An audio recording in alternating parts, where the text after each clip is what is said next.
Are we live? Okay, hopefully we're live now, man. You're live on Kensanity. Still? Oh, it's And not we're from my live on Laddie Esports. Thank you for joining us this morning, everybody. My name What is a morning, Administrator, man. and joined with me today is Ken Sanity and Art Pulse. You know what, man? We just Hey, wanted there it. we It was go. just a tease. It's just such a busy day. Let's get into this game. Wait. It's between Collab Koalas and McD's for Life. Are we doing this? Okay, there we go.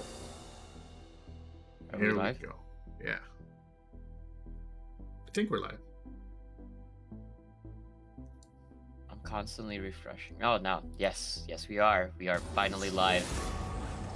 All right, guys, let me tell you, yesterday it was a long day. I know you guys did the McD's for Life game as well as what was the other game you guys did? FD. We FD also FD Flakers versus FFat 15. Who questions my ability? So Back while to you back guys excitement, man. were doing that, we were doing the Collab Koalas game as well as the MHS Leonatics game, and both of those sets were pretty wild. They're pretty good. Well, Collab Koalas, they were pretty dominant. They had a dominant first round, but the MHS game was really close. It went to 3 games, and actually GGU was really putting the pressure on early in all the games, but just kind of fell apart. So it should be an interesting top 4 as we look through the first round bans right now.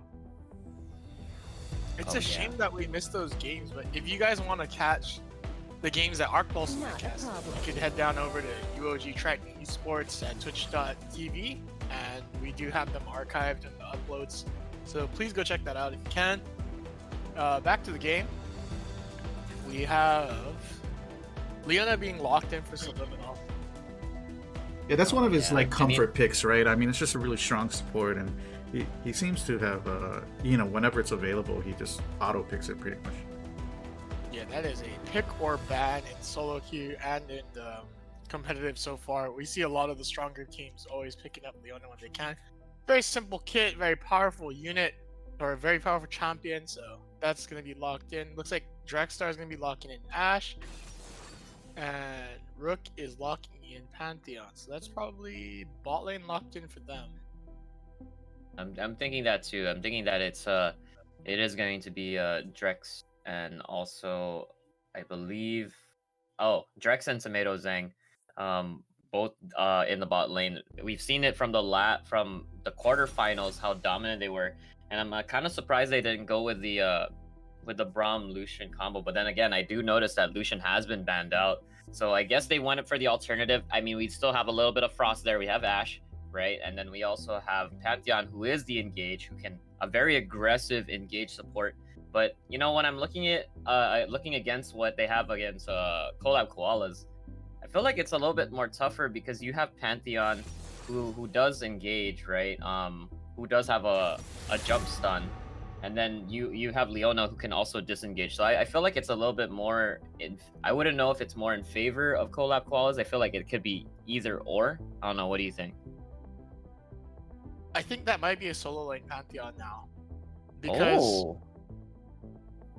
you wouldn't want to pick Pantheon into Leona Yeah. under normal circumstances. You'd rather pick like a Braum or Morgana. So it might be like a bait flex pick. I'm not too sure. But Mundo is being locked in for Pumpkins.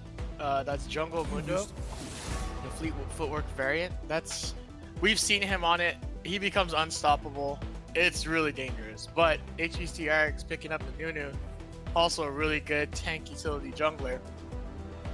So we're gonna have to see most likely a carry mid laner from both Collab Koalas and McDonald's for Life here. We see the Cannon ban too, so McDonald's for Life trying to target some of the top lane picks for aim 4. They're trying to take out aim 4. Yep, because we've seen aim 4 on Kale, Scion, and Cannon so far, right? So they're eliminating his champion pool. I'm not sure what aim 4's champion pool is because he's been pretty consistent with his picks so far. But it looks like they're trying to limit it, restrict it, so that it's a little bit easier to play around him. Get him off his comfort picks. Oh yeah, that's so true. I mean, we've seen because I do see the bans off of like top lane, and then there's also targeted bans towards mid lane for towards Mickey D's for life. So Clem There's the being Braum banned pick. out. Oh, there it is. So, Wow. so You're it is right. a solo lane Pantheon, and they are counterpicking with Braum. Because I taught Drex that tech.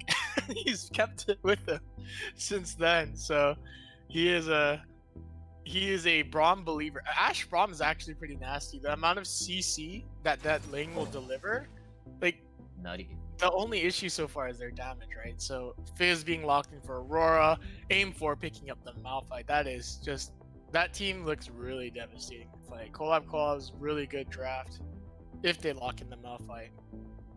Damage going to be coming out from Kaisa, tank shredding, Fizz with the upfront burst, and a bunch of AoE from all of them.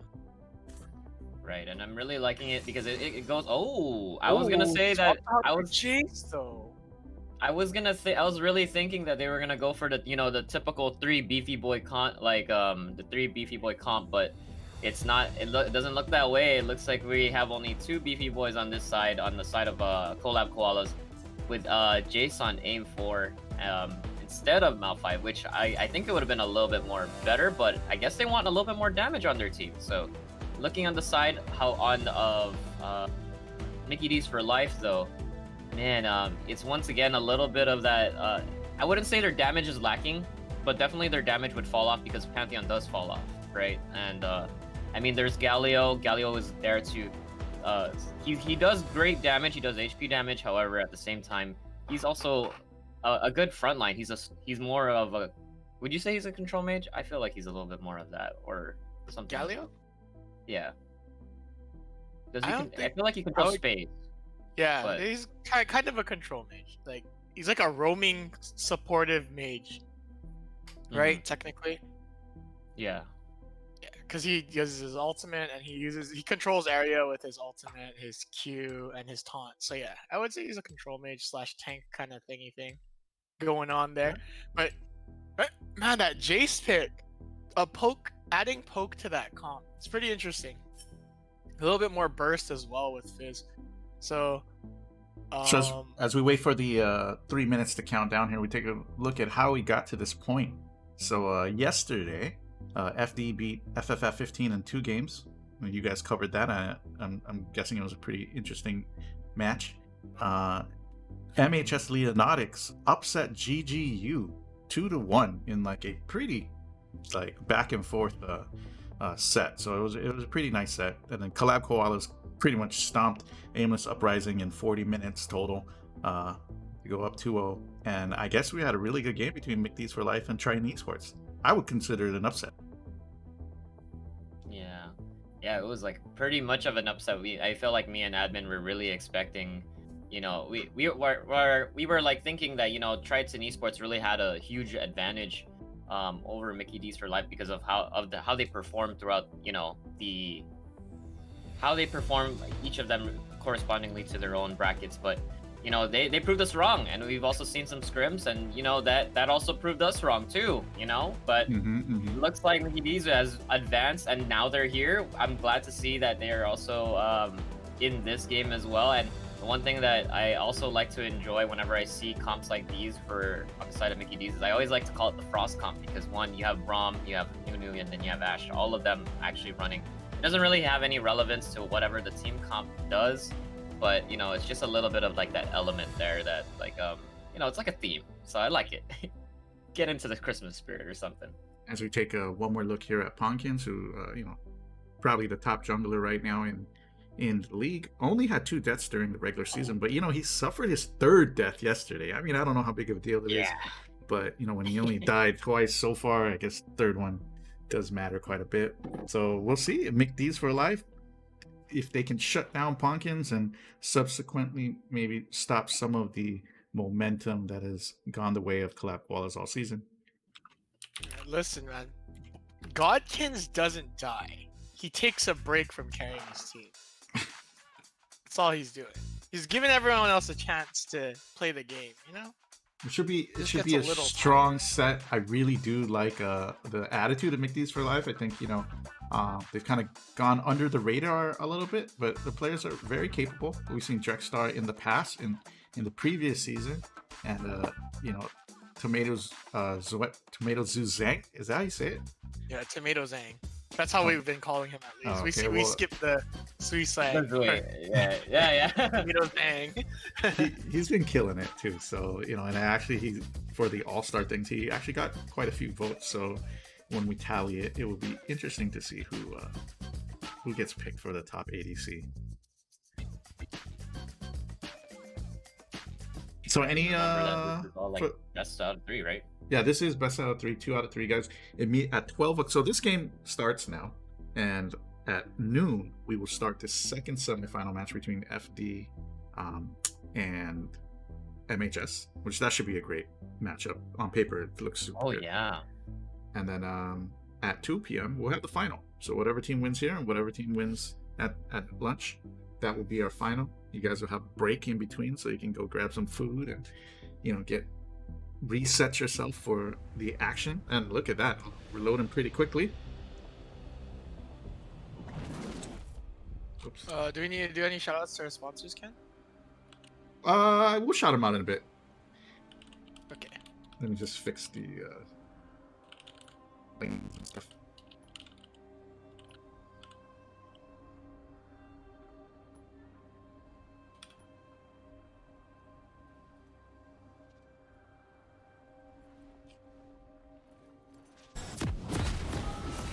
Are we in the game? Yeah, there we go. Yes, we are. All right. So yeah, once again, shout out to our sponsors: Windward Memorial, Heavy Hitters, Monster Energy, Coffee Slut, and Goodwood Workshop, who's providing all of the medals and trophies for our event. Shout out to you guys. All right, and now we are standing out. They're doing the standard 5-point defense. Both sides of both teams. Pretty much the one thing it's mostly they always try to match them. I definitely like it whenever they do match each other. But at this time, it's just there's a little bit of a switch here with not really the support facing the support. So other than that, still covering. Oh, and Fucking Pretzel War, GG, Jungle Gap. 10 gold in the bank, baby. dude, you guys already know, man. He's out for that gold. He wants all these things, so he's not gonna let it go. He's just gonna say, you know what, this is my ward. It's free.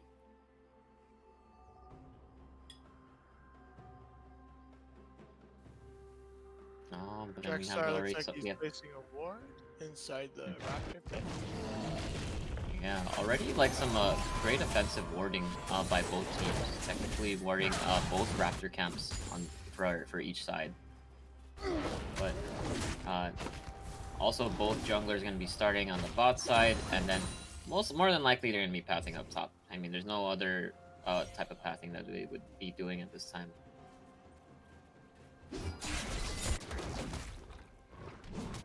Nice volley there. Picked up all the CS.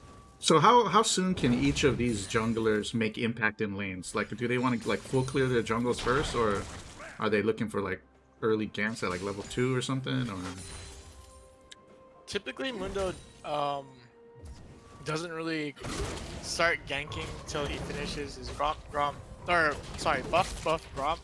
which is his standard 3-camp rotation.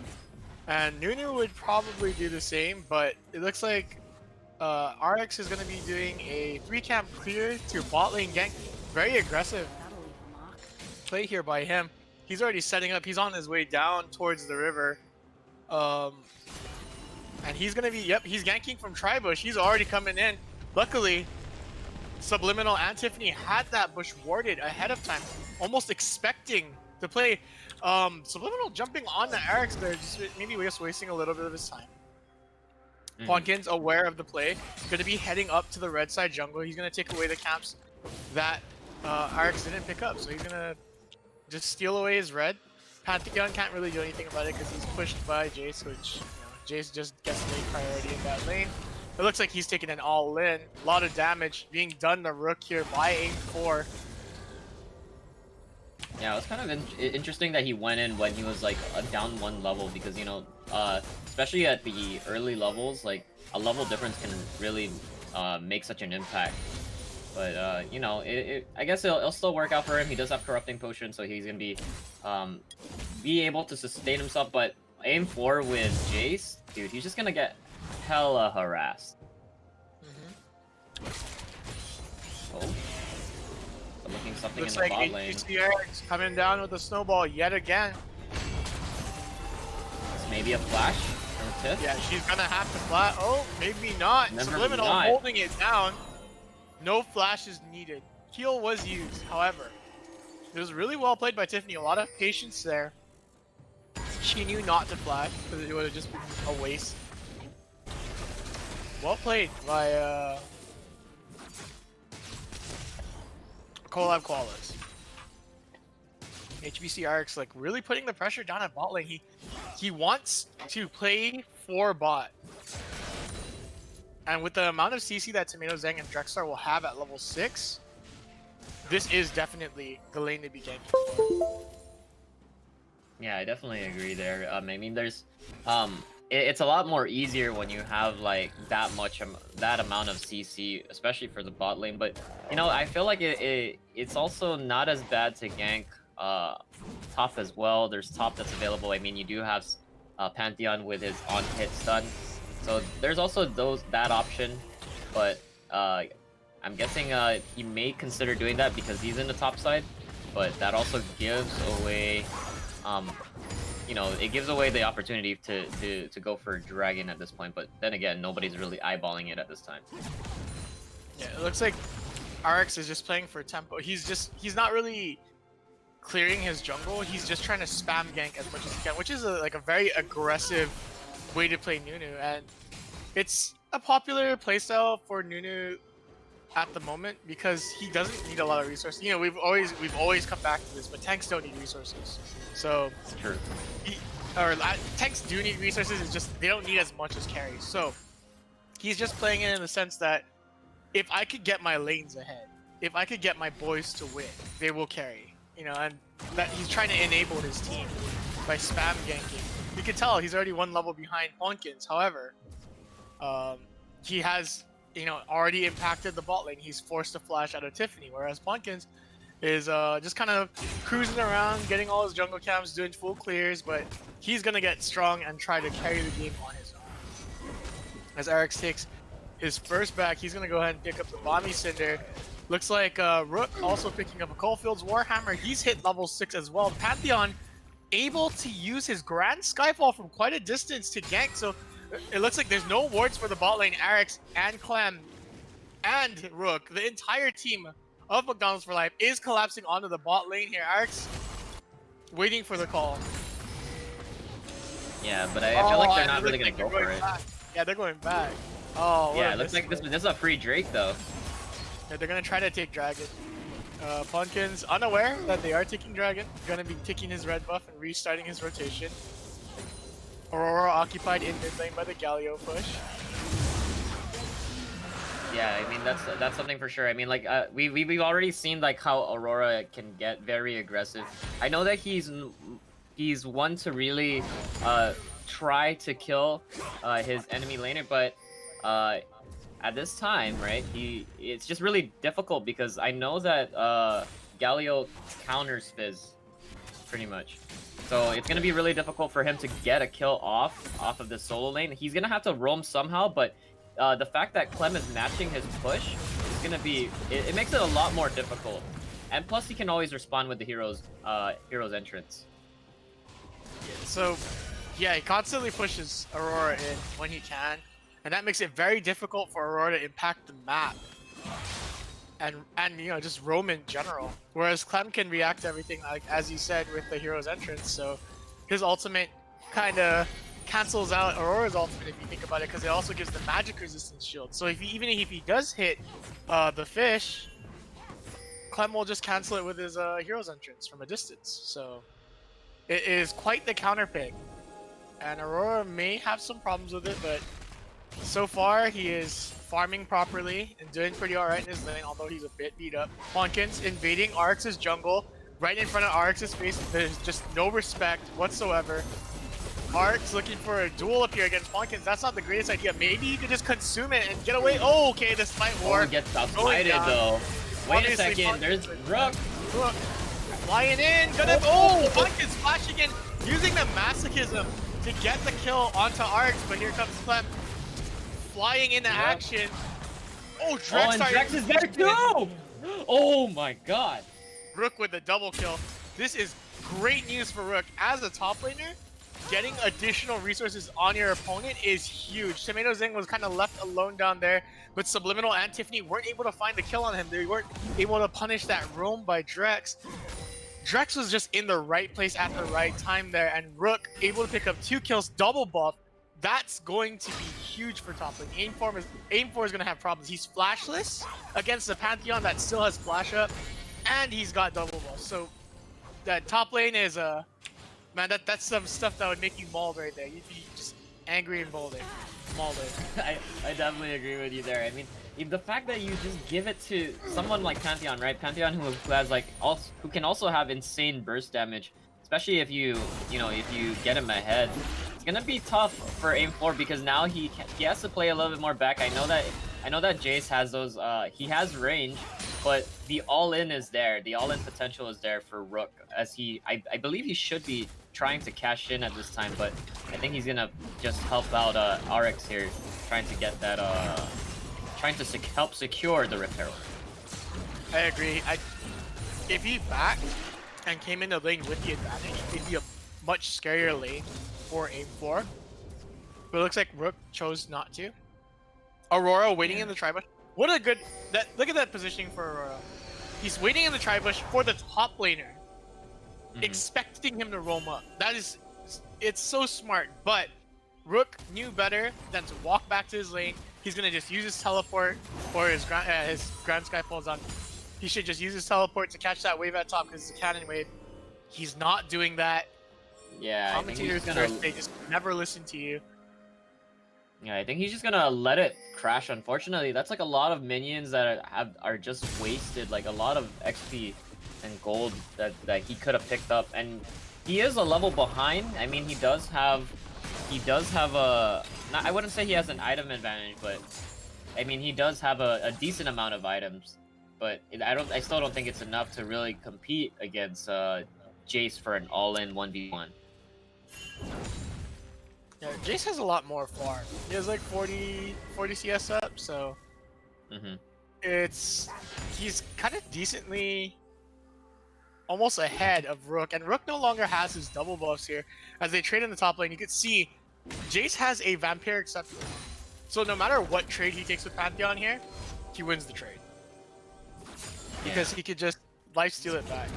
Punkins hanging out in the top lane, they're probably going to look for a fight here. No, he's just here to secure What? Wait, in mid lane though, we have Subliminal actually going in on Clem, countering his engage, but then Ponkin's also there, Drex trying to save his life, but RX also with the snowball, and also the double TP coming down, Aim 4 and Rook is also there. Oh, but then Subliminal actually going in, he's under turret, he's rooted, oh, there's the absolute zero, there's a lot of damage, and it's gonna only take out Subliminal. Yeah, Ponkin is able to pick up 2 kills there, I believe. So they have activated Godkins, which you don't want to do when you're playing against Collab Koalas, is let Godkins get free stuff. And boy, did he just collect a paycheck there. Absolutely beautiful collapse by Collab Koalas there. They just showed up and format. The one thing that actually, the decision making by Mickey D's for Life, especially Arix here, is the fact that he knew that Honkins was going topside, so he's just like, you know what, Drake is up, I'm gonna straight go down there and I'm gonna take it. And I'm like, wow, that actually is something that, you know, not many players. Oh wait. Oh no, Clem, what are you doing? You don't have wards there. Solar Flare coming down. Aurora just sitting on top of Clem, and Tiffany there for the kill. Right after dying he ran it straight into their jungle without any idea where the enemy team was. After taking the dragon, that's gonna really hurt. He's losing plates to Aurora right now. A cannon wave. He's gonna be a level behind when he gets back. That's gotta hurt. Not Yeah, what you it wanted. definitely hurts him. It really hurts him right now because you know they had a decent, like, I wouldn't say they had a lead, but they were making an impact, and now I feel like whatever impact they've made has been evened out, or even they're put now at a slight disadvantage. I mean, look at, if we do have a gold lead going on right now, we have about like a 4K gold lead. It's gonna be really tough, and Rook once again taking a lot of damage from main Here forward. come This is Aurora not and the ball. Pumpkin. They're going to high five him under the tower with their fists. And they can't do anything about it. Yeah, Rook just doesn't have the ability to fight under tower against three champions. So it sucks to suck, but that's just the way the news goes. And in the mid lane, Clem getting a little assistance from Shelly here. And HBC RX gonna drop the Shelly in the mid lane, but Clem getting caught out yet again. No, he's using Hero's Entrance to get out. Solar Flare coming out a little bit too late there. And he was able to dip set. Yeah, that was luck. Subliminal should have locked him out of in the bot lane though. Tiffany, you're not safe, my dude. You are probably wait a minute. Actually, Alex is in a lot of trouble. He needs to eat something. Zero. Okay, he's holding it down. Tomato's fighting for dear life. Punkins, he's getting shredded. Here comes Clem the fish onto HBC RX. They need to keep their distance. All right, RX surviving it. And that was a 3-for-1. Not too shabby on the side of McDonald's for life there. Well played, well played. It just goes to show how unkillable Nunu can be when his consume is up and he is at low HP. Okay, the one thing that I really have to make is like, dude, this is just the first game, and it's insane how you know, because everybody has been like assuming like, oh, you know, it's the Godkins and friends, they're gonna be taking this away, it's gonna be a slam. Nah, man, Mickey D's for life has showed up, and even though, you know, there's been some few mistakes here and there, they're not giving up. They're putting up a fight, and that's what I really want to see. Yeah, most definitely. I'm friends with Drex personally, and I've been talking to him about like how to deal with McD's for how to deal with collab koalas and like what the best way to probably take them on is. He's been asking a lot of, you know, my personal friends for advice and, you know, people he looks up to. So we have given him the blueprints on how to defeat collab koalas. However, it's up to the execution of the team to pull it off. And the hardest part about it is dealing with guys. The number one tip he received from all of us, Coach Dunna, Coach Kwan, and myself included, was don't give Punkins free shit. That was our number one rule. Because as soon as he gets rolling, he's gonna be an issue for your whole team. And Punkins got 2 kills early on, but with the amount of CC, okay, Absolute Zero being dropped right in the middle there. The shark coming out. Here comes an enchanted crystal arrow. It is going to land. Oh my goodness, with the rebuttal. Yeah, the rebuttal by collab koalas. Trex, you were holding that up for so long. What are you doing, dude? I think he's gonna be able to get out though. No, Subliminal. Wait. No, he's not. Oh, Clem, get out of there. Exactly. That's the reason why I was like, wait a second. Turbo griefing. Get out. I mean, they have secured the Rift Herald, but then it is at a cost once again. I mean, like I said, they you know, they're holding their own. Like, Mickey D's is holding their own, but they're also like having a bunch of mistakes here and there, and it's going against what you said, right? You do not want to give Punkins free stuff, and this is definitely giving him a lot of free kills and free gold. And assists, yeah. You know, Punkins knows how to be in the right place at the right time. He is one of the mechanically and more macro-heavy players in the game. He's just good, right? I guess is what I'm trying to say.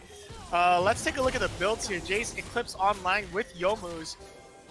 Mundo, Punkins, he's got his Sunfire and his Spirit Visage online already. Aurora on Fizz, he's got his Rocket Belt. So everyone's basically got their Mystics on the side of collab koalas. Kraken Slayer is online for Tiffany. Locket of the Iron Slurry online for Subliminal. But Rook, who got the early 2 kills, has chosen to get Executioner's Wait a Calling, second. which is a wonderful item. Collab Koala is gonna be picking up Dragon for free here. This uncontested. They know better than Wait. they know better, right? Oh, they don't know any better, boys. They're fighting. Wait, there's a hero's entrance. Is it gonna save Drex? They Yes, deal it with will. the gigantic debate. Drex doesn't have Wait. ulti up time though. Wait a second. Just keep autoing. That's all you gotta do. Aurora gonna be slipping in and out. A subliminal. Wait a second. You're a little bit way too far. Wait. Forcing a flash Tomato, tomato. he Getting a little actually bit went too in. ambitious. He actually wasn't gale that forced right. into suicide. It is what it is. It is what it is. And it looks like Aurora's gonna be picking up Aurora. the kill off of Drex. That is 3 members of Mickey D's for Life going down, and Tonkins is now asserting his dominance and taking away all of RX's jungle. Collab At Koala, least yo, he we're did giving that. Pumpkins way too much credit. All of Collab Koala is helping out here. They were all at that fight. And you know, True. Subliminal laying down the CC, Tiffany doing some DPS from the backline. Aurora has been, you know, assassinating targets. As you saw, he flashed over, made a very aggressive play onto Drex Star there. They're fighting around their ultimate cooldowns. They knew Drex didn't have Glacial Fissure up because he used it last fight at the end there. Mhm. So, And also All of Aurora right them. now kind of like getting chased down by Clem, but I feel like he has a lot of the cooldown, the ability haste to get out of this. Wait, never wait. The burn, Wait, maybe? dude. that was No. How did he? Oh, good try. did- good try. Oh, Oh, but Clem charging in. The winds of justice taking down Aurora. that was an awkward interaction. I didn't know you could. I thought he was taunted there. I saw the animation for the taunt buff, where he was able to troll pull through it. yeah. He did. I feel like he has. For some reason, I feel like he has an insane amount of tenacity. Does he have anything? No, he doesn't. He doesn't have anything that reduces tenacity. So I'm surprised. Maybe it's because it's not a full charge taunt. Oh Um, yeah, because yeah, the- yeah. Yeah, because the longer you hold Galio's, I believe that's his that's his W, right? I think it's That's his W. That's correct. So yeah, the longer you hold his W, the longer the taunt should be. But since it was just a second, yeah, it didn't really last that long. But looks like Rook taking a lot of damage in top lane. Damn, that's like 75%. You really don't want to go up against Jace, who has 2 items. completed his items. So And I as I was noticed- saying about the items, Drex has not completed his lock. We have a Gale Force Ash game, which is very uncommon to say the least. Usually we see Mandate Ash or Kraken Slayer Ash with the lethal tempo, but he's gone for Gale Force, which is interesting to see. Rocket Pulse is online on Clem, and as I say that, the Solar Flare comes down. Clem in a lot of trouble, gonna be going down to the power of Subliminal, Punkins, and Tiffany. They're just forcing their way through mid lane right now. Punkins probably wants to look to end here. Yeah, the one thing that I need to question that Gale Force item too, because you know you're up against 2 heavy tanks. Like, you know, I would assume that you'd want something to shred through them as ADC, but maybe Tomato has other plans as well. I think he might have built the Gale Force as a defensive measure to like the big spells that Collab Koala has, but I would have just bit the bullet, got myself a Quicksilver Sash, and got a Kraken Slayer anyway. Because as you said, someone's got to deal with Godkins. He's got, you know, on his Mundo, he's got a bunch of HP.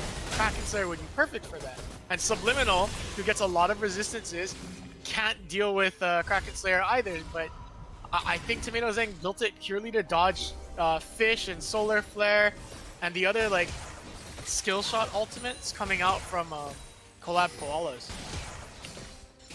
Very true.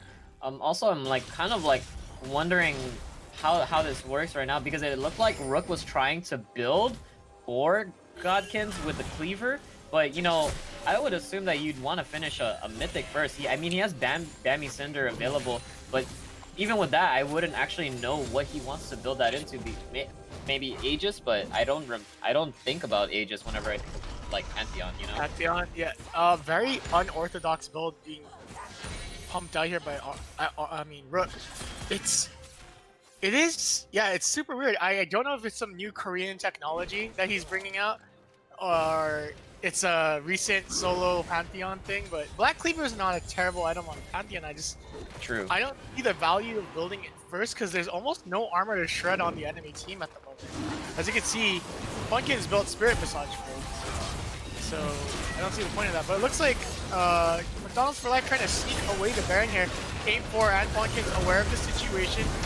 Galio trying to teleport in. All the CC has been used on top of Aim 4. Tomato Zang in a lot of trouble. Hero's entrance saving Tomato Zang in the nick of time.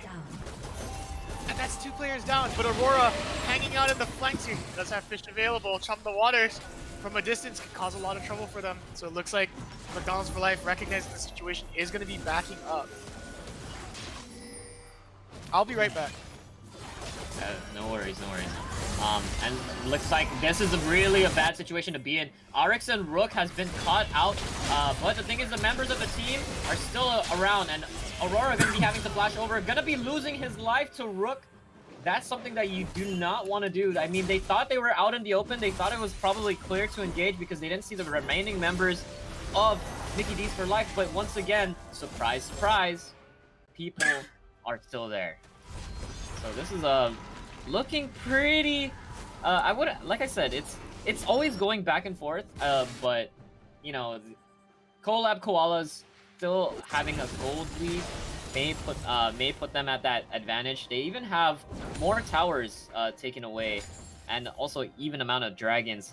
So the amount of objectives Collab Koalas is a lot more than is a decent amount more than Mickey D's for Life, but as you can see with that team fight, they just really have to pick their fights wisely. And when it was a 5v2, you know, I'm pretty sure it was, you know, Pankins was not able to survive that. Yeah, but that did buy them enough time not to be able to stall that Baron. So, you know, I think one of the things that Mickey D's for Life has been doing pretty well is, even though they've been behind in some situations, whenever there's a chance to steal an objective, it seems like they've taken it. Like, you know, the tier 1 mid, Dragon at one point, and almost Baron. But, you know, Collab Koala's doing just enough to stall that out so that they can contest Baron later, like at this point. Very true, very true. And I mean, right now, we do have Mickey D's for Life. They're just hovering around each other, protecting mid. But they do have lanes pushing in. We have top lane pushed in, and also bot lane has been pushed in as well by Aurora. So that's something that they will have to address in the future, because it's gonna start. It'll start to build up that push, and it's gonna crash into their turrets, and that's something that they don't want to do. They want to also be able to get all those minions for the gold and for the XP. So it's very valuable that they do that, and as I'm like looking at it right now, it does seem like Clem will be getting that farm bot side, but pretty much everybody on the team right now, they're not looking to fight. They're just pushing waves, pushing the farm, probably getting some items, because Baron is the only objective that's up right now. So they're kind of just they're probably waiting for an opportunity to see if they could catch somebody out, clearing some vision. I actually like what Mickey D's for Life is doing in this point where they're behind. You know, they're kind of splitting out the course a bit to kind of push lanes back out, defend the lanes, and keep those lanes pushed out past the midway point of the map. But that also forces Collab Koalas to kind of split their net worth. Like, you know, he's won his lane. He's up like over 50 CS. Like, you know, mid lane is up 40 CS. So their net worth is higher than Mickey D's for Life's net worth. But if these can split like Collab Koala's offense, they can take, you know, favorable engagements where it's 3v2 or 4v3, you know, where they may have more value in those fights as opposed to fighting, you know, a team that's 6k gold ahead completely, right? Yeah, and you're absolutely right. The one thing that's somewhat hurting Mickey D's is just that, if you notice, they're always hovering around the middle. Like, they're hovering around mid because they don't want their mid turret to fall. They're mid tier 2. But by doing so, they share XP. And also, people who are just hovering around, they don't get the gold.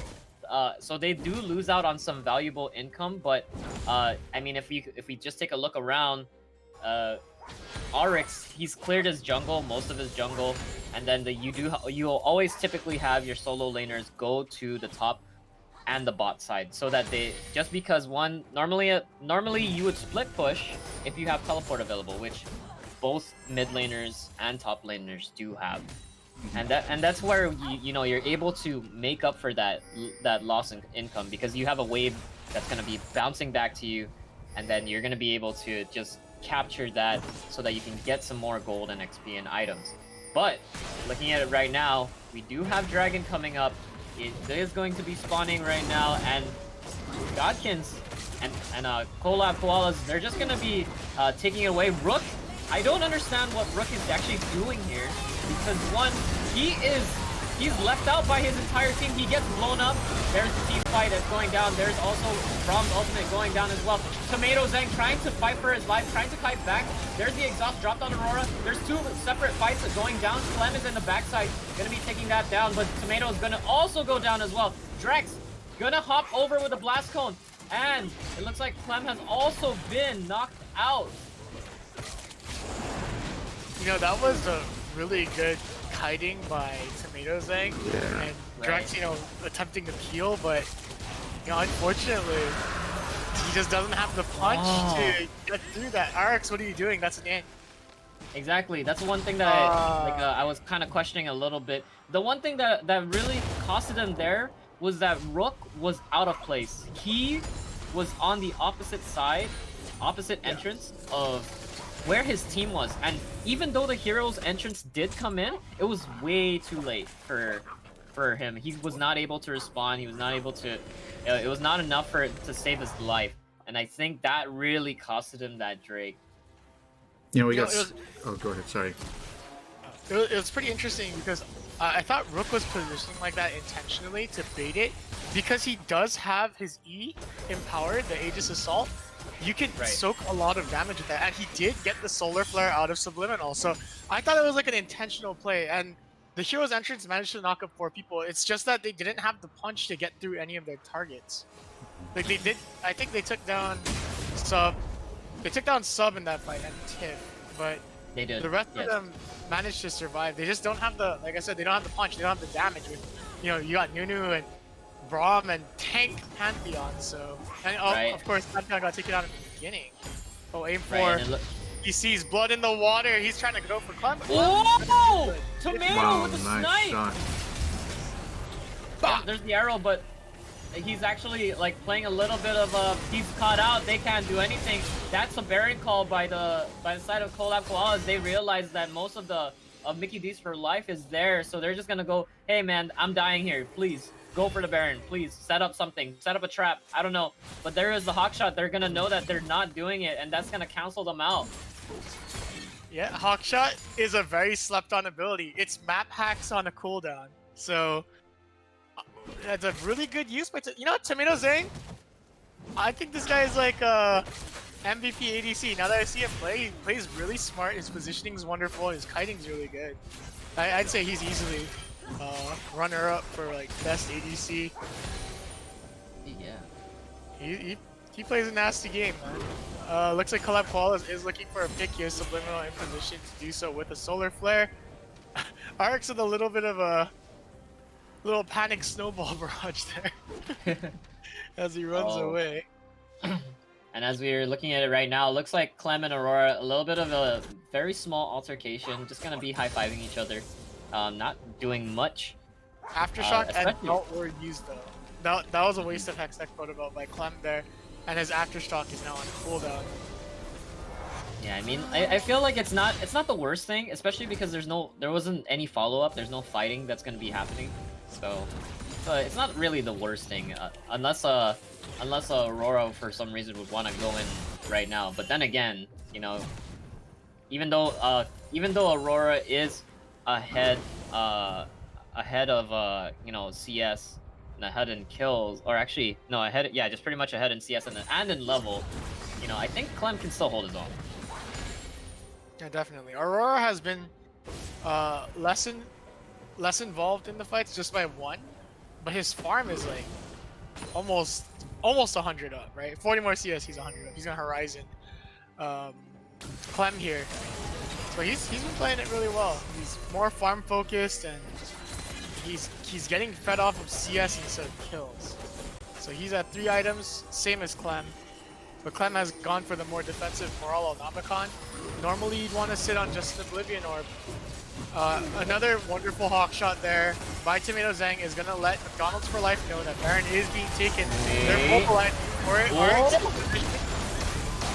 That's a lot of CC! Landing on the Leona. Hero's entrance, knocking out 4 people. Tomato Zhang is nice and safe here, but Aurora trying to make it a little less safe for him. Aurora, Zhonya's Hourglass is going off. Visual Fisher mistimed by Drexstar. And meanwhile, on the front line, everyone's getting decimated by Tiffany. She's taking everybody out with her Void Assault over there. Tomato Zhang and Drex are playing very aggressively. Stand behind me is going to protect him just enough, but no, here comes Buckets. He's running Tomato Zhang down. Drex tries to flash to block the infected Cleaver, but Buckets just doesn't care about tower damage.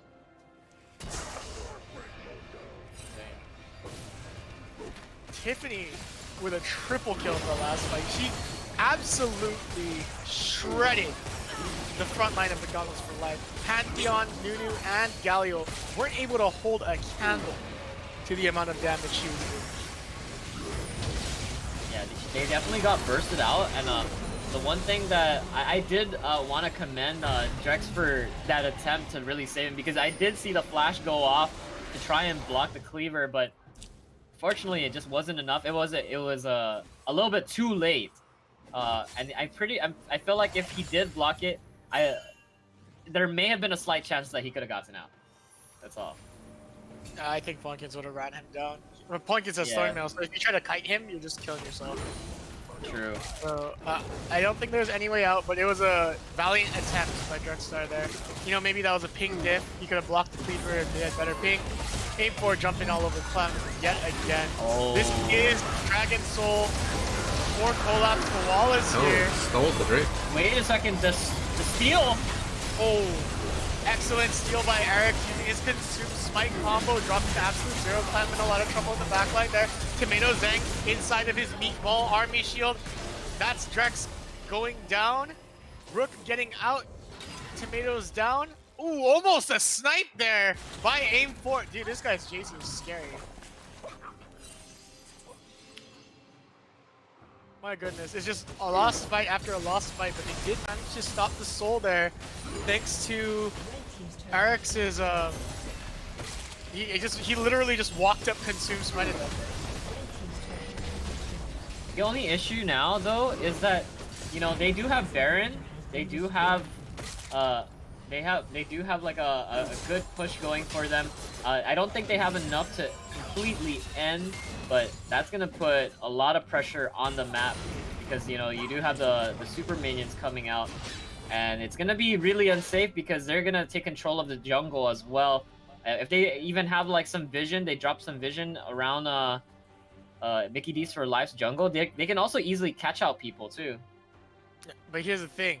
Now they could just play StarCraft and farm mid lane forever, and they get a bunch of CS coming into them, so they could stabilize here. Potentially, they could stabilize because Jace is gonna be eventually useless because he is a mid-early game champion, and you know, I mean, it depends on the pilot, and obviously Aim 4 is a really good pilot on Jace, but he's going to fall off, right? Pantheon is building tank. Tanks don't really. They'll always be a tank throughout the whole game. He'll always be useful because he has the utility of his Aegis shield and his shield stun. So, I think what McDonald's for Life has to do here is just turtle up and survive and get to 6 items, and maybe, just maybe, they can out 6 item them, but the scaling from Kai'Sa is really scary. Because we just saw, you know, we saw in the last couple of fights, Tiffany was just popping off, just shredding through everybody. Because, you know, Kai'Sa's naturally a tank killer. Her kit is tank killer. And she's got a Kraken Slayer. So she's going to shred through the tanks regardless. But if McDonald's for Life here is able to stabilize, get their items up, they might be able to put themselves in a good position to win here. Or at least survive. You know, one of our guys, it's a 40-minute game. yeah, Scrappy who plays for Run It Down, right? One of the other teams that beat out of the league. He was mentioning, like, this is the longest that we've seen collab koalas in a game, right? This is nearly 40 minutes, which is double the average length of their games most of the time. So, we can see how this affects them, I guess. How the scaling changes. These guys got to semifinals. These guys, they're putting the work out. So they've practiced, they've done their research, but they didn't ban Ponkin's Mundo, which we recommended to Drexstar yesterday. Literally, I guess he has short-term goldfish memory, but we told him to ban the Mundo. He didn't listen to us, and look what happened. So if he loses this, Drex, if you're watching this and you're listening to my voice right now, we told you so. But oh my God, aim for the as damage. we're watching it right now, we are just seeing that they're trying to siege bot turret. But wait a second, we have an absolute zero dropping down. I'm pretty sure they actually know that RX has just used the absolute zero on some minions, so that's gonna also be. They're gonna register that for collab koalas, that it's down, and this is the time to probably engage. It's actually one of the best times to engage. Yeah, that, as the Twitch chat would say, that was a little bit weird champ, dude. I don't know about that one, Eric's. Yeah. Porkins is gonna stop your back again. I mean, he does have a minute cooldown, but then again, look at this. They're just literally gonna be standing in front of them, gonna be farming, gonna chip away at the turret, and then boom. Wow, that hit went down so quickly. Great. Yeah, McDee's for life, forced to back up here. Right. Yeah, they're just slowly bleeding out, but like you said, they can farm these super minions. They can actually, they can come back. They can farm these things, get the gold, get the items, get the experience. But as we also know, within less than a minute, they're gonna be also having to deal with the fact that Soul is available. Yeah, I was actually gonna bring that up too. The objectives are coming up. They had 4 minutes to farm. So, they got everything they could right now, but now it's time to buckle down and get to those objective fights, and it's going to be a little bit difficult. Rook is already level 18. He's the only one on his team that's level 18. So, Rook is basically maxed out. Aim for Aurora and Ponkin are maxed out as well. Looks like Tiffany will be picking up the Dragon there. Also going to pick up the kill on Dudu. Solar Flare coming on in the backline. Not going to quite stun Tomato Zang. Tomato Zang doing a pretty good kite here. Pantheon taking down 2 players. Looks like Jay's going to be taking down Clem. Tiffany taking down Rook. Tomato Zang is going absolutely nuts with the kiting, but it's not quite enough to tear through the thickness of the Godkin. Tiffany staying alive the whole fight, pumping out that DPS. But look at Godkins. He's doing the Godkin salute as he runs it down into the base. And it looks like that's going to be game number 1. Collab Koalas taking the victory over McDonald's for life. I actually thought that, Tiffany was inting a little bit there, but she did have the Guardian, the GA available. And I was like, oh, wow, okay. She just went all in. She just didn't care. And there it is. Game 1. Going to collab Koalas. Absolutely wonderful game 1 right there. It was a banger. Can't wait for game 2. And they better banner pick away Ponkin's Mundo, because that did not look fun to play against at all. They all buy heal reduction, nothing mattered. Yeah, and once again, it's like one of those things where it's like, like you mentioned, right? Like maybe the Gale Force for Tomato is really more to just try to keep him alive to evade like heavy CC abilities, but you just couldn't shred through him, man. That's why we really expected that Kraken Slayer may have provided a different outcome for Victories for Life. At the time, Tomato probably thought, man, I am so 5-head, I'm gonna build a Gale Force, I'm gonna dodge everything, and then he realized he's just 2-head, and should have got a Kraken Slayer. So I don't know about that one, dude. I mean, that's game 1, but this is best out of 3. We're gonna get into game 2 really shortly, but before we do, I would like to shout out our sponsors: Guam Windward Memorial, Heavy Hitters, Monster Energy, Goodwood and Coffee Slut. Thank you for supporting esports on Guam and League of Legends. And we hope to do many more things in the future.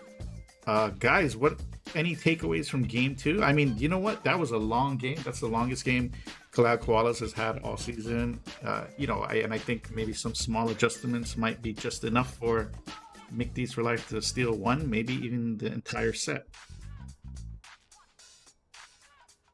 Oh yeah, man. Like I really do think like I feel like Mickey D's for Life, they have the ability, to come out, right? They have the ability to really dominate and show up and take a game away from Collab Koalas, but it's just more on what admin has said earlier. It's really all about the game plan and the execution of the game plan. And you saw that they were able to compete. Even though they were slightly behind, and it was always like a teeter-totter of like or seesaw of who's getting ahead. They were able to hold their own from early to mid game, but it just changed. Everything changed when the Fire Nation attacked. I mean mid lane, right? I mean the mid to late game. Sorry, is when it really showed that they did not have the damage to really shred through Pankins, because we did see a Baron fight, right? We did see a Baron fight where it was just Pankins, and I believe it was only subliminal or aim for it, and it was 2v5, and it took so long just to kill Pankins. So definitely something that they may need to consider. Listening to admin banning out the Mundo may help. Going for more tank shredding items would also help as well, but we might see a change in team comps. Definitely. The itemization just shot off my foot there, man. Tomato Zang is such a decent, he's a good ADC, but he wasted all his gold on Kill Force. Get a Kraken Slayer. Get a Kraken Slayer is all I gotta say about that one. Yeah. That would have made all the difference there in those two. Could have probably just just sold it, and then after that, just bought. Hell, I would have sold it. I mean, it's a waste of gold for sure, but he really needed the Kraken Slayer that fight. I mean, you got Leona and freaking Mundo, man. Alright, so we're moving into game 2. We do have to respect Thresh ban as per usual against Drex. You have to ban his Thresh because his Thresh is his strongest champion. We see they're banning out Aurora. McDee's for Life's changing up the strategy a little bit, banning out Aurora. Got the Katarina and Nivea ban coming out. On the side of McDee's for Life, they're staying consistent in their bans with the Thresh, Wukong, and Lucian. All 3 comfort picks for McDee's for Life's support, top, and mid laner. So, support, top, and ADC being banned away. Not a problem. 5th ban looks like it's gonna be Misfortune. Yeah, they just like pick it's a Leona. similar thing. Yeah, it's a have we similar not thing. learned anything? And guess Guys, what? have we They're not also gonna get they're gonna get Mundo too. Yeah. No. I think RX is gonna pick up Mundo. Yeah. Oh! Wow, RX picks up wow. Mundo, and then the second one, you take away Kaisa. I would take away Kaisa 100% here. Take away Kaisa, or they're gonna pick Ashe again. I'm not sure, but I hope they don't do Pantheon top again, because that was a disaster. It was. I mean, if they and it's funny because they built Pantheon like a tank, right? I mean, if you really wanted to have a tank, Play a just tank. pick a tank. Play a tank. Yeah. Yeah, exactly. right? That's all you gotta do. Just pick a tank. Heartfall dude. with the Come on. common sense. Oh. The Vayne pickup. Okay. Okay. And we've seen Tomato on Vayne. No. We've seen. I was right about to say. Have we? Yes, we have. He's technically Okay. picked up. He's always played. He's normally played Vayne, and that's one of his comfort picks, right?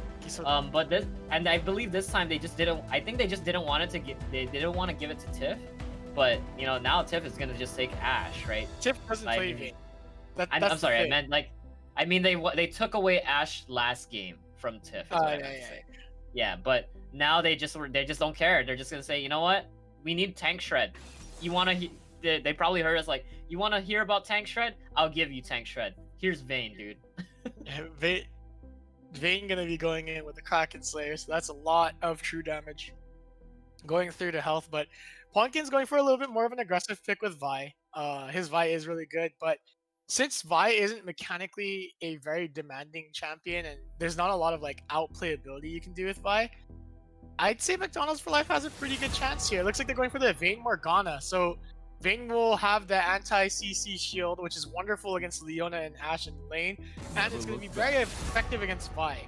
Looks like they're banning Aim 4's Jace this time around for McDonald's for Life. They're getting rid of that pick because, oh my god, Aim 4's damage on that champion was a little bit too high.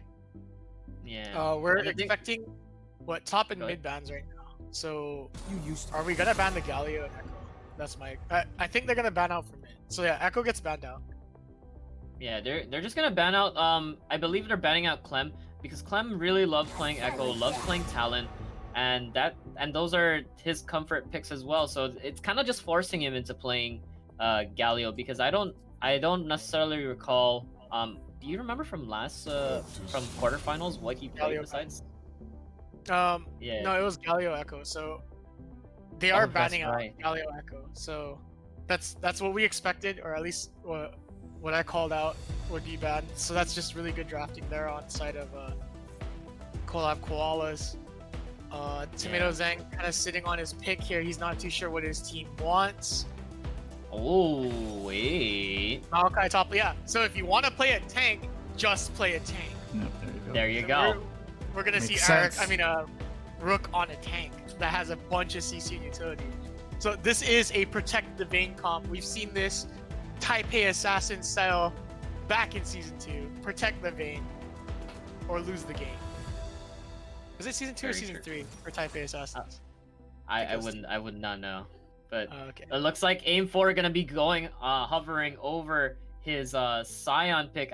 The thing that we missed out on yesterday is that we didn't get to see Aim 4 on Scion, but I know that he did play it in their game yesterday against Aimless Uprising. Yeah, he did well. And it was I heard it was a treat, especially when you see the train Yeah. pain, the pain train. Pain train. The Even, pain train coming through. T-Pain. Pumpkins played Vi yesterday too, and I mean he was really impactful early, so Oh, definitely. be interesting. Actually, this is like almost the exact same lineup, except I think Aurora played something else. I don't remember. Yeah, Victor's really strong. He's got a lot of AoE and good stuff in his kit there. We also advised Drex's team when he was asking for advice to ban Aim for Scion, which I think they did last game. They did. But I guess they forgot. I don't know think- why they're banning MF. It's such a weird ban. Like, I think why? because the I think the reasoning, right, is because they always know that that Subliminal is always gonna go Leona, and they always want to prevent the MF Leona combo. And I don't think I wouldn't say it's of that much Leona. value, but if that's what they're, I feel like they're just afraid, right, of that sense. But yeah, you're right. You could literally also just ban the other half, Leona, Yeah, which should've banned Leona. which is literally one of the stronger picks that in this match, right, in this game so far, one of the strongest supports. So Did they if there is decide a game to? 3, right, if there's a game 3, then they could just do that. Did McDonald's for Life just decide to get second pick again? Because They did. They did. Oh, They okay. asked for red. they like red side. Yeah. They like red side, man. Hey, ballsy. I gotta give it to him. Yeah, they got a very protective Vayne heavy comp here. Even Clem going Malphite mid, so they got 3 thick boys. Protect, what do you call it? Enchantress support and a Vayne. So if Vayne does not pop off this game, everything is riding on Tomato Zhang and his ability to carry this game as Vayne. I mean, that's the thing though, right? Like we have Malphite mid, right? And normally Malphite mids, I wouldn't say, I would not suggest that Clem go full AP, but they do go AP, like at least a decent amount. Like they build a little bit more off tankish if in mid lane, if not just full on AP. But if we really want to see the protect the Vayne comp, I don't know. What would you suggest? Do we just see a full AP Malphite who just versus Tiffany sky high and hope that that's like enough to one shot, or are we just gonna Yes. try and build tank? I say just build full AP and one shot Victor or Ashe. True. Because, I mean, if you're gonna start the fight and die, I think he'd be more useful. He just fucking sent it. You just gotta True. send it and just knock out as many people as you can. Just try to do as much damage as you can before, you know, your usefulness expires. Because in the case that Bing does get taken out early, you won't have any damage other than like everyone burning them down with the immolation passive from Sunfire Aegis. So True. you're playing Malphite mid. You won't have any presence if you don't have AP. But at the same time, being tank is, you know, still useful. It's just I think that AP Malphite Assassin just jumping on top of like Tiffany and Aurora would make a big difference here. Just as a reminder, after this game at noon, we're going to get to see the rematch between FD Flakers and MHS Leonatics. The team from Saipan, MHS, the only team to defeat FD Flakers in the group stages. So we will see if they can, you know, repeat history and move on to the finals. So That'll be pretty exciting. And one thing to also let everybody know, the VODs are up on UOG Triton Esports. If you'd like to see the games from yesterday that was not streamed, please be sure to check them out on UOG Triton Esports, twitch.tv/UOG Triton Esports. And also, sorry, I'm going to have to drop a spoiler here, but we do have the Maokai in this match as well. In one of those matches, you will get to see the Christmas pentakill, the Christmas tree pentakill, and that's one of the most exciting parts ever. wow, It's a Christmas miracle. Maokai Penta full tank. Exactly. Hilarious. It was hilarious. So be sure to check it out on UOG Triton Esports and give us, let us know if you also enjoyed that Christmas special. But as we're gonna be probably hopping into the match right now. So I don't think that Drex changed his runes because I feel like he still has Guardian. I don't think Guardian's the worst on Morg, but wouldn't you want to go something like Airy or Comet? Normally you see Comet or Airy. He might have actually forgot to change his rune, but Guardian is fine. It's not the worst. Yeah, it's not the worst. I know for sure. Yeah, but I mean, it's suboptimal, but at the same time, a little bit of extra protection shouldn't hurt, or won't hurt. So I respect it. For real. If Drex did it on purpose, I respect it. If he didn't do it on purpose, Drex, if you're listening, you're inting.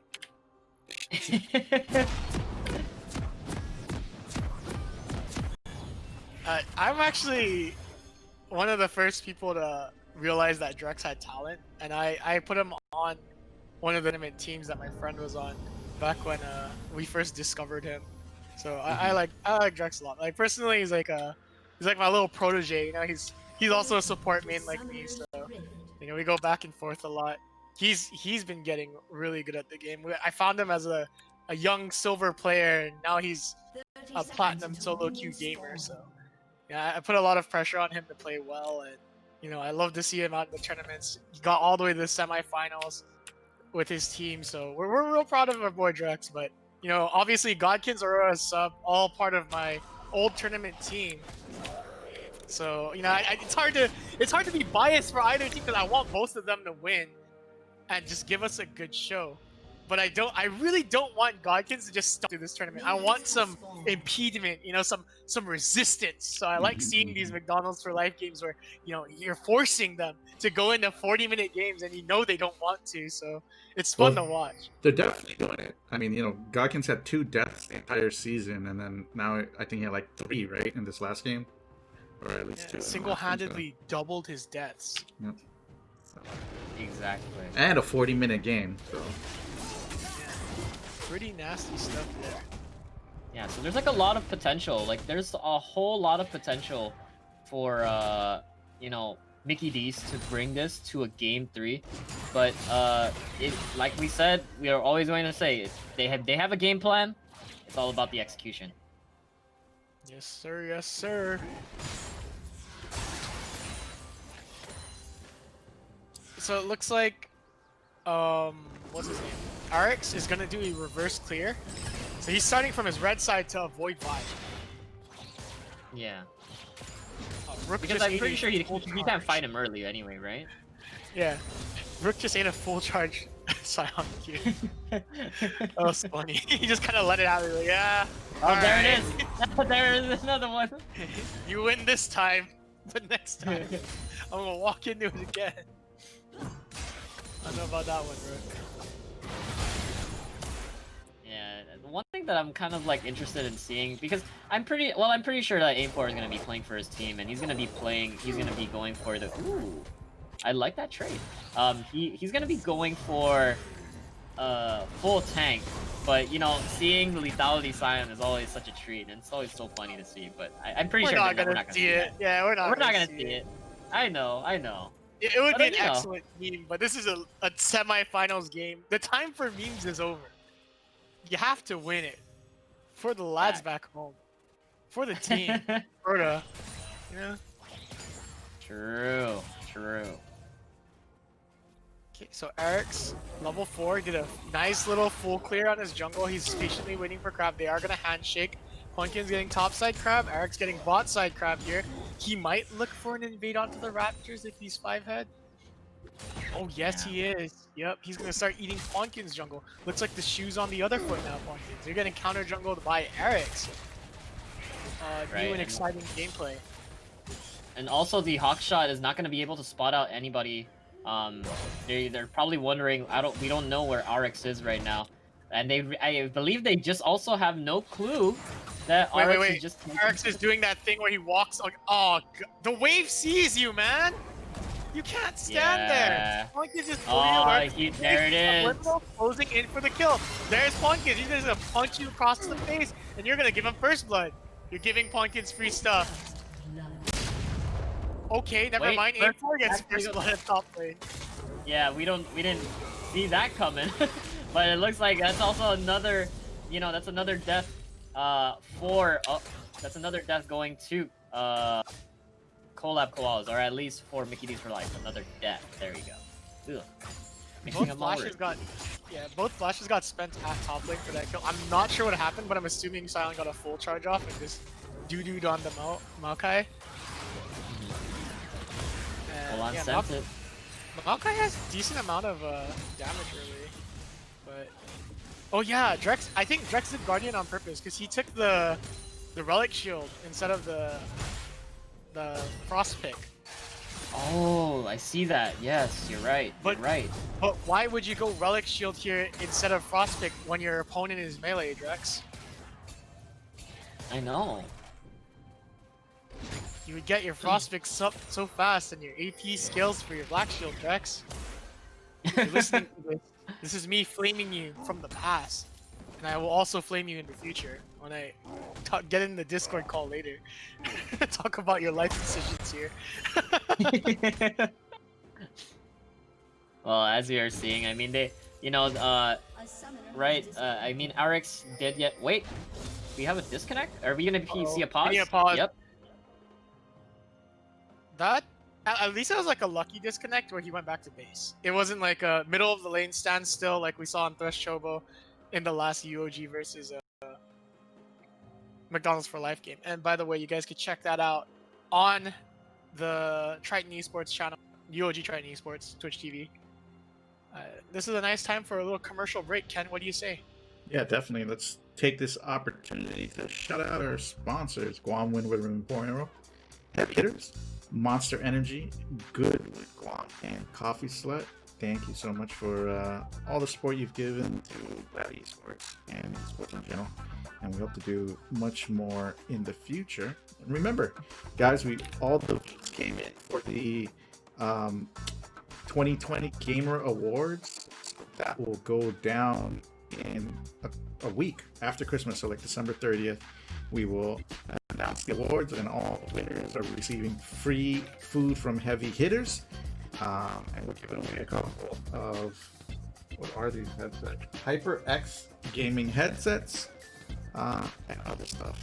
So, shout outs to all of the 150 of you who voted. That's pretty crazy. 150? Yeah, I can't believe. I know some of y'all probably were like, okay, let me get my mom and dad to make Google Gmail accounts so I can get my votes up. But yeah, it's gonna be interesting. I think it'll be cool when you find out who has one of the different categories that we have.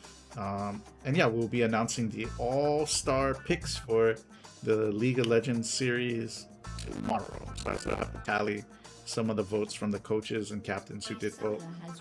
And yeah, we'll see. It looks like we're about to jump right back into this game, I think. It looks like Docomo has turned back on for Subliminal. And guys, I really need a new headset. So, there's a best shoutcaster category. And I know I'm co-shoutcasting with Arc right now, but I need a new headset, guys. Mine's falling apart, and I rock HyperX. So, vote for me. Not because I'm the best, but because I need a new headset. Necessity, And I'm out of broken. I'm necessity. doing this stuff for free. Yep. Yeah, I actually didn't know that we win things. Do we actually win things if we win? Yeah, we win. Yeah, we yeah, you win get things, food. Arc. You get food. Oh, we got And food? Arc, Yeah. I'll give you the Oh. food if you vote for me, dude. How about that? You vote for Oh, me, dude, I'll I'm give down. you the food. We'll split it. We So can handshake we on have it, dude. 3 headsets to give out, and I actually haven't decided, which categories will get the category. headset. But I mean, like, I'm open to discussion. Well, hey, come on, man. Well, if you think about it, right? We use headsets. We're shoutcasters, we're right? shoutcasters. What- Yeah. We need has to good go to mic our quality, category. dude. Come on. Oh, we can, Arcpulse Suda671 in the chat said we could split the headset. I'm willing to cut the headset in half, Just but I one want ear the for side each with of the you. mic on it. Yeah. Oh, I okay. just You know what? glue my old, like Frankenstein my headset, just duct tape the middle part, and use the other side. I don't think that's how headsets work, but Suda, excellent suggestion there. Are these, man, I wonder if make these for life. Okay, no, they're ready. No, They're they're good to coming back. go. They're coming back. They're coming back. They're I just, thought they're maybe just they needed the chat, yeah, they were just thinking of something. Because I do see it in the chat. They are talking. They're saying that they're gonna be starting. But I don't know, man. Do they know how to start? I feel like they know how to pause, but No, they're just probably checking if it's stable for Isaac right now. I mean, Subliminal. oh, there it is. I know. All right, looks like they're back in the game. Actually, I wonder if that was a forced recall through disconnect or an intentional recall by Subliminal and Tiffany there. Hmm. Now that I think, because that could really affect the way they're laning and stuff like that. So, Eric's, man, look at Eric's just invading Pumpkins. Like, we haven't seen anyone else do this because everyone fears the Godkins. Eric's doesn't care. Honey Badgers don't care. He's going in. He's taking camps. Yeah. He's Like, he's really asserting his respect. dominance, and I really respect it. Especially, he's like not afraid. He's not afraid of the Godkins, and I have to give him that respect. Imagine Arcpulse and admin rigging the votes to go on a date with free food. Karuto's TV in the chat. That's how you sip for the homies. Hey man, I'm not. Hey, that's actually a brilliant idea. I'm not one to like pass up on it. That sounds like a great idea. But as we say that, Pumpkins and Subliminal duoing down the Earth Dragon. That's gonna give them a few resistances for their tank stats. I would think McDonald's for Life would like that, as they are playing a 3 tank comp, but a little less on objectives, a little more on farming. Eric's hitting level 6 before Pumpkins, which is pretty impressive if I do say so myself. But Pumpkins catching up rather quickly, taking his red buff, gonna hit level 6 as well. Eric's is power farming the jungle, and he's gonna come back strong when he full clears, buys his items. I'm sure he's almost at Sunfire Aegis right now. Yeah, he's almost there. Oh, yeah. He's on his way to becoming Mundo. True. So that's just all about the power farming right now. I like to say it's not as bloody early on. I mean, it's all just. It's a very quiet game, except for that the weird invade and maybe also a Rook losing to aim for early on in the top lane. But other than that, they've been just holding their own. They've just been chilling. They've been farming, bouncing waves back and forth, and then taking objectives if they can. But other than that, no blood, just chill. Yeah, and again, for those of you guys just watching these games and you're not entered in the tournament. The rank differential in this game, the rank gap is pretty huge. All of Pumpkin's team is like or all of collab koalas are like platinum, gold players, and on the side of Mickey's for Life, you're sitting at like gold. I think the highest ranking is plat 4, and that's Drex. I'm not too sure. I haven't like really looked into Rook's solo queue ranking or Cleps, but the jungler HBC Arix, he's actually just a silver player, and he's jungling against the Diamond 3, Diamond 2 pumpkins. So rank doesn't matter, guys, and you could enter these tournaments. The next time they come around, I'd like to see more teams come out and just show us what you got, because this isn't the highest solo queue quality team. McDonald's for Life, they beat UOG, a team with an actual coach with a ton of practice, a lot of coordination, hard work, and the commitment to the game. And playing with your competitive team can get you places. Arix is gold too. Slander. Arix is gold too. I thought he was a silver player. My bad. I guess he rose up in the ranks. Who told me he was silver? Oh, another pause. Guam Internet SMH. yeah, it looks What like happened? Drex. it looks like Drex right now is restarting because he is heavily lagging right now. So we have pauses from both teams, and it's funny because it's both supports, right? It's Subliminal first, who got disconnected because of Docomo Internet, and now Drex is starting to feel the ping. I don't know if he's also on Docomo Internet as well. Not trying to slander Docomo Internet. Yeah, so it's just these are the ISPs that we have, and we have to make do with what we got. That's all I have to say. That's it. Sorry, yeah. Ken, go ahead. You should enter the next tournament regardless of your skill level, your rank. And totally agree. We will be having more of these events for different games. Like the game is you play a game that you're interested in, whether it's League or Valorant or Apex Legends or Smash or Tekken or Dota, whatever it may be, whatever floats your boat. Just enter. And also what we want to do is during the off season, we want to keep these games going on. So we're doing weekly scrimmages, like one night a week, and it will just be like 9 p.m. or something. And we'll have an open lobby, and the first 10 people in, get to play and just jump into a local game with random players on your team with the skill levels kind of spread out fairly evenly, just to get more experience in the game and play with more of your fellow Guam and site and brethren. You know what I mean?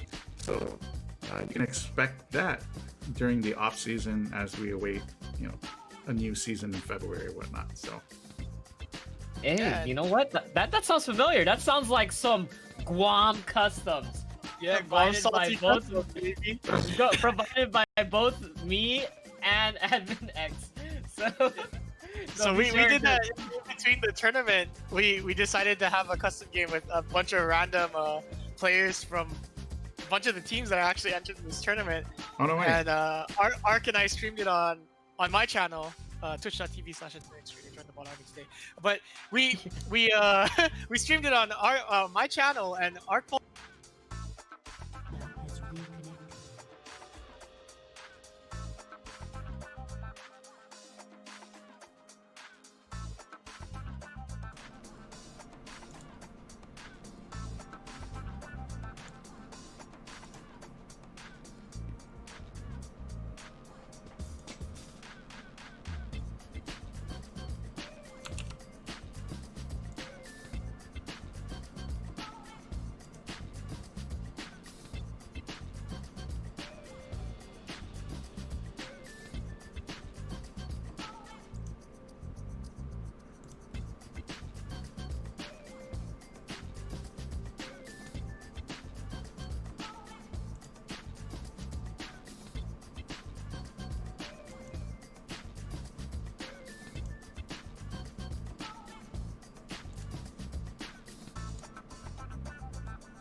Yo, what happened to our guys? Hold up. How come I can't hear these guys? One moment, guys.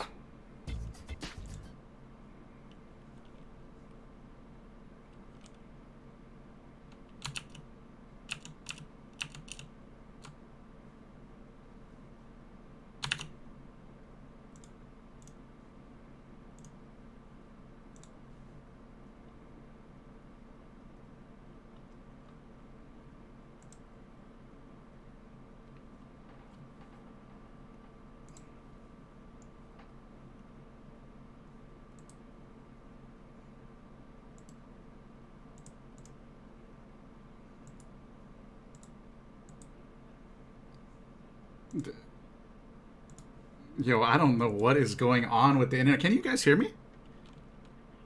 Bro, yeah, I can hear you guys now. I don't. I couldn't hear you guys for like 2 minutes. Anyway, what did we miss here? Like, I just heard you guys saying Guam Customs, and then like, that was it.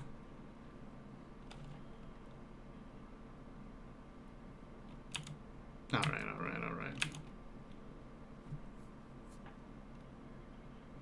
Oh, you can't hear them? Oh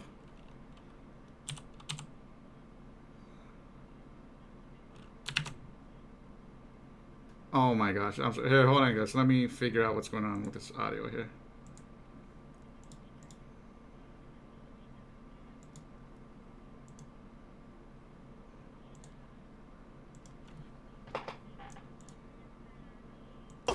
No, join the bot army today. No. That was such a good meme too. Okay, let's rejoin. Wait. No, think- can you hear them now? Okay, it looks like you guys are back. Okay, we're good. Okay, we're back. We're back. Oh my gosh, We're bro. back. My ad went down the drain, dude. Join the to bot army today. I was like, you could join us in Guam Customs, yada yada yada, during the pause, Awesome. Oh but man. we gotta get back into the game here. Right. So It looks like Monkin is going to be prepping the dragon. Arix discovers that this is going on. Are we gonna allow these shenanigans to persist? Clem, you're in a bunch of trouble here. Here comes the lockdown. Uh-oh. All ultimates that's really bad. Rook's coming in. He's Rook. just kind of like, see you guys later. I don't really want to fight this. Excuse me. Just making my way through. Drexstar, you're there too. The ultimate. That was a huge arrow from Tiffany, all the way from Volley. Tomato Zang is finally in position. He's trying to fight. He came down. Oh no, here comes like Tiffany coming out of the woodwork here from the forest. Rook is extremely low. Aim4 is in position to fight this. There's a huge decimate by Aim4. The gravity field's coming out. That's a team wipe right there. Yikes. McDonald's for life. Your internet issues are probably worse than Collab Koalas because you just got aced for free, dude. What's going on? Dude, that was actually insane. That was pretty. That was like I feel like it was just a lot of people just came late to the party. Yeah. You know, people were running on tomorrow standard time, you know? Yeah, they all just came to Balutan, but you know, all the food was gone. Exactly. Olympia always goes first, man. And it's all gone. Dude, And the Tiff only with thing some left great they had was awareness, like though. Benedetti, dude. Shit. Tiffany's arrow was nuts there. That was a full 5-second stun. Yep. Or 3-second stun. Mm-hmm. Oh. Can you pull the scoreboard up?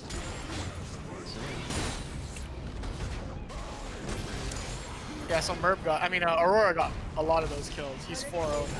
That is quite dangerous. Yeah, And, this is gonna be tough now because I mean, because of that, just that one team fight, it really sets back Mickey D's, and now they have to play a lot safer, because they really can't commit to these fights. They're really behind. Man, Scion it's just looking- going ham right now. Yeah, Rook has to figure out that the combo is not twisted advance after he charges it. You twisted advance him as he's charging it, then you bramble smash him. Because he's bramble smashing first and it's not interrupting the decimate. He's doing the wrong trade pattern, that's why he's losing the trade. So wait, you queue first, is what you're saying? No, you twisted advance as Aim4 is queuing, and then you queue him as soon as you land your twisted advance. Because the issue is that he's hitting you with the decimate. If you bramble smash first from forward, bramble smash knocks up if you're in front of him. And he's doing the damage component, but he's not getting the CC component. So he's not interrupting the decimate by Scion. I see what you mean.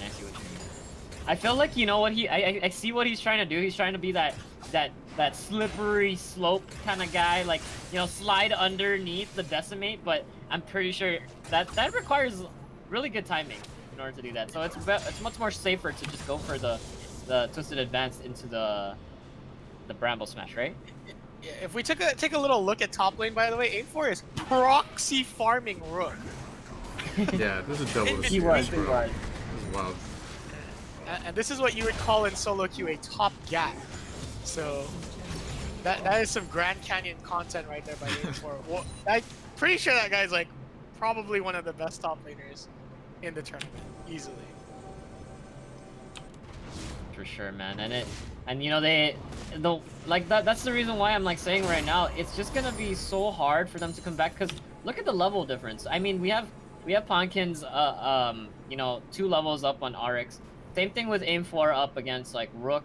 The only lane that's kind of the only lanes that are going even are mid and bot lane, and I feel like those are lanes that you would want to probably look towards. But with a lot of these turrets going down, that just leaves Collab Koalas to just put their reign on the map.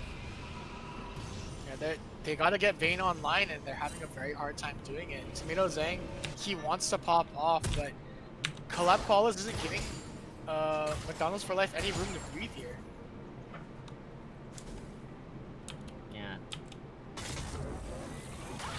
And I think that's something that they should do. Like, they want to, obviously, Collab Koalas in the driver's seat right now. They want to maintain this momentum, and they do not want to give this up. So this is something that I feel like Mickey D's needs to find some sort of opening somehow. But look at this, Aurora just gonna be chasing down Clem. Look at the amount of damage he dishes out. Yeah, he's got Leandri's online, so he's a Leandri's gamer at the moment. And as you know, Leandri's does percentage health damage, and everyone on what's it called? McDonald's for Life is a tank, aside from Drex, and Zhang. So that's a lot of value, especially from the Chaos Storm. It's going to be constantly ticking down, do a bunch of damage to the tanks. So good build path there by Aurora. Yeah, I feel like the game plan of, you know, how he mentioned how Clem is meant to be the one-shot burst is slowly crumbling. I mean, he just picked up his Luden's Tempest and also some Merc Treads, but I don't think that's enough to burst down Aurora. Maybe it is enough to burst down Tiffany. However, it's still gonna just be tough, right? It's still gonna be tough. It's gonna be difficult for McDonald's for Life to get some footing here, but maybe one good team fight is all they need. Because if they can get into position, if they could get a good team fight off. Uh-oh. This is not looking really good right now. This is kind of low. Oh, here comes the pain train, the enchanted crystal arrow comes down. Decimate, full charge, Drexstar, huge soul shackle through the wall. He's gonna flash through. Make sure the stun goes down on Punkins. Punkins is gonna be going down to Tomato Zhang. He's kiting in the backline. Subliminal also going down to Tomato Zhang. Oh no, that was actually Hawkeye got that kill. But Tomato Zhang is really unimpeded here. Oh, the decimating smash landed. Oh. Good kiting there though. Good kiting there by the kiting was Zhang. insane. Tomato was doing so well, and I was like, wow, maybe he has enough. Did he actually even have enough to shred through? I guess not. That was such a promising team fight there for McDonald's for Life, but they're just too ahead. I mean, Collab Koala is just too ahead. They're going to be taking away the dragon. That's Soul Point. It's looking quite dangerous. And apparently, from what I'm hearing from chat, is that the Unstoppable Force hit all of the more so tanks or front line of Collab Koalas and not the carries. So that left them out to do all the damage. If it actually, that was actually a pretty good knockup by Clem, but since they left open the carries to do the damage, that really swung it into their favor. That was super unfortunate. Like, it looks so promising. It looks so good, did. but It did. Game 4's decimates were huge. He was zoning out Vayne the entire fight. Dang. Yeah, that's something that you really want to be able to interrupt. I mean, we did see the unstoppable, what is it? The unstoppable onslaught coming through, and you know, that really knocked up I believe their front line around around this entrance. But it was just really tough. They were really clumped, and that's what really led for Aim 4 to just drop that decimate easily. Oh, looks like we got something right here. There's a TP, there's a double TP play coming through. RX with the Black Shield, he's gonna try and run away. But then Drexstar actually getting chunked by Aurora. He's also gets the root. There's a lot of roots there. Tomato Zeng, you are in the front line, my dude. You are not gonna be getting out. Aurora is actually looking low. There's a $1,000 shutdown going down. Everybody is still alive. Rook is actually getting down. It's over. And this is a triple kill going to Aim 4. Aim 4 MVP. His Scion is just too good. Yeah, This guy is just doo-dooing on people. But I want to point out, Drexstar's Black Shield canceled Funkin's Assault and Battery ult. And it also canceled the CC from Tiffany's Enchanted Crystal. So that was a really good Black Shield, but they're just a little bit too behind to do anything here. And Tomato Zen kind of face tanked that entire fight, so... I mean, they're 10k behind now.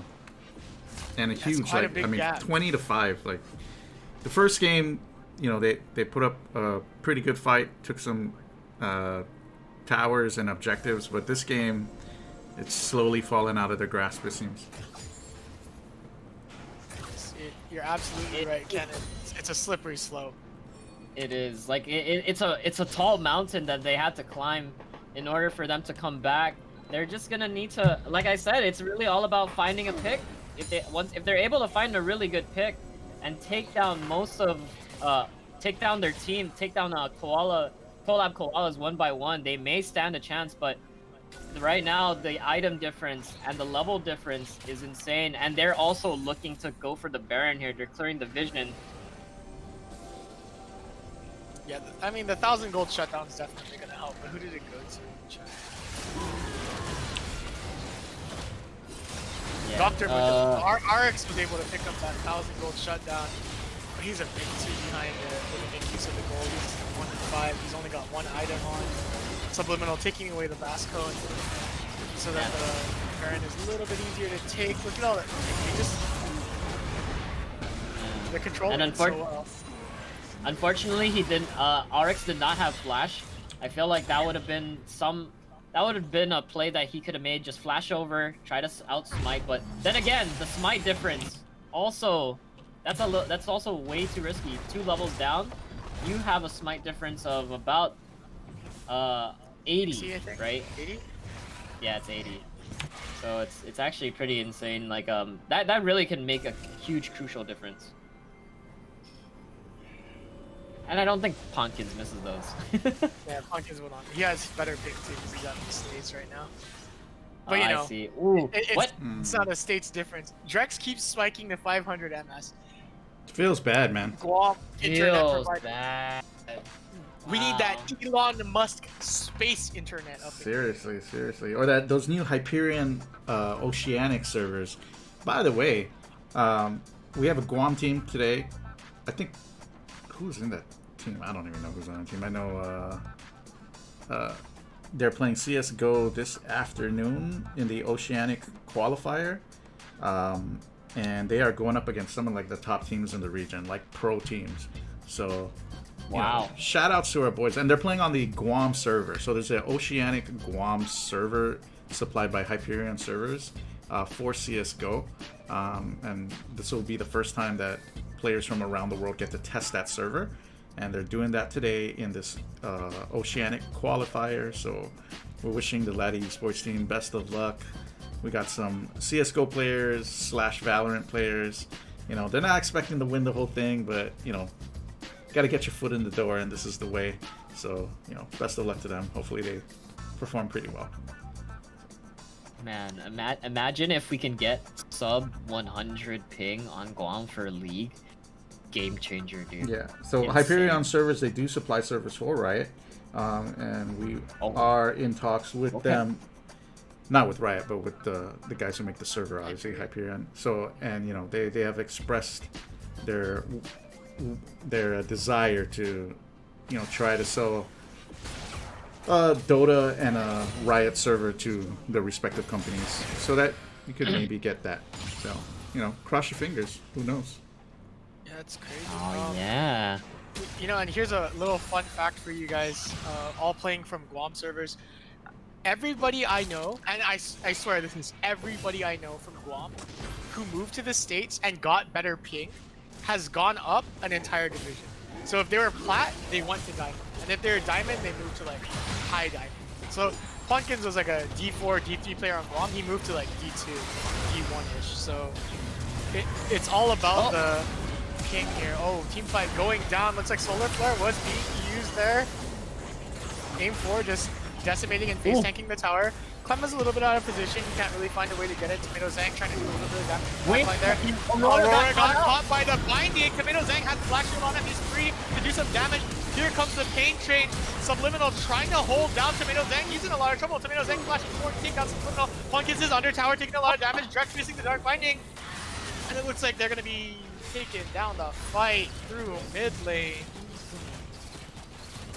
That actually looked like it was really good, honestly. It looked like it was. It looked pretty good, but the thing is, the locket of the Iron Solari saved Aurora a lot longer than it should have, because he was binded and he was getting shredded. Aim 4 probably gonna maybe go down here. There it is, but they actually don't have damage. They don't actually have damage. All they got is the immolate for Brook. So okay, you missed your first binding there, Drexy boy. Unlucky. Uh-oh. Man, dude, Aim 4 is fat, dude. It's wild. Yeah, they are surviving. Yeah, and this is also gonna be soul for them too. I mean, Drex is gonna be warding, but it's a little bit too late, unfortunately. Yeah, they're gonna really need something to come out of this. I don't know if if Clem was just really late with that ultimate, or if he was saving it for something good, but he really, I feel like it would have helped to just keep on the CC chaining at that point. Yeah, I think he was looking for a high priority target, maybe. That was unlucky. Unlucky to say the least. Tomato Zang had really good positioning in that fight, but Plunkins waited for the Black Shield to expire to use Assault Battery, and it's just unavoidable. But he did manage to like flash in and take away, or get a kill off of Subliminal, I believe, through all of that. Yeah. And right now, because of Assault and Battery going down, Clem is gonna have to unstoppable force out. Oh, but look at that damage, insane! Yeah, it's... He just got bopped, Molly Wop. Well, he is AP, so it was to be expected. As Collab Koalas is looking to end through top here. TP. Aim 4 probably gonna go do the pain train just for fun. If he wants to actually. I don't think he will. But he's waiting for he's waiting for the opportunity right now. There's a grasping root. Subliminal's looking for Tomato Zang. Oh, but RX getting chunked out. Rook is getting chunked out. Drex dying in the Look at this. Tomato, where are you gonna go? Kite away. Boom, boom. In your room, and you're gone. And it looks like it's gonna be a 2-0 game here by Collab Koalas, showing us exactly why they are the undefeated team of this tournament. Wow. It was clean, man. It was a clean second game. It was. Completely different from the first. Yeah, I felt game one was a really, really tight series, but then Collab Koalas kind of like tightened the noose in game two, punished McDee's for life early and just rode that. I know exactly what went wrong for McDonald's for life there. Plunkins probably turned his monitor on. Oh, so yeah, it was over. True. You know what? He actually you guys opened talk for a bit. One of his eyes. He opened one of his eyes, right? You guys talk for a bit. Let me go check to see if the other teams are ready. Other two teams are ready to go. Although we are planned for a noon start, so you guys might have a break. But just give me a moment. Let me find out what's up with these other guys. All right. So everybody in the chat, don't forget, even after this series is over, if you guys have prospect teams or you just want to play a couple of games with the boys from Guam, boys and girls, 'cause, we got Tiffany, Drea, Kupo, a whole bunch of other streamer, gamer girls, and just all-around competitive players and non-competitive players. You're all welcome to join us in Guam Customs, hosted by yours truly, Administrator, and ArcPulse. Every now and then when I feel like it on twitch.tv/administrator. You guys follow me or ArcPulse. You guys can be notified that when we're going live, and we will host Guam Customs shoutcasted by us so that you guys look super pro and cool and people can clip your failures and successes on stream. And I think that would be an absolute banger. So, something to do in between the series and seasons. So please come out and join us for Guam Customs. I'll probably do it like every weekend or something when people are free, if we have enough players online. So yeah, feel free to swing by our Twitch channels as well, because the fun doesn't stop and the memes don't stop either. Yep, Very so true, very true. collab And also, koalas. Sorry, go ahead, Paul. oh, okay. And also, just to let you know that Laddie Esports is technically doing the same thing, a lot more official, right? And so if you really want to be on the Laddie Esports channel during the off season, they are also planning on hosting some Guam Customs as well. And it doesn't even have to be put together teams. We could also do a bunch of random teams. First 10 people come in, see how you do, and just play it out. Yeah. Play on stream, and enjoy it. Yeah, actually, I don't even want to double it. If you guys are already doing it, like I just support whatever kind of community growth is there. So I'm gonna just go in and say right now, if you guys want to get more League of Legends action while there is an off season for our leagues, then definitely go check out Paul and Alan and join their weekly custom scrims, because you know what I mean. It's just a better way to experience the game. There's no anonymity. You get to play with other people from your region. You get to tap into their mindset or into the mindset of players better than you with more experience. And, I think this is great. It's great for growth. So I love that you guys are doing that. Continue to do that. And I fully support that. Yep. Yeah. We all do it for the community, the homies that play League of Legends. Doesn't matter what rank you are. Come on down and get your face kicked in by pumpkins, Very true. I get my face kicked in by pumpkins every time I play customs against them, so Yeah, and that's also one way to get blessed. Honestly, that's one way to get blessed with some skill. So get your face kicked in, and you too can become at least 15 LP higher than you were before. There you go. Or get carried by fun. Like Admire X Trader says in chat, I've been blessed. True. And one. Oh, that's one thing so funny. we- I thought that one was thing to you. note- No, that's Admire X Trader. That's my biggest fan. There's actually an account that's Administrator biggest fan as well. I don't know who owns an account, but I do have 2 fan accounts floating around Twitch for some reason. Man, that's awesome. There you go. So be sure to check out Admin X on his channel, Admin X Trader, twitch.tv/AdminX Trader. If you want to see some Summoner's Rift customs, for me primarily, I just do some ARAM customs, and you don't typically see this version of me there. It's a different type of version. You get to see the streamer version of me, which is a lot less logical, a lot less rational. So if you like ARAM, you want to work on your team fighting, there's also ARAM as well, on my channel. But if you want to play the entire game, you got Summoner's Rift. There's Admin X as well. And I know he also does ARAM as well afterwards, so you can join that too. ARAMs is for cooldowns. But Rift is where it's at. Yeah, you can check out Paul, aka ArcPulse, out on his channel, twitch.tv/ArcPulse. Since we're so humble that we don't shout out our own channels, you have to shout out each other's. True. Yo, guys, funny. Joe, where are the FD guys in the chat? I know these guys were in the chat earlier. Like Jome and friends, are you guys looking to play the game early? Because we got 15 minutes to your scheduled match. But if you're here, I think TM Leonautics is ready to get the show on the road. Let us know. While we wait for that, aim for, if we can get aim for or Aurora or Ponkins into the other voice channel, we can just get maybe a couple of words from you if you're available. But if not, it's all good. if you want to get Pawnkins in the channel, I could definitely get him in the channel for us. Pawn. Yeah, let's do it. He will definitely say absolutely nothing though, because Pawnkins doesn't speak. Oh my god. We Yeah. need a speaker, man. We need a speaker. He's a man of very few words. Actually, a man Actions. of no words. Yeah, man Oh. of more action he's a than man words. of action. Action. That's right. Absolutely. It is hilarious. Oh my god. I want him to join, just to ask him a bunch of questions, just like I did before, and he will just say nothing, and it's hilarious. I love it. It works every time.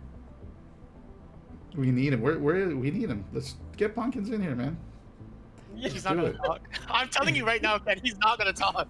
He's a good friend of mine. He played Oh on a my tournament God. with me.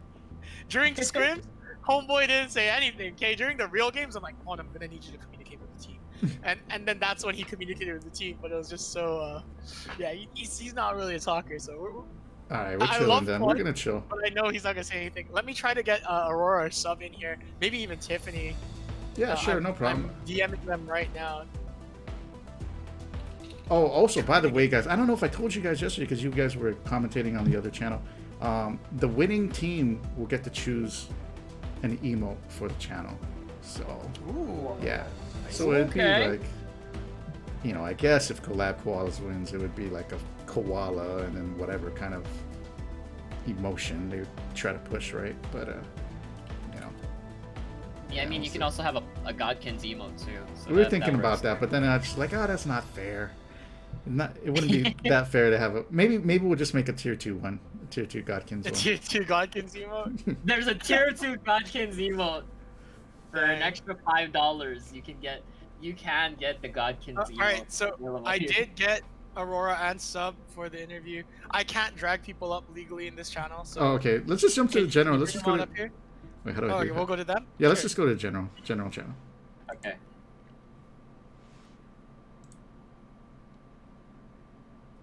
Hey Yo. guys, how's it going? Hello. Alright, Ken, take it away. Sure. Hey, man. So congratulations on your win here.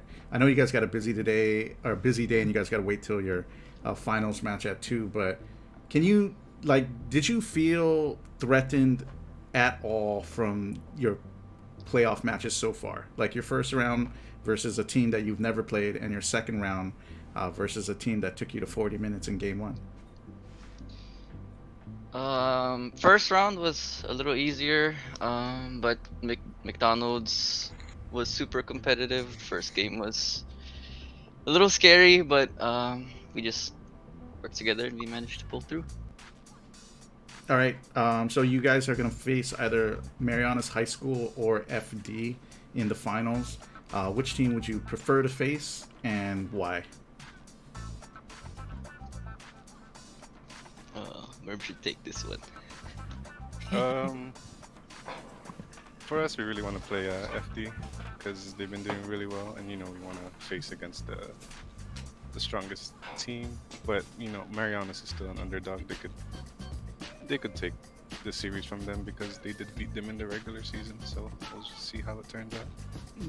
Awesome. Okay. In this set of games that you just played today, who do you think was the most pivotal player on your team? Like, the MVP, I guess, from today's set of games. For Funkins is first- always a rock. Oh, you can always rely on that guy. He does no wrong. He always knows what to do. Always in the right place. So you gotta tip your hat off to a guy like that. Yeah, So- but Tiffany kind of came in clutch too on that first True. game. So she Yeah, actually carried Tiffany that. did play extremely well. She shredded the entire front line on Kaisa the first round. Yeah, she kited And second super well round, on the she- team fights.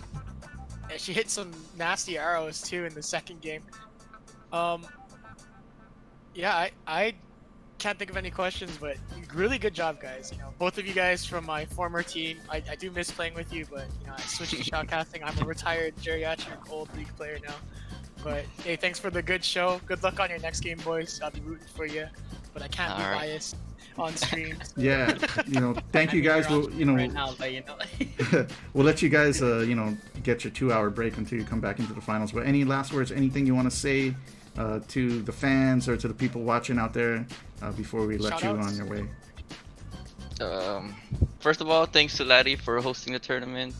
It's a pretty awesome tournament. Ken, Alan, and Ark, always a good job. And to our sponsor too, Goda, thank you for being an awesome sponsor. Oh, you guys are a sponsor team? Yeah, shout outs to my boy Goda. He's really awesome. Dude, does he give you guys free Mayflower? Never gotten. Oh wow! Shout out to my boy Dong Goda. He really supports the esports community. He wants to do things like the TFT tournament and whatnot. So, if we get that kind of support, you may see those different types of games streamed and organized in the future. But you two, Isaac, Merb, I'll let you guys go on your way. I know you guys got some stuff to do before you get to the 2 p.m. match. Good luck in the finals. It should be a good one for sure. Thank you. Appreciate Alright, it. thank you. And I think guys. Good game. it looks like FD and MHS are ready to get it on. So let me go talk to them and alright. we'll get ready to jump into that game. All right, let's get it. Oops.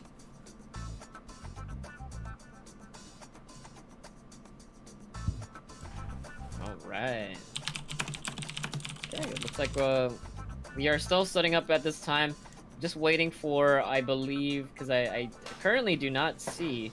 Actually, no, I sit corrected actually, but they are slowly creating the custom game. They'll slowly be inviting us in, and we'll be able to get the second semifinals game of the Laddie Esports Varsity Series League going on.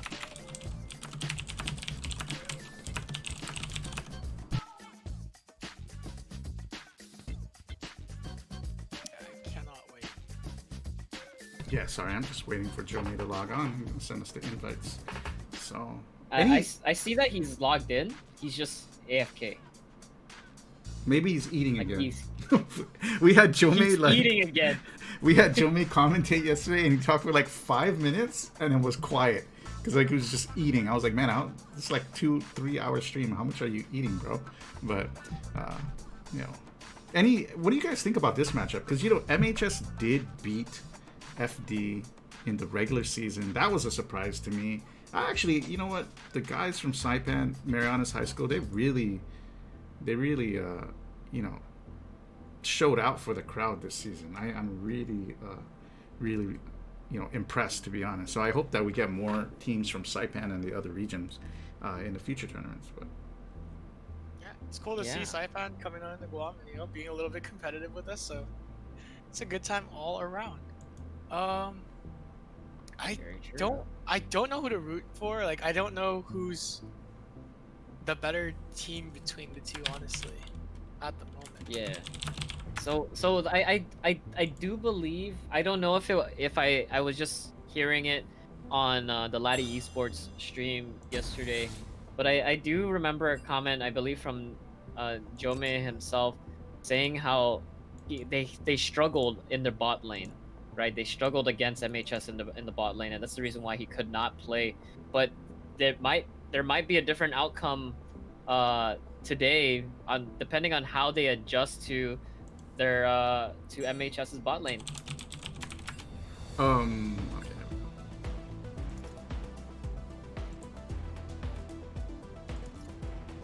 So just double checking to make sure. Okay, so FD wants blue.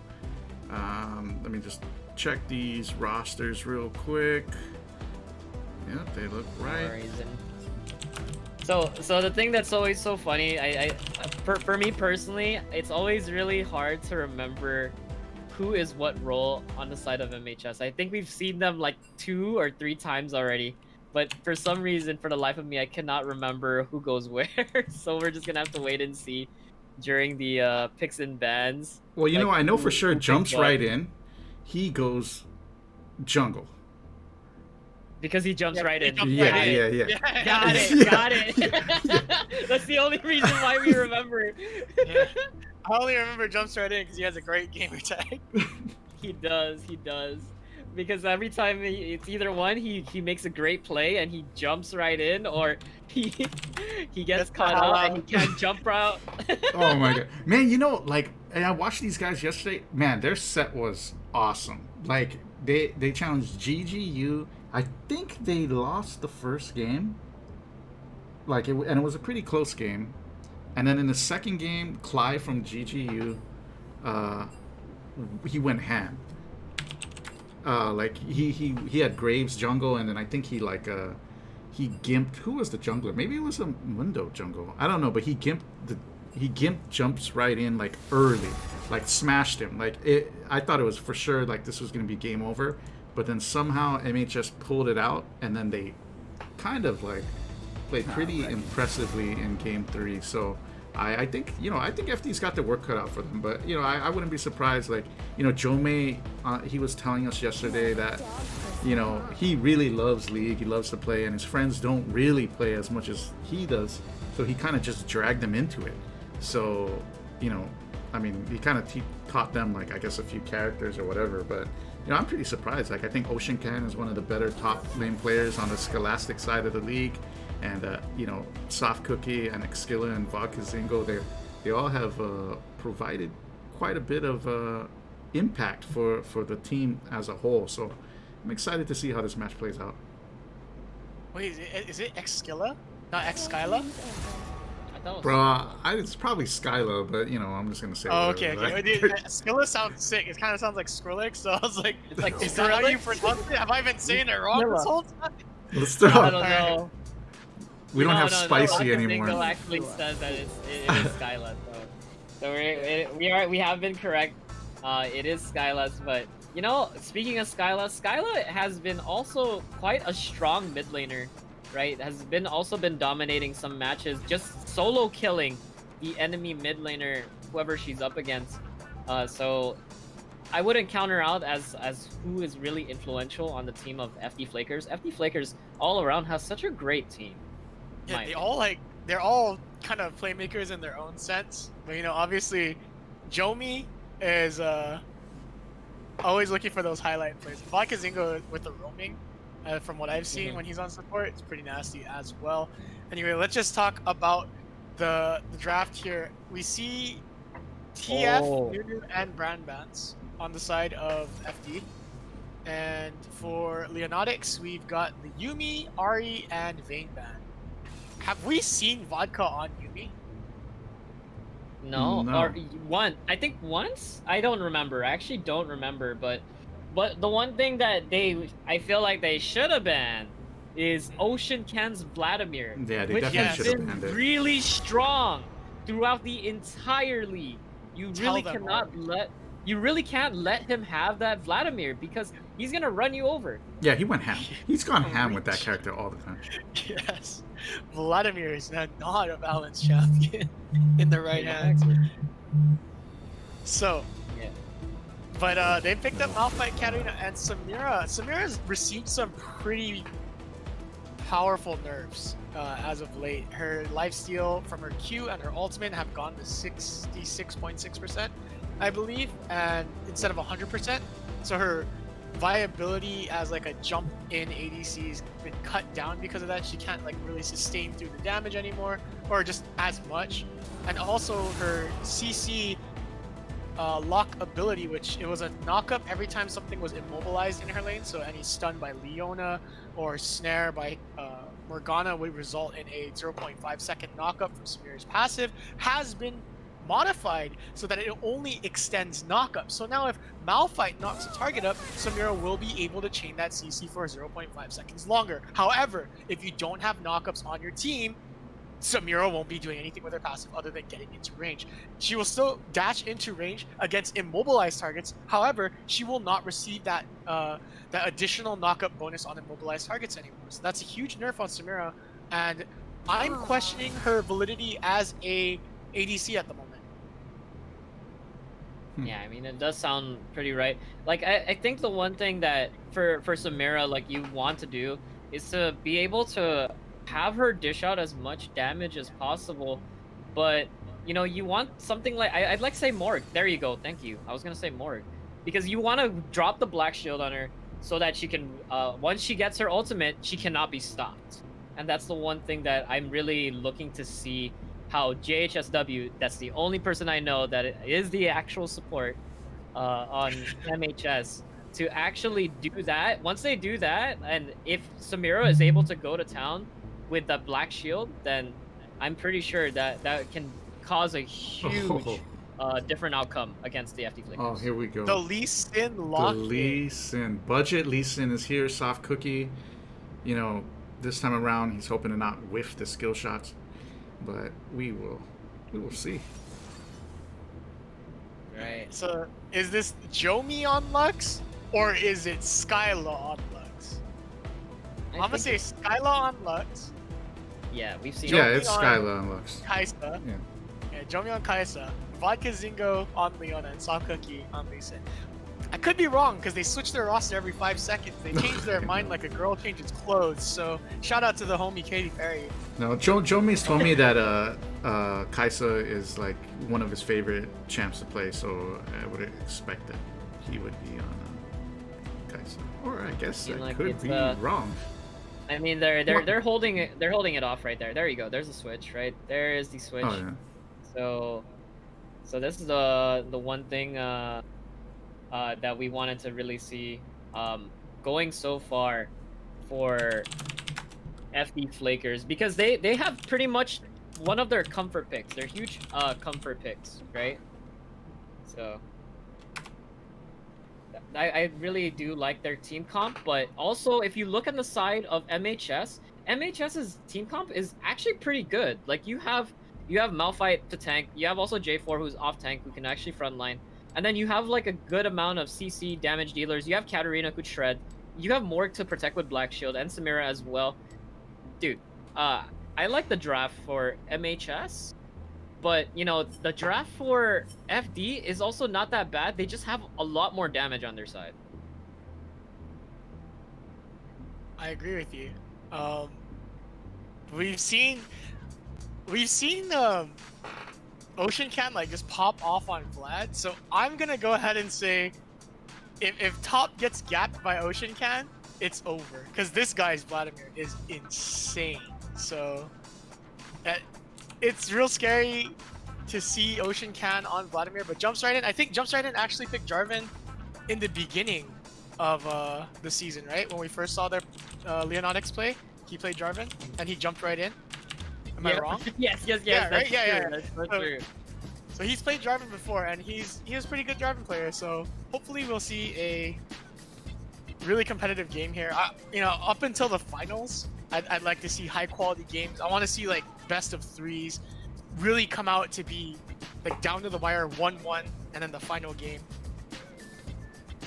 being like super hype. So looking forward to that. During this intermission, Ken, you want to do a sponsor thing? Yeah, sure. Sponsor Of course. We want to thank Guam Windward Memorial, Heavy Hitters, Monster Energy, Goodwood Custom Wood Workshop, as well as Coffee Slut. So, you know, thank you for always supporting esports, and we look forward to doing more with you in the future in 2021.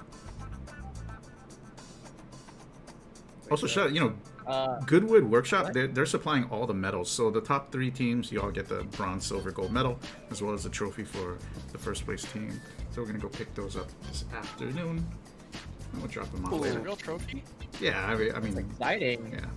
I thought we were just gonna get like a Google image of a trophy and then like Photoshop Laddie Esports on it and then just send it to them. Nah, So they man, have we're a real little image esports they now, can print man. out, So, you cut know, it we have out. a 3D We're print this real one, so. esports, bro. Okay, I'll make the participation trophies with Photoshop Paint or just Paint, and then I'll send it to everyone who participated in the tournament.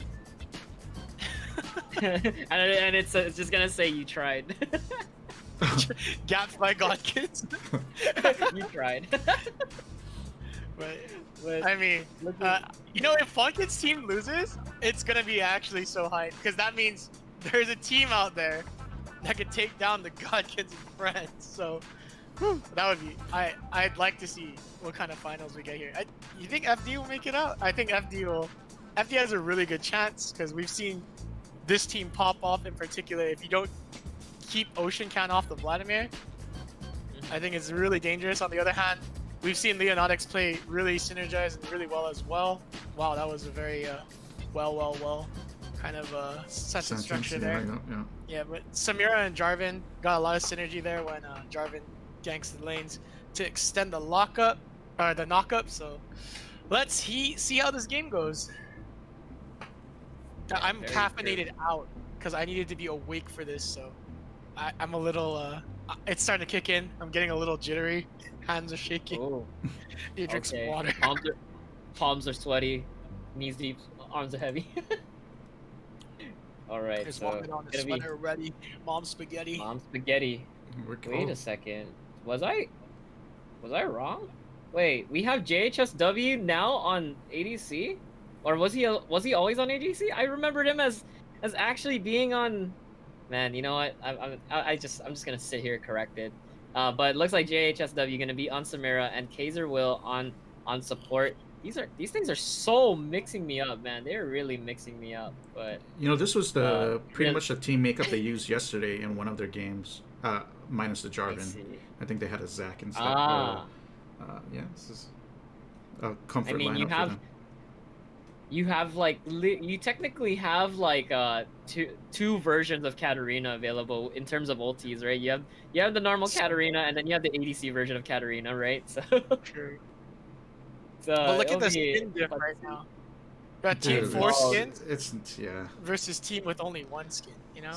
Skin It's diff a is it might be real, a man. This might be a foreshadowing of something wild to happen.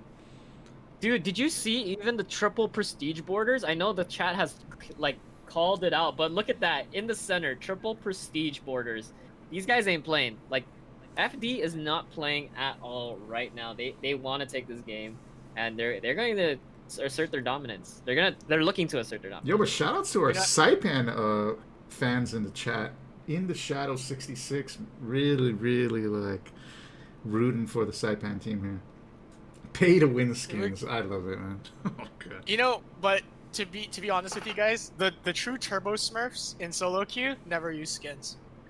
True. So, you know, maybe Saipan's just gonna turbo Smurf on these guys, and they don't need skins to win because this is just their throwaway account. You know what? never They know. didn't need skins to win the first time these guys met, so we're gonna There we see go, what dude. happens, man. I'm excited, bro. Oh. You know, I honestly think this Saipan team is super underrated. I think they're really good. I think they're really, really And good. that's facts, Par. They're They the are, best they are. Scholastic team to me, like in terms of team play. So we'll see what happens. I mean, we really cannot count out the FD Flakers, right? Because the FD Flakers has also been a huge dominant force on the Scholastic side as well. So this is and the fun fact is that it's just a rematch. Like these are both Scholastic teams going up against each other. Is gonna be interesting to see. We did see FD Flakers lose to MHS early on, but maybe they've made adjustments. They've gotten better, and now it's the time to show up. It's looking like a modified offensive setup here by MHS. They're setting up around the pit. That ward is not in the. Is it in the bush? No, it's not. No, it's not. No, it is not. Unfortunate, but you know, it's It is what it is. it is what it is.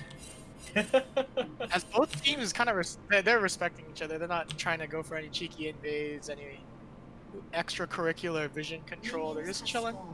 Looks like Soft Cookie gonna be doing a blue start here, as Jasper Green is checking it out. You know, just walking around, checking the ramp, making sure no shenanigans are going on. He's probably gonna place a late ward there because it is a Lee Sin. Kaiser Will just gonna go ahead and throw his Q out into the open, just to check if it's working. His Q key is online and working. And here we go. Looks like Jasper Green won't be putting the ward up on the red ramp there. So that's just Ocean Can giving Soft Cookie a leash, and bot lane default leashing jumps right in bot lane. Everything looks pretty normal so far, other than the reverse clear by Soft Cookie. I don't know why Lee Sin would want to avoid Jarvan, but maybe he just wants to gank bot early because they have a Leona, and the level 2 power spec is very strong there. Yeah, I was kind of questioning that too. Yeah. So Speaking I of mean- level 2 power spike, bot lane will power spike at level 2 after just 3 minions here in the bot lane. Right, and that's All pretty in. much it. Nope. And it didn't happen. MHS very aware of the power of the all level 2 of Leona and Kaisa. They're gonna go ahead and respect that. I guess we're just gonna have to wait for jungle intervention for something spicy to happen. Yeah, but if you notice too, like, it's kind of crazy. Like, the soft cookie has kind of taken so much time just trying to clear his top side. Look at how much camps already that jumps right in has already completed. Like, he's literally completed already 4 camps, and I mean, Lee Sin did soft cookie just started his 4th camp, but look, he's already in the position to start like roaming around, probably waiting for crab. Yeah. He got a bot side leash, and bot side leash is like so much faster.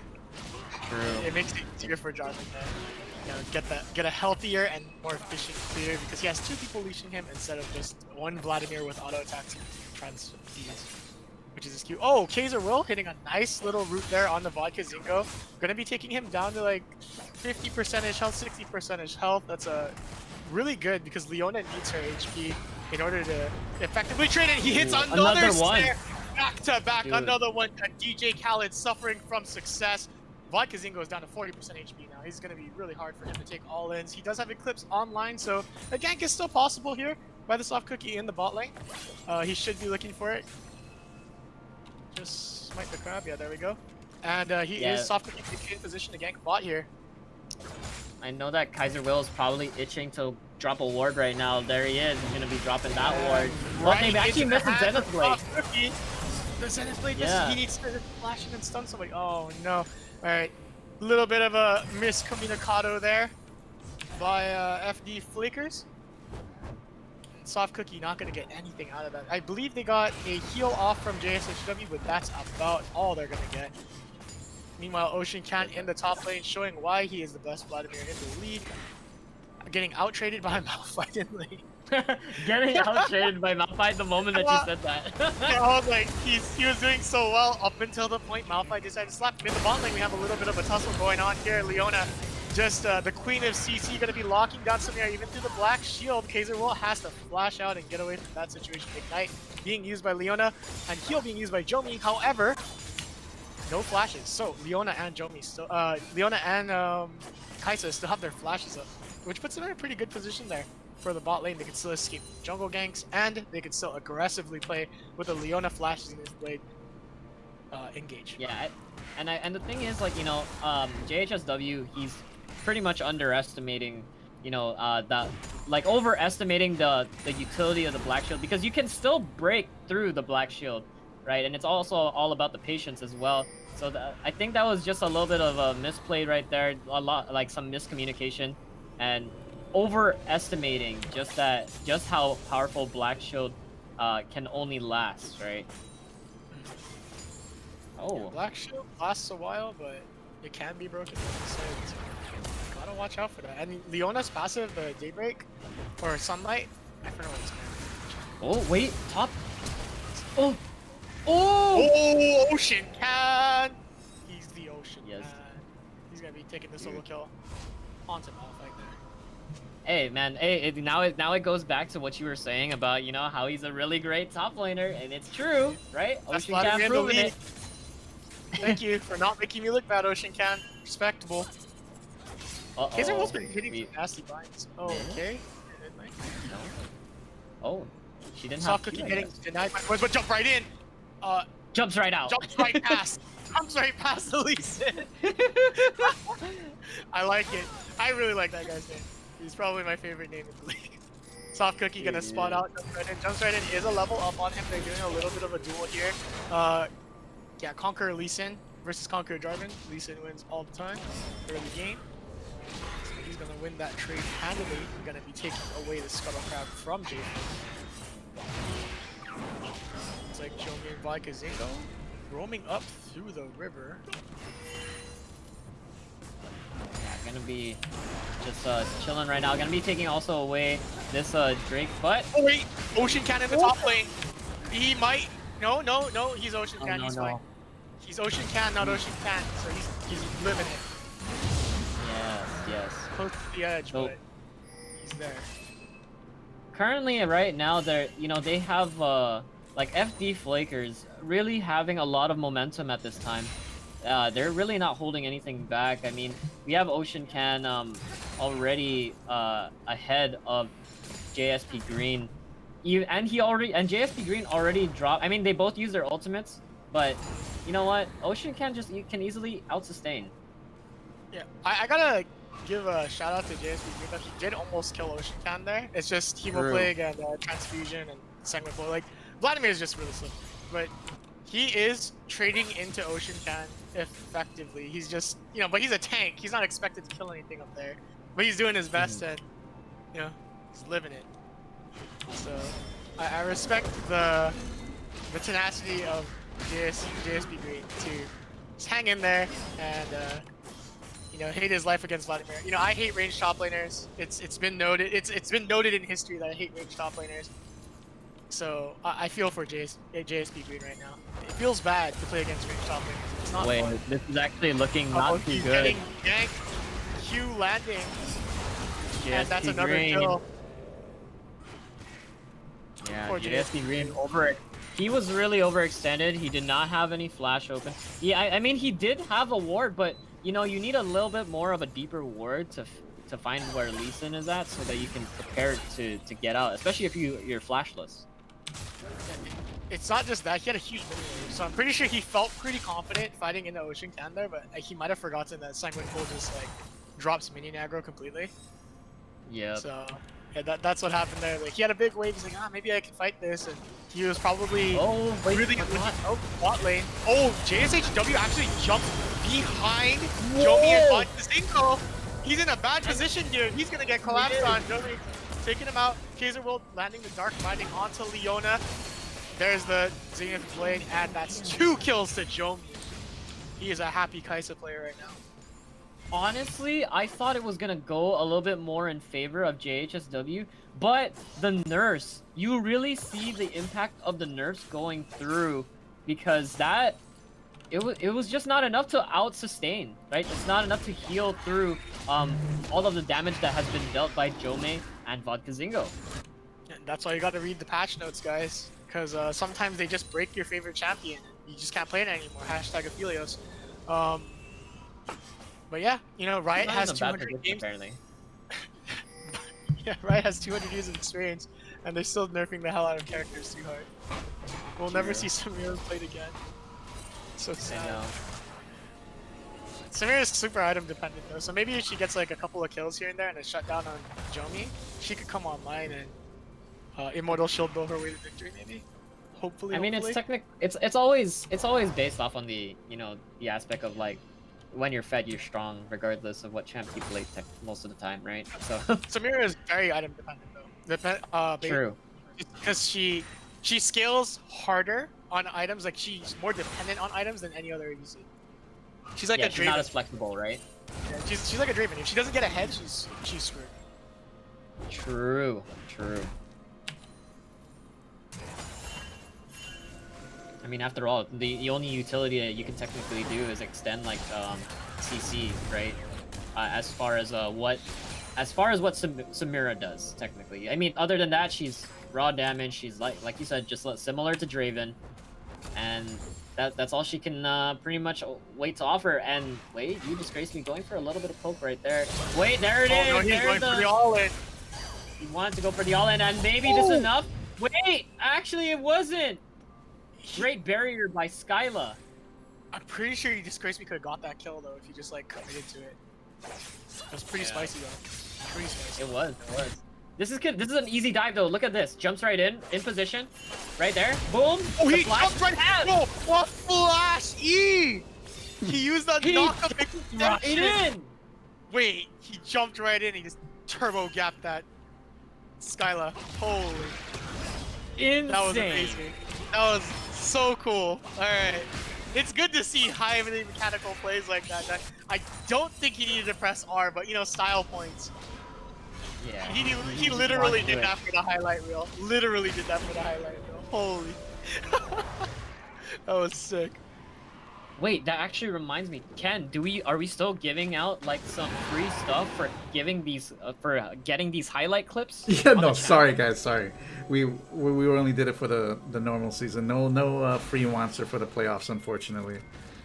But you can still I clip see. it for Of your course. homies to watch. Yeah, You know, still if no clip one it. is You know, so I click, actually, make it a- you know what? Go ahead and up. clip it because I actually have smaller stuff to give away. So, yeah. Oh, There But you it's a go, secret. guys. It's a secret, so just clip it. It's a secret. Oh, it's a Don't tell secret. anybody.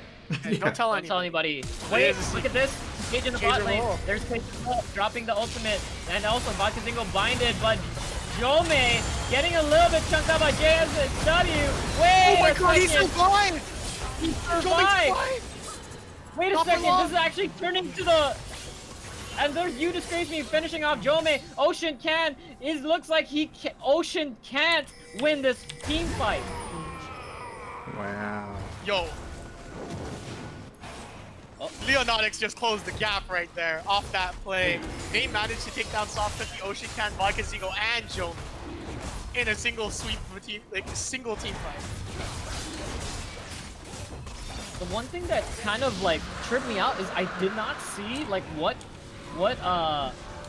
canceled out what prevented JHSW from finishing off Jome. Like I think it was just more so the damage and the protection from Soft Cookie. But I know that Vodka Zingo was actually caught out. I did not see where Ocean Can was on the map during the time, but man, that was really close by JHSW, but it was enough to get him low for You Disgrace Me to finish off Jome. Yeah, that was a pretty well. Vodka Zingo threw his ultimate onto Morgana instead of the JSHW, which kind of let JSHW get to, you let him get away with a bunch of damage onto Jomi. And that enabled You Disgrace Me to just all in and just wreck them. Okay, Yeah, but also the one thing... Skyla in a 1v1. Here's Skyla! Gonna outplay You Disgrace Me with the barrier. She didn't miss a single skill shot there. Well played. Skyla. Nice, Skyla. Yeah, looking pretty good. The one thing I see why Vodka Zingo did that, with what you mentioned, is that he already dropped the black shield on Samira. He dropped it on Samira, and he was just like, you know what? There's somebody that can actually be affected by my solar flare. I might as well drop it on like Taser Will. But unfortunately, that wasn't really the best idea or plan. You're afflicting them with daylight too. It helps out with the damage, and I believe there's 2 people on top of Jomi, so they would have got a little bit more value if he aimed his solar flare elsewhere. But it is what it is, and it already happened. So unfortunately, I guess it's not a total misplay, but I think it would have been the difference of Jomi being able to survive and kite that out a little bit better. Yeah, that's just but my also my thought on this. But also, we did see JSP Green in that team fight literally come in, TP in, and ult 3 members of their team. So, huge difference. So, although Ocean can... Oh, there it is. Oh, the board jumps rock. right in. Oh, wait. The double snare by Skyla? Wait, her Lux is broken. That needs to be banned. That's too much. Don't let that through, guys. Her Lux is insane. Yeah, that was nuts. Stop the gank by herself. Yeah, that was wild, dude. Good play, good play. And even if You Disgrace Me had Ignite, I feel like it wouldn't be enough because the Soft Cookie was there to just throw the W at her to shield her. Yeah. That was just well played in general. She also flashed out of the J4 ult and then snared them under tower. Yeah. Well played, well played. Oh, that Soft Cookie has disconnected. We're gonna get a pause, which means it's time for a commercial break. Take it away, Ken. Okay, hold up. I'm trying to fix that. Okay, there we go. Shout out to our sponsors, Guam Windward Memorial, Heavy Hitters, Monster Energy, Goodwood Guam, and Coffee Slut. Thank you for supporting esports as we wait for our players to reconnect here. Soft Cookie disconnecting. I don't know if he has GTA. Probably has GTA. Hopefully he gets back soon. It's a good game so far, though. Like, it looked like FD was running away with it early, but then, man, there was just a couple big team fights, and now it's a lot closer. Yeah, the one thing I really have to commend like MHS for is their team fighting and their reacting, their reactability, their reactions to when team fighting is happening is always like on they're just really on edge, and they're always ready, basically, whenever something is going to break out. So whenever something happens, you should never count out where Leonatics is on the map, because they will react and they will come by if they are able to. If they're in the vicinity, they will help out their team members, and they're so good at team fighting. No, they are. That's one of the strongest points, is just how well they take team fights and target priority. And I guess we just saw it just a few minutes earlier. So, and here we got Soft Cookies back in the game. Kick you guys back there.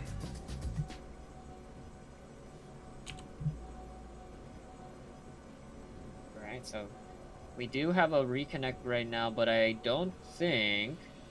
I feel like they're just waiting to stabilize. Maybe they're just kind of waiting to see whether or not they're if their teammate has been settled in. If I believe it was the Soft Cookie who has disconnected. So we do see the ready from both teams available. They should be resuming quite shortly. So as the game goes longer, who does this favor? Oh man, that's it's really hard. I honestly would believe that it's a lot more in favor of FD, because Vladimir's scaling is insane. You have also and also same with Kaisa, scaling is insane. I mean, not to count out that Samira does not do damage. Same thing with Katarina as well. But you know, it really can be. It's really dependent on, you know, who gets caught out. Pretty much who gets caught out. How are they executing the team fights?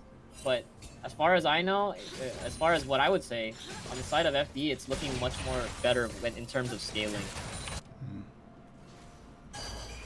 I mean, if once Edmund probably gets back, he could probably chime in and let us know what his thoughts are. I was muted. I was talking the whole time. You were. Oh wait. Okay. Oh, what? That what was that? Yeah, he knocked up the Soft Cookie because he followed the unstoppable force, and it ended up in the knockup radius. That was actually Cookie. crazy.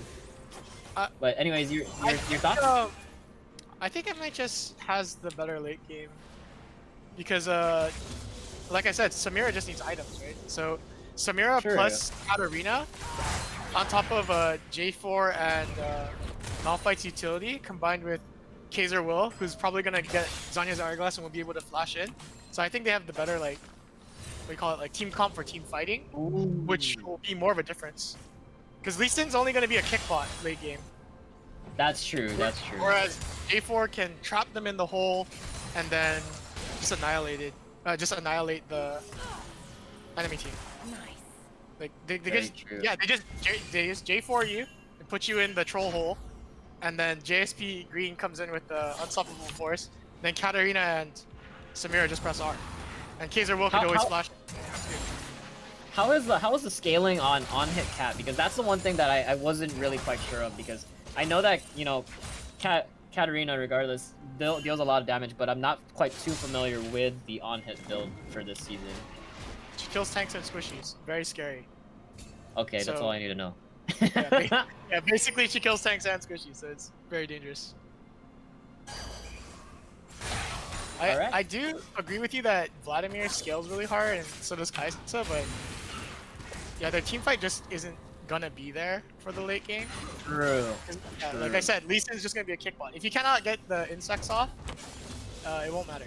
But if Soft Cookie like really shows up and starts hitting like sick insects onto priority targets like JSHW or just You Disgrace Me, but You Disgrace Me could jump out and still can H. Yeah, so it's just really hard for FD to team fight properly here because their priority targets are all going to be like highly mobile, right? Yeah. Also, great reactions by both teams. They did spot out that the Soft Cookie and Ocean Can was going for the steal. But was Jome trying to steal that? No, Skylo was trying to ultimate steal that. She was trying to final flash it. Oh man. Final Flash, Final Spark it. Not bad. I like how we always call it Final Spark, and then we're just Final like, hey, Flash. Final Flash, man. It's Vegeta all over again.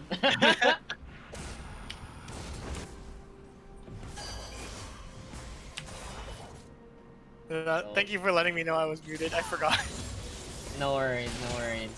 But I was like typing current, and I didn't want it to ruin the stream. you good. But looking at it right now, I mean, I feel like things are somewhat fairly. Things are somewhat fairly even, but jumps right in with 4 kills right now, has a bounty on his head, and also has a gore drinker available, looking really strong. And technically, I feel like I'm just kind of waiting for him to go for a gank right now, but it's really hard when there's not really people in lane. Like, look at this right now. We have like bot lane rotating towards mid, and there's just nobody on the map that he can really visually see. This might be a play here. It's gonna come down to the team fight. Zingo in position to land a solar flare. Not gonna throw it. I think he was a little bit too far. Like, that was a like That was in way. range. Yeah. That was in range. It could have max range. I mean, throwing a solar flare raw is kind of not it a lot of the times, but you just saw her use flash. Like, I would have thrown it. And also she had flash up as well, so Zingo could have went for like the flash E and then lockdown with the ultimate and hold Katarina down so the rest of the team can pinata her. I hear you. Ooh, jumps And it looks right like in. He's got a sick flank here. Malphite's teleporting in as well. There's the Oh, Cataclysm. Kraken! Oh, Cataclysm he's coming down. Oh wait, but then JSP Green only ulted Skyla. That's the only person he ulted. And it looks So like why JSP Green not? went down like. Oh wait a second! JSW going down. Oh. He hits it and then spin Beyblade going away. So the double Man. Beyblade team comp didn't work out there, but Unfortunately. I mean it looked pretty sick.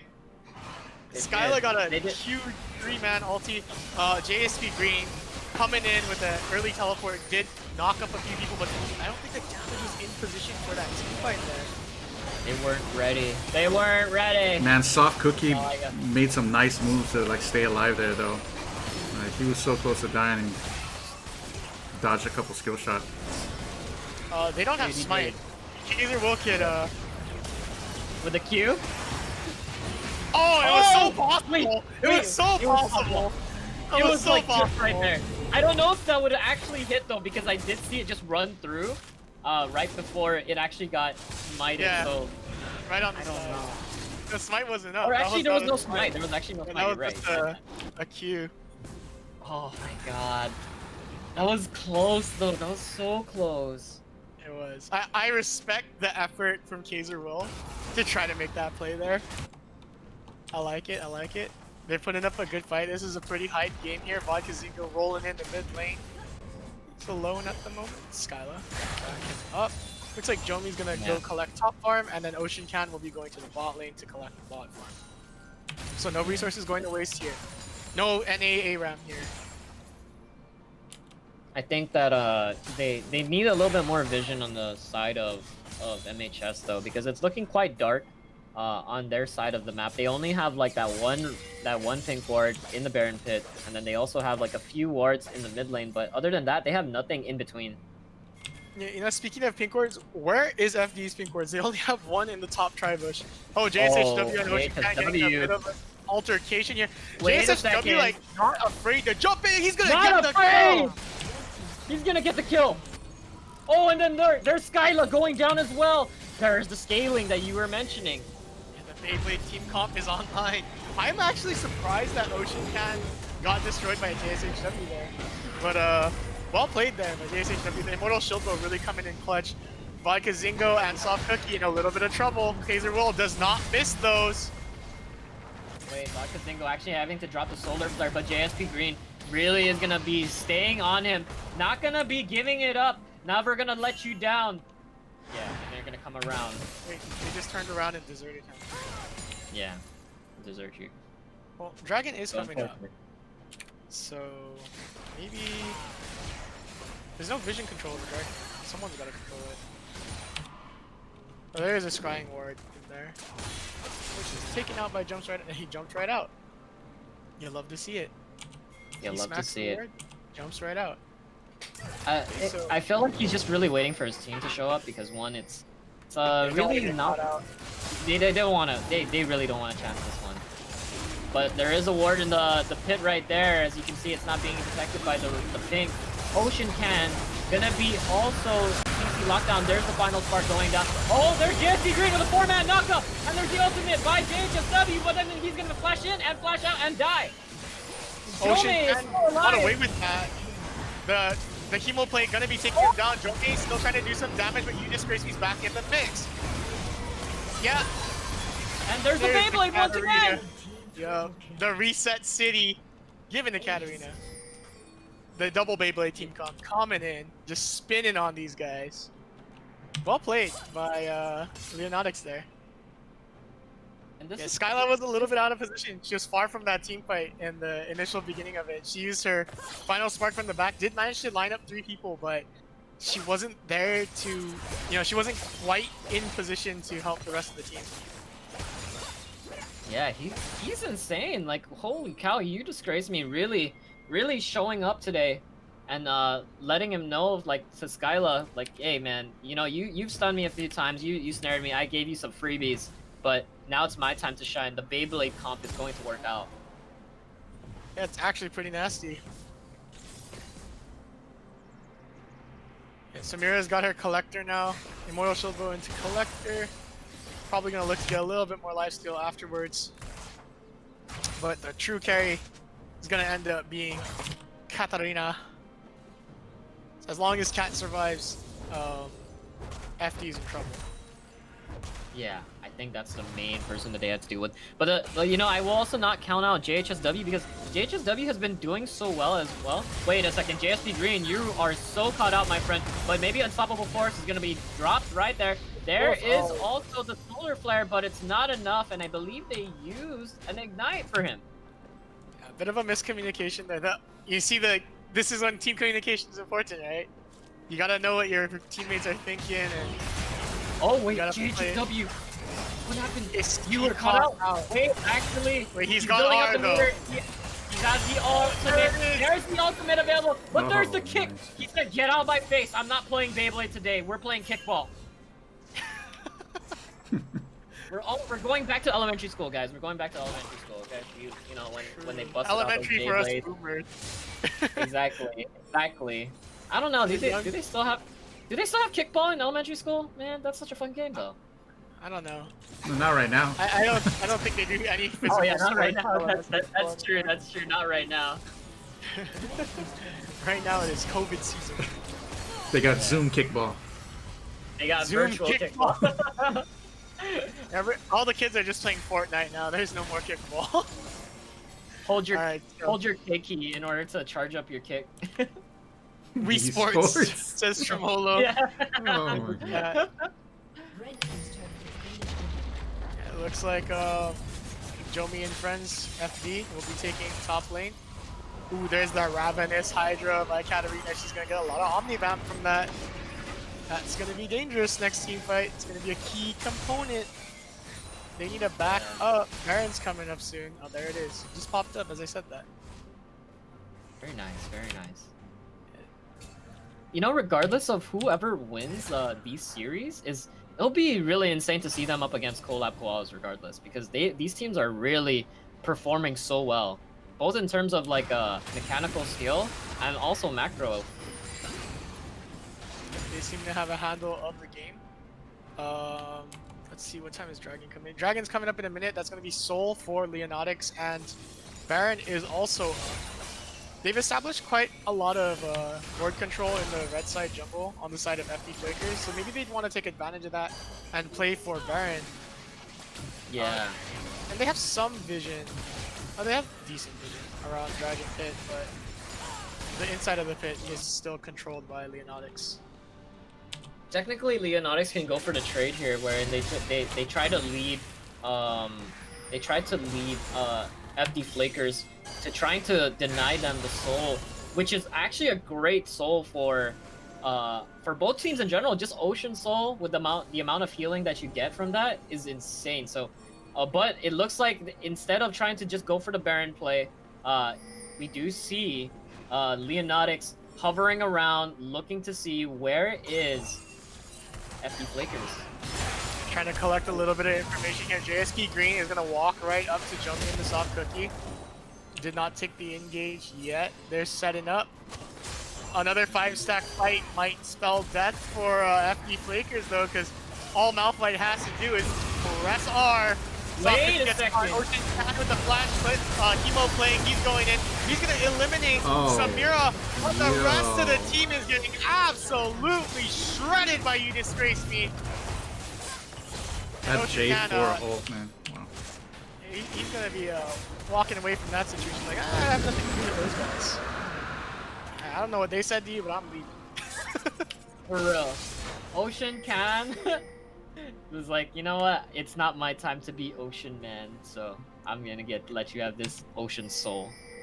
Yeah, and that's gonna transfer straight into the Baron. As jumps right in, You Disgrace Me. Okay, we'll begin DPSing onto it. Without Samira might be a little bit slow, but they do have a Kraken Slayer on Katarina, so Yeah. do a bit of And damage. And it also really doesn't matter because they also have the sustain as well. They have Ocean Soul to help recover, you know, their missing health. So they're just gonna be able to live this. They're not gonna be able to respond.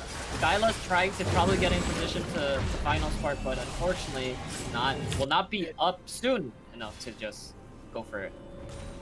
She was too far away. That was just a massive objective take. They got both Soul and Baron, so I'm expecting the game to end real soon for FD here, as Leonatics is just gonna run them down. Probably through Yeah. the play. I really like seeing Leonatics play because, you know, they have really been really strong. They've also been considered underdogs as well, alongside with, you know, with Mickey D's for Life. I would like to say that they are the underdogs of the Scholastic side for MH. And I'm speaking in terms of for MHS, of course. Yeah, UOG was just so dominant in the Scholastic side, and it's a shame they didn't make it past McDee's for Life. But it's a difference in gameplay styles, right? Like Right. you see the Scholastic teams tend to be more organized and like better at team fights, where the recreational teams are better at like just absolutely chaotic like skirmishes. So And also, just with the invading as well, right? Like, because remember, one of the for those of you who have not watched the VOD, by the way, for UOG versus Mickey D's for Life, it is up on the UOG Triton Esports channel. Be sure to check it out there. But you know, just the amount of aggression from mostly all the teams on the recreational side, they also like to do jungle invades, right? And technically UOG has done that as well, but as we have seen right now, even in this game, jungle invades are not really much of a thing here. They are just passively doing things. They're doing their own jungle. They're clearing everything early in the game, and then they'll go for ganks. But on the recreational side, we do see a lot more aggression in terms of jungle invading, and it's more and solo also getting queuing. tired. Yeah. It's more solo QE and recreational, but in the Scholastic, it's like they practice as a team, they play like a team, so it's pretty interesting. The difference in play is actually pretty astounding at times. Very true. So FD slowly getting choked out by the Baron pushes here. Skyline Vodka Zingo holding it down in mid lane, committing the solar flare. Kaiserville black shielding JSHW, he's alive, he's heading hard. There's the Death Lotus, or is it even called? Oh wow, but Vodka Zingo picks up the double kill.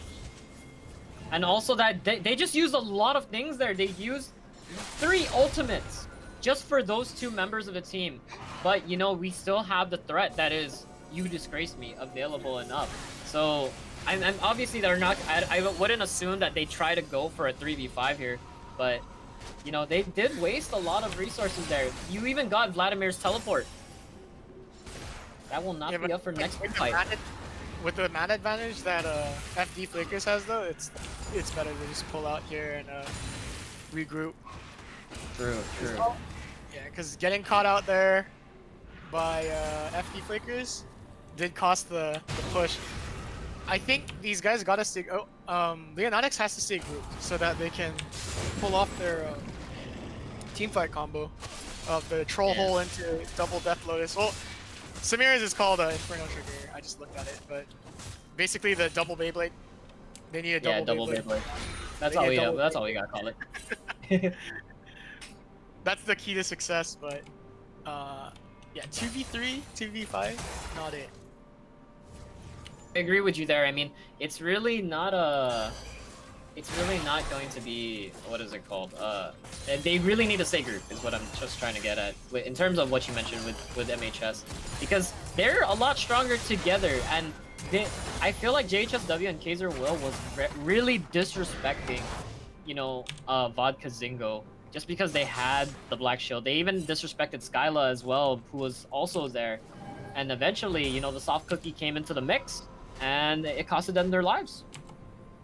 Yeah, I think Vladimir should be in a split pushing position here, but he doesn't have teleport anymore because he did use it. But Right. they need at least, I would say, 2 to 3 people to stop Vlad. And instead of like pushing with the team, Ocean Cat should be split pushing a lane and creating pressure elsewhere instead of trying to team fight. Because, I mean, we could just run away forever, right? On the side of True. FD, they could just keep kiting backwards while Ocean Can tries to take pressure elsewhere and then force Leonatics to split off, but that's not quite happening at the moment. JSP Green pushing topside because he does have the teleport available. Elder Dragon is coming up. You disgraced You me. disgraced me? Forced to flash. Oh! Joey, very aggressive. Gonna be coming in and taking out. You disgraced me. One misstep. And Jomi just full scented on him. That may be That's a lot of turning damage. the tide right now. That they are in a great position. I don't think they're going to be able to... are they really going to try and fight this? I did see the TP from Malphite. There is a TP. Dragon is at 4k. Less than 4k right now. JSP Green hovering around. JHSW getting caught out. But there's the Hemo Blade drop down. There is also the ultimate going down. Solar Flare. But Skyla is getting caught out. Ocean Cannon off. There's the red team. It's holding the Elder Drake. JSP Green is stuck in the pit, but they also do have Elder buff available. They can take out Vodka Zingo here. There is a Cataclysm. Vodka Zingo gonna be going for the Skin Plate. Not gonna be enough. 2 people going down. Ocean Can running for his life. Jomi full committed for the Elder Dragon there. He stayed inside of the pit, hanging out with JSP Green, DPSing the Dragon, trying to get it in time, but FD just wasn't on the same page there. They fought that so scattered. It was, the communication must have been awful that fight because the focus was all over the place. The 2 of their DPSs went down. Like, You Disgrace Me was already down. Yeah. And then JSHW got focused by Ocean Can, but Ocean Can stepped out of the pit and let JSP Green come in for free there. And they were just able to take Elder Dragon. With this Elder Dragon, they're just gonna win. It's a 4 Drake Elder Dragon too. This is gonna hurt. And the one thing is that Jomi was technically, like, I felt like he was stuck because he used his ultimate, right, to take out You Disgrace Me earlier.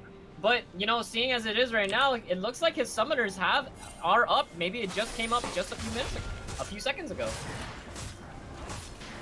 I think Jomi wanted to full commit for the Dragon, because if they got Elder Dragon there, it would have been a fight.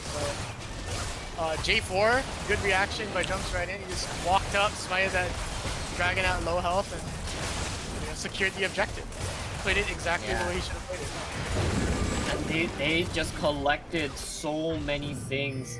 They collected Baron, they collected Elder Dragon, and also an open inhibitor in the mid lane. It's really looking in favor now for Leonatics. It's looking pretty grim.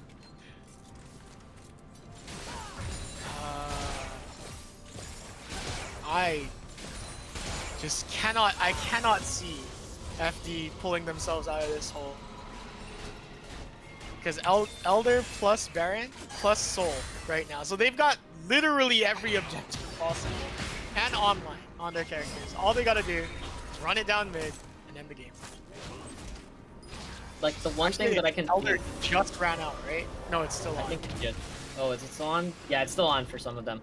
But the one thing that I really wanted to mention is Leonatics cannot be cocky here because we've already seen how cocky they've been. They died twice. Two of them died in the mid lane by disrespecting FD Flakers, and same with You Disgrace Me being caught out also in the mid lane. So look at how scattered their team is right now in terms of Leonatics. Like you see Samira just pushing down bot by herself. I mean, they have their team rotating right now, but they're really not in any place to be grouped together, which is where they're strongest at. Yeah, but FD's kind of panicking too. They're all over the map.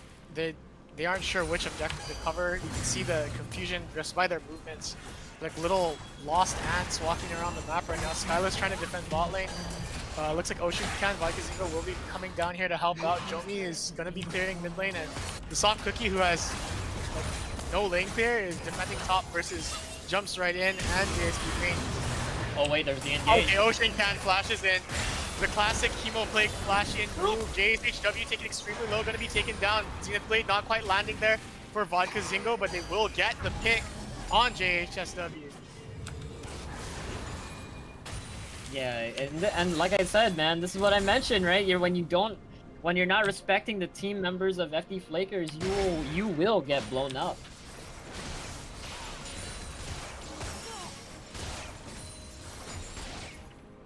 And it kind of just stalls out the game a little bit more if they want to complete their items. But nearly everybody is working either on their final item or their second to the last item. Everybody except Lee Sin, who is still on just a His Eclipse and a Black Cleaver. He's trying to get his Starox gauge online. Yep. Which might help him out. But he's got an Hourglass to make a play with. Yeah, he just got it right now. So now he's on 3 items. So, I mean, he does have the stopwatch available, so he can do the golden kick if he actually is able to pull it off.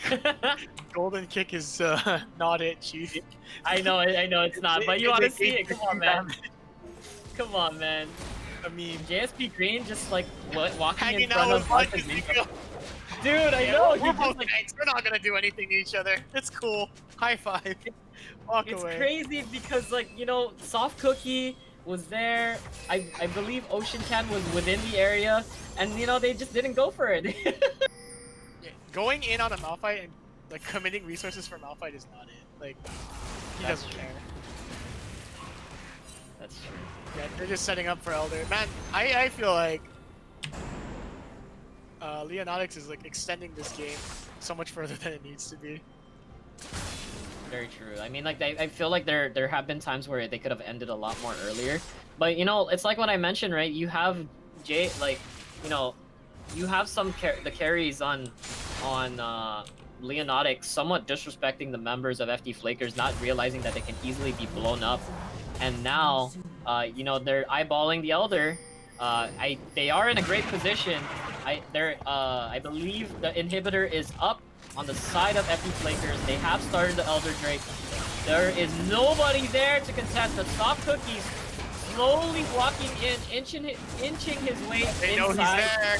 They know he's there. Yeah, they're looking to probably hop over. Katarina probably gonna throw off a few. Wait a second. Beyblade. There's no golden kick, but there is a golden man. And there's another golden man in the top side. Wait a minute. But the Ocean golden Can. man is now dead.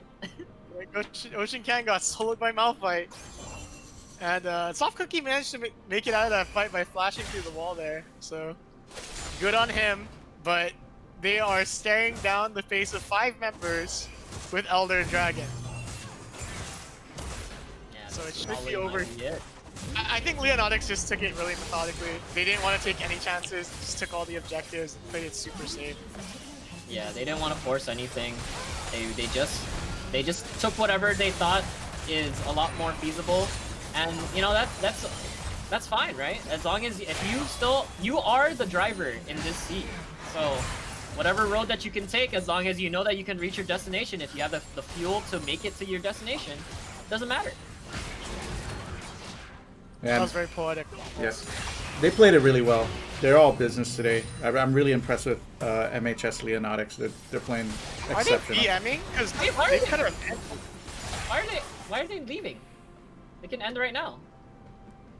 No, I don't think they're I beginning. think Are they? I think they're just scared. They don't think they have the capability to end. They're not confident enough to end just yet. But you know what? That's fine. I feel like they might just want to have their six. They want to finish their 6 items, and that's all they want to do. There's no reason to. Like, because I know. I know. But like I said, you are wasting valuable stream time for finals. Please end the game, Aeronautics. and look at Joe May with the 448 CS. Insane. Literally 10 CS per minute. That's ridiculous. Up and there it is. Baron plate. Now you have everything. Leonautics really They've had taking everything 3 times over already. Just head, everything man. over the map. What are you afraid of? There it is. We got Elder Dragon, got Baron. Please do something. It's that meme where the guy's poking the thing with a stick. He's like, "Come on, do something already." That's how I feel about this game. Right, Play they've been. StarCraft minions and bring them in. Wait a second. SHW just kind of ran into the snare that he survived. They got enough. They're like hoarding toilet paper for COVID. That meme died long ago. I mean, we have enough toilet paper to go around. We also have some masks to go around. So there it is. As they're just slowly inching in, they're just letting the minions do the work. They don't want to commit. Honestly, I feel like JSP Green can just pull the trigger. Yeah, that's hard. Look at they're all pumped up. Plump it up. Work the trigger! There you go. Work the trigger! There it is. And we also had a little bit of some Screamo available courtesy of AdminX, showing that, you know, your dreams can also be mean. I was trying to be a Batman. Where's the trigger? oh, you're trying to be Batman? My bad. My bad if that didn't come through properly, but jeez. It was, I thought you were going for the hit me. I kill already! Just do it! Just do it. GG. Leonautics taking the first game there versus FD Flakers. Maybe they just extended the game to break the wills of their opponent. Whittle down them. That was Whittle down very the pencil. methodical.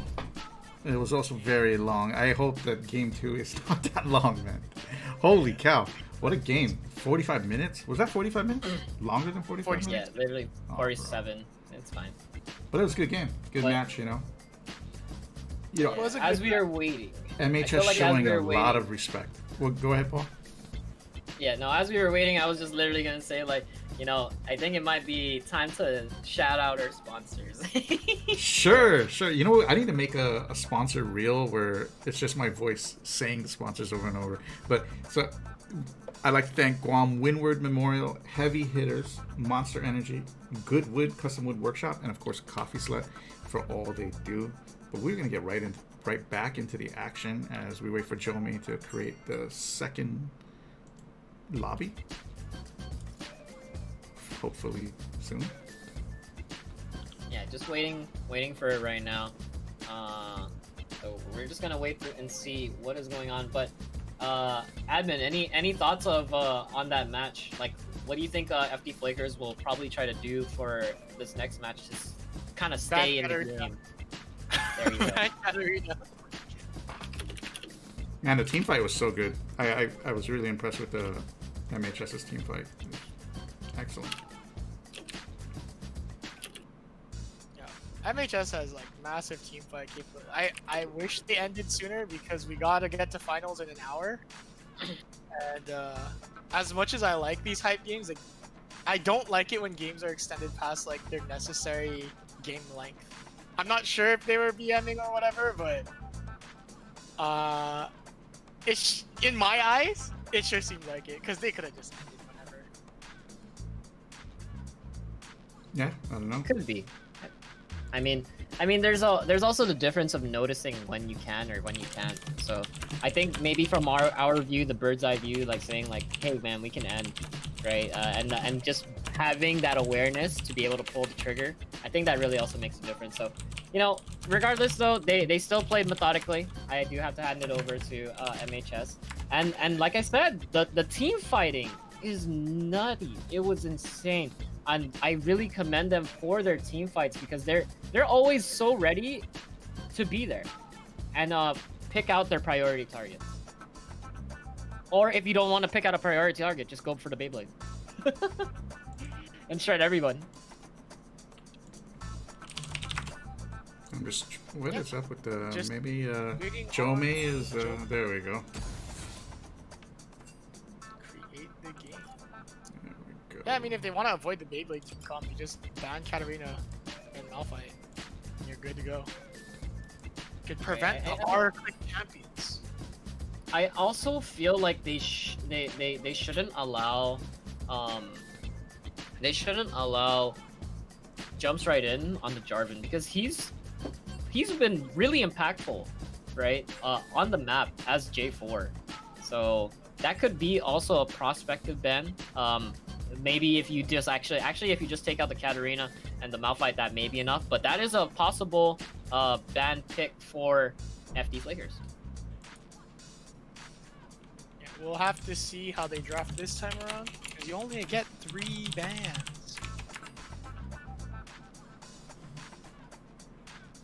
They're still shuffling around trying to get their pick orders correct.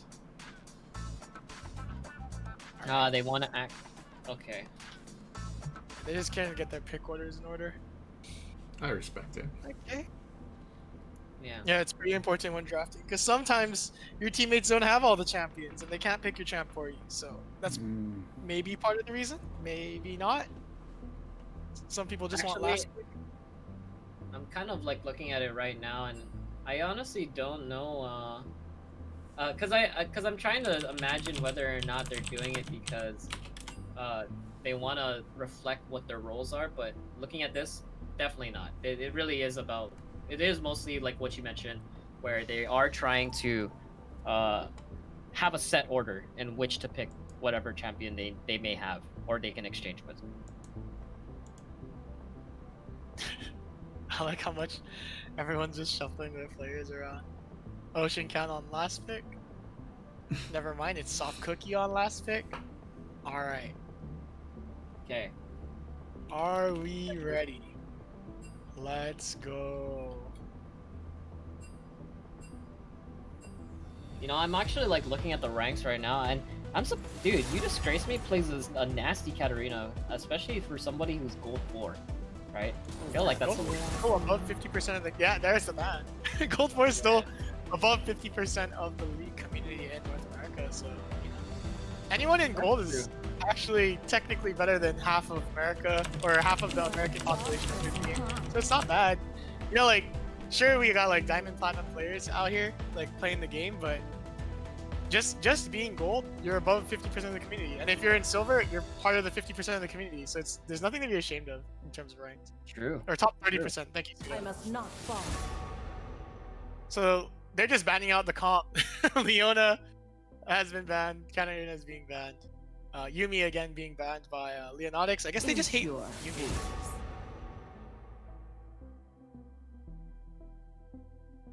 Vayne being banned out by Leonatics.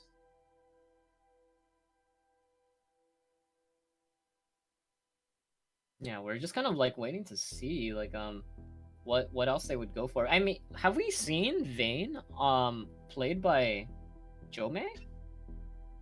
I feel like we've seen mostly Kaisa. Yeah, we've seen Jome and Kaisa. Remember, they could switch their roles. I think next tournament maybe we should do like a role lock-in so his stats are easier to track as well. True. But no, but what I mentioned is look at Leonatics banning out the Vayne. I'm just commenting that I don't think I've seen Jome playing Vayne. I've seen him playing Kaisa. That's all. Like, is there? I'm just wondering about the ban. Was what I'm trying to get at. Hello. Yeah, I mean, Oh. I just had to time out Ethan. He's being a little naughty, being a little rude. So I'm gonna put him on Oh, timeout. true. Make him face the There wall you for go. a while. That's fine. I mean, yeah. with Oh that, wait, I with accidentally the- with banned the- it. I didn't mean to ban you. I meant to time you out. No, No, no, you know, no, it's you fine. Did time him out. You did It's time him out. it's fine. Like Ethan, man, I hate to have to do this, bro. But come on, man. Just That's okay, there we dude, go. like you already got the scholarship. Like let's come on, act like you are an adult, man.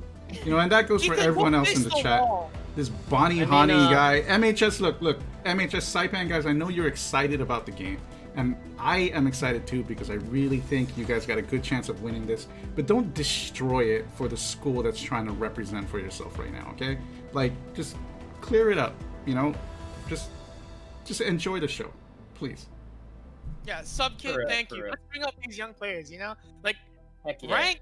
I know rank is like a big thing for league players, and you know you got your huge egos in terms of playing the video game, but this is a community thing, guys. We're all here. I'm here on my free time. I could be doing other things, but I'm here to cast for you guys because I want everyone to have fun in this tournament, and I want to make it entertaining. Ken goes out of his way. Ken doesn't make money off this. ArcPulse doesn't make money off this. Just grow up and enjoy it. We're doing this for free for you guys, for the community, so you guys can have fun. Don't just be a punk and try to ruin it for everyone. Bring each other up. Don't waste your time bringing each other down. Just because you're a higher rank, no one cares, dude. Good for you. Come on, man. Just grow Preach, up. man, preach. Just a There game. you go. We're There having you fun go. out You here. die with your eyes Quit ruining There it for you everyone. go. I mean, I don't want to Alright, be that so- guy, man, but you have a scholarship. You know what I'm saying? Like, how you act from this point on matters, okay? And like, Yeah. dude, why jeopardize it? Like, I want to see you succeed. Facts. You know, I want to see you succeed and do something well. And I believe in you, man. You're like my little Godzu, man, my little rooster. I love Ethan, but guys, come on, man. Just sometimes you just gotta just do the right thing, and the right thing is just to be quiet, straight up. Back to the Chill game, out guys. and have Back to fun. the game. Let's, you know, we're Back to ruining the it for game. the FD and Marianas High School. We're putting on a good show, and I really want to see, you know, how Game 2 and the possible Game 3 turns out. So let's get back to the action. Sorry So- about that emotional outburst, guys, but let's look at the draft here. Okay, so Jomi, they picked out the Malphite. They picked up Tarek to prevent lethal and Skylon Syndrome. Sorry, go ahead, ArcPulse. No, because you know, definitely the chat has been on top of this. Shout out to the chat for also keeping a positive attitude, keeping it straight. But they've also noticed, you know, we see the Kaisa ban taking off Jomei off of Kaisa. We see also the J4 ban on the side of FD Flakers and the Samira ban taking it off of Jumps Right In and JHSW. And I mean, we already saw that that Katarina was taken off in the first place. So a lot of different. We're gonna see a huge different change in the team comps, and I'm really looking forward to seeing how this plays out. What's that? Aphelios hasn't been good in a while. Yeah.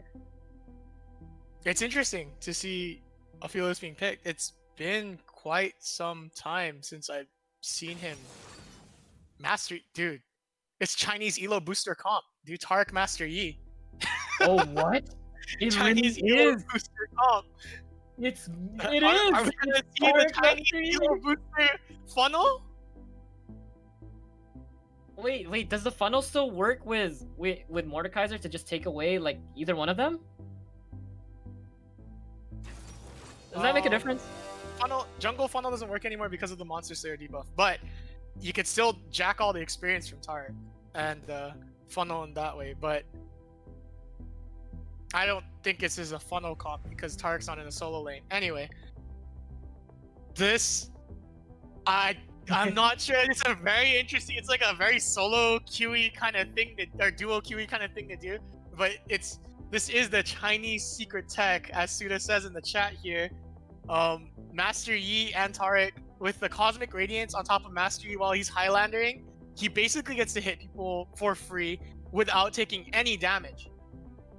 So, if Master Yi gets fed and he enters the Yi zone, a state of perpetual thug, he will absolutely tear this team apart. However, Mordekaiser has the no button, and he could put you into a 1v1 Thunderdome ring and, you know, keep you away from your team. So the ideal situation is JSP Green actually takes Tarek or Master Yi away from the situation, making the team fight or making the comp unstable. So Mordekaiser is a great wild card to throw in here by JSP Green. He's going to be isolating Master Yi, Tarek, or even Malphite from the fight, turning off their ability to synergize.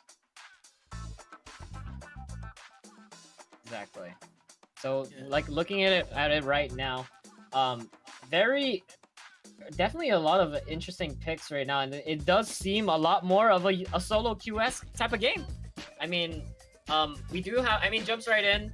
Unfortunately, he's not playing a champion that can jump right in. He's playing Olaf, which he can run right in. That's something. But he's gonna be in the middle of nearly everything, just avoiding all of the CC. But also, he's just gonna be. It's gonna be really tough because he can be easily bursted down, you know, by Syndra ulti. Especially if he and just cut through by Master Yi. And I believe somebody called it there's the Yi zone that could be coming through. I'm looking forward to seeing how does a soft cookie play Master Yi, because we have not seen this sort of comp in this league at all. So it's gonna be a fun and spicy game. Yeah, I'm excited to see what goes on here because it could potentially. Yeah, it could go either way. Yeah, you know, It sometimes could backfire with Kaiser. sometimes you really just gotta risk it all. And I mean, this is FD's back is against the wall, and I like this kind of decision making. It might really not pay off for them, but you know, could be a final game, right? So Yeah, high risk, high reward. Just send it. I respect the full send. I haven't seen Jomi on Aphelios, but maybe he's pretty mechanical, so maybe he'll show us how it's supposed to be played. I know my boy Quan is a Aphelios believer, but even he thinks Aphelios is not in a good spot right now. Neither do I. And I main bot lane, so maybe he'll show me how Aphelios can be viable here. Lucian Nautilus is super strong in the bot lane, so the early game will definitely have to be forfeited by Aphelios Tarek. Unless by some miracle Tarek lands his dazzle on both Lucian and Nautilus and they just hard trade onto Lucian. I don't see it happening, but I don't see it Yi happening Tarek, baby! If this is a game, actually, you want to know what? This is actually a game where Leonatics cannot stall. So Yeah. They're all that's like, actually not that bad. Yeah. Olaf, That's not that bad. Big game tech, and yeah, this is gonna be a fast game because if they do stall, Master Yi will be guaranteed the Yi zone. So we will have to see how this goes. He's literally gonna do the anime swordsman cut through everybody, and they all die with just one Q. Technically, I mean they won't really, but you know he will cut through everyone, one by one, in 5 seconds. Now we are getting into the game. So starting up, looking at what we have so far, I mean, everybody already typically has their standard rune set. I really don't see any variations going off. The one thing I really want to commend you, Disgrace Me, on is he always loves going for the aggressive Twisted Faith. He always goes electrocute from what I've noticed. Whenever we've seen him play, and I do remember him playing You Disgrace, like him playing Twisted Fate, he's always gone that path, that rune path. And I'm like, okay. Last game, FD was weary to the Twisted Fate plays, and they actually banned him out. But this time he's on it. It's probably his main champion. I'm not too sure. But he is, Mastery 7 on it. So he's got a lot of experience on the champion. And I'm sure he even went Ignite. So no teleport. Yeah. He's looking to kill people. He's going to drop some people. Like I said, man, I feel like when it comes to You Disgrace Me, he is a huge aggressive player. I mean, with the aggressive runes, aggressive summoner spells, it doesn't matter. I mean, he plays Twisted Fate for a reason, probably because I feel like when you play Twisted Fate, you don't necessarily need the teleport because you have your ultimate available regardless. Destiny. Yeah. So I guess that's his game plan. Like, if he feels like he needs to roam, he can roam on whatever side of the map. Yeah, and Electrocute will help him get the damage done sooner. Oh man, and he's got some pretty decent lanes to gank. I mean, bot lane is definitely super gankable. Oh yeah. I love playing Yep. Nautilus personally, and he is a CC robot, so Yep. Honda yeah, Civic, baby. Yeah, Honda Civic hitbox Q, as I like to call it, because that hook is unfair and it lollipops super hard. So, I mean, he is throwing Yeah. an entire anchor at you. True. And I know that you mentioned that it is unfair, but you know what? For MHS right now, it's looking like the fun fair. So there you go. All right, I want to see how this Olaf plays, because I know Olaf is making a comeback. He went Flash instead of Ghost, but I know Olaf's making a comeback right now in solo queue because Oh, he is. Gore Drinker. Yeah, they've been running Gore Drinker on him, and you basically just run people down. Oh, and an instant pause, ladies and gentlemen. You know what that means, Ken? Oh yeah. Here, let me pop up our sponsor list for it. Guys, you guys know who the sponsors are, right? Guam Windward, Heavy Hitters, Monster Energy, Goodwood, and Coffee Slut. You know, we're not giving away any more Monster Energy, unfortunately. We'll have to wait till next season to get more of that. But still send in your highlights because we will be giving away some other gifts, you know. And shout out to Guam Windward Memorial, like one of our oldest sponsors, truly believes in the development of esports. Like, and we will be doing a bunch of cool stuff next year with them, definitely. So, you know, Because in life, Thanks. you can't respawn. that's right. You don't get an extra try. So there's no game 2, but there is a It's game such a 2 morbid- here. It's such a morbid catchphrase, and I love it. 'Cause it's like, good meme, Windward. Good meme. If you guys don't know, Windward Memorial sells grave plots. My dad actually used to work for that company. Oh no way, man. So, yeah, it's a very interesting job to be a grave salesperson, like a plot salesperson. But, you know, everyone needs to go in the ground eventually. And my dad wants to be shot out of a cannon into the ocean when he dies. So, that's pretty pog. While playing Pretty Woman. Wow. Dun, dun, dun, dun. Yeah, I don't know why. He but has it planned that's out how though. my dad So. wants to go out. And you know, at Guam Windward Memorial, they'll tell you, you got to make sure you plan that out. So definitely, when you are of age to that point where you are looking for that, you know, check them out. They got all the answers for you. And you know, in the future, when we do our photo shoots, we'll be shooting them at the cemetery because it's just beautiful. You know, sans the fact that there are a bunch of graves, right? I mean, even the graves are beautiful, right? But it's just a beautiful, beautiful landscape. Definitely want to check it out.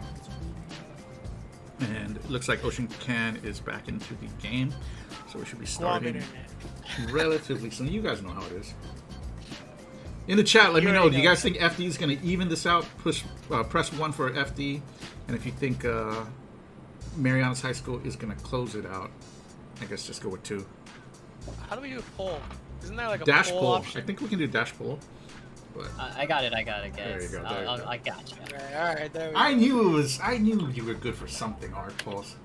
Yeah, Hey, it's man, obvious. I'm thanks. clearly not casting because I'm the best caster. Don't forget to vote for admin.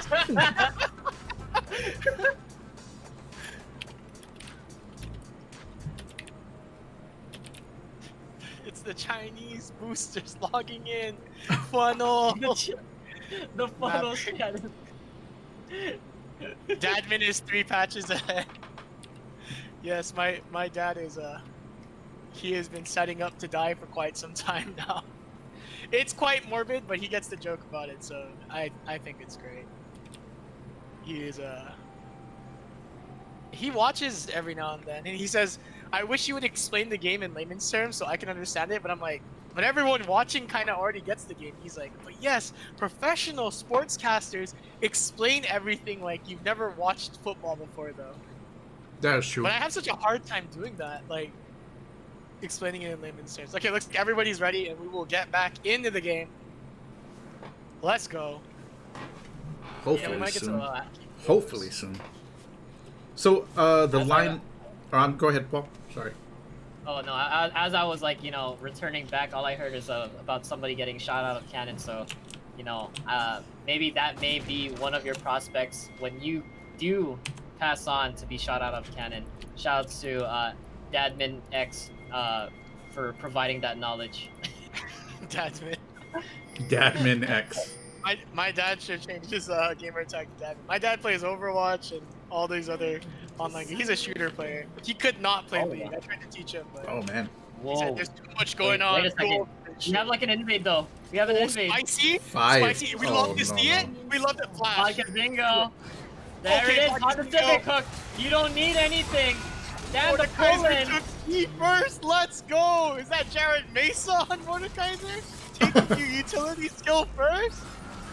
Alright, yeah, love to see it. Spicy invade. And Saipan, that's the Guam custom strat right there. I It's like an it, man. Inalahan invade. In the lawn. Saipan, not messing around, man. I love it. You disgrace me, popped his Pretty cup. So he's gonna need to go home real quick to fill that back up. Make sure he's top. Oh no, he's stopping his back and just gonna walk to mid. Yeah, I He's mean, down the one minions have already spawned, so he doesn't want to waste time. And it looks like the soft cookie is just gonna go leashless. Yeah, he's really gonna go leashless. That is Wow. interesting strategy. Maybe Ocean can still Ocean experience can- internet issues because he's just chilling in the top lane. Oh, Wait, okay, I you didn't. really- I thought we were playing bots or something because he was just, bots just chill at towers, I think. Yeah, they tell at towers until you know the minions crash. So So we are starting out the game leashless by Soft Cookie. I like the confidence in taking a leashless, but again, it's gonna be didn't that even smite. situation. Yeah, it's gonna be that situation where he's gonna smite at Grom, most likely, right? No? Oh, he's not even gonna No. smite Grom. Okay, respectful. But hey, we're gonna have that situation where it jumps right in. Is gonna have a faster jungle clear because he had the bot lane leash though. So that's also true. I feel like it was a. Oh no, it wasn't. It wasn't a similar situation. I mean, or it actually was because Soft Cookie was struggling with clearing with Lee. Wait, now it's now Kaiser Will. Kaiser Will. No problem, no problem. Oh my goodness. You know, Well, I guess Saipan internet isn't that good either. yeah. I mean, I guess we got the same problem. We're both tiny little islands in the middle of the Pacific Ocean, so. Subkid Hard to 14, say. I don't know, since Paul and Alan already are running those Guam custom lobbies, maybe we'll try to assign coaches for those instead. That way, can kind of make more efficient use of that time. But we'll see. I'm still on the fence about it. There you go. Since we do have a pause timer and we already did our sponsor shoutouts, I want to just shout out to everyone in the chat joining us today. Thank you so much for coming down. You guys really make this happen. You guys make it worth it for us. So shout out to all of you, active chatter, non-active chatter. Somebody banned that bot. And oh yeah, wait, I'm an admin. I could ban the bot. It's okay, I got it. So yeah, shout outs to all of you guys supporting the community, coming down, all the local streamers, check them out. I know Dojo Dean, super positive vibe streamer. Go check him out when you can. Yeah, Respect be to sure all check of you him out. guys. Respect to also all the Guam streamers just chilling in the chat right now. Probably even already streaming at this time because it is, it's actually a beautiful Sunday afternoon, right? And we're here Stay watching indoors. the semifinals. A beautiful Sunday afternoon. You stay indoors. I Don't know. not go out yeah. and Exactly. And What spread better the way to word. spend this bright Sunday afternoon than watching some League of Legends? Exactly. Exactly. So as we are going right now, everybody, technically we do have the opposite side jungling for both junglers, handshaking crab, potentially, right? And also with Master Yi being a camp behind because he did have a slower, he didn't have anybody to leash him, so he has a slower time right now for himself. But JSP Green really laying on that hammer against Ocean Can. I don't know how comfortable Ocean Can is on Malphite, but then again, it doesn't really require much to operate the rock. Yeah, I mean, it's like the shoes on the other foot now, because Ocean Can was bullying the ever-living hell out of JSP Green that first game as Vladimir versus Malphite, and now he's Malphite and he's getting bullied by Mordekaiser. Mordekaiser is actually an excellent counter pick to Malphite, because I think Malphite recently got his magic resistance touched on the patch notes. Oh, Yeah, so he's a little bit weaker towards the MR the AP heavy top laners. So good call. Good call by JSP Green to pick up that. I wonder if that's Jasper Green. He has no I R don't though. So know. yeah, JSP Green for picking up that Mordekaiser. Very intelligent counter pick there. Yeah, I'm really liking it right now. As we are all pretty much just waiting to farm. It looks like JHSW has already gone for a back, got 2 long swords. I mean, I know that Jome also has gone back for a Cole. But you know, with the 2 long swords, and actually, oh yeah, because he actually got first blood. I totally forgot that he actually got first blood early. So that probably led him to just buy the long sword initially. So he actually backed to get long sword and boots. Puts him at a very good advantage at this time. Yeah, Ocean Can is struggling out here on these streets, and he's getting smashed under tower by the power of JSP Green. It's hard out here on these streets, man. He's doing his best trying to survive, but Mordekaiser just keeps hammering his face in with the mace to the face. So Ocean Can just surviving and squeaking by, but now he's getting a taste of his own medicine, dude. Lane bullies aren't fun to play against, but you know, shout out to JSP Green for not playing a ranged top laner. Respect. True. I hate ranged top laners. If I have not made that clear yet. Oh, I bot mean, lane? it, No, I thought he was gonna look for a hook. I thought he was gonna look for a hook there. He was in position. Sorry. I am a hook champion connoisseur. and you notice these things for sure, for sure. Hey, can you guys explain to me this Aphelios character thing? Like, what are these the emblems mean? Well, I don't really have time to write the college thesis required to explain Aphelios' entire kit, because this is one of the most complex champions Riot has ever introduced to the game. He has Crescendum, Infernum, Severum, Gravitum, and I'm Sniper? missing one. I don't know the names, but you said a sniper already? Chakram? Chakram. So he's got 5 guns that do 5 different things. He has one skill, Okay. which One. is that activates that gun's specific ability, and his other skill, his W, is to switch between the guns. He can only have 2 guns at any given time, Mm-hmm. and he only cycles between them when the gun is out of ammo. So he does rely on an ammo system, which can be seen as the 3rd bar under his mana bar currently. Okay. And when he burns through that gun, it cycles to the next gun. He does not have an E ability.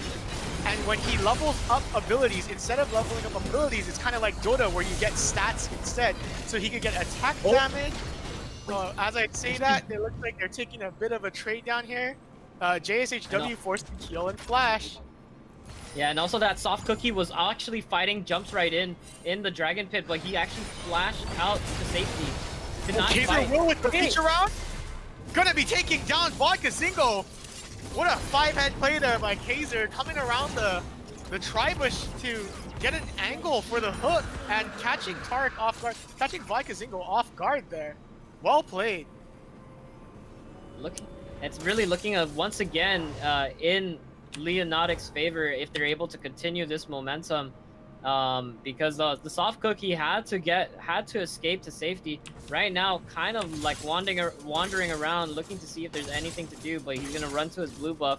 And even in the bot lane, you know, those summoners going down. I mean, Vodka Zingo still had flash available, but I guess it just was not enough in terms of the burst that was just dished out.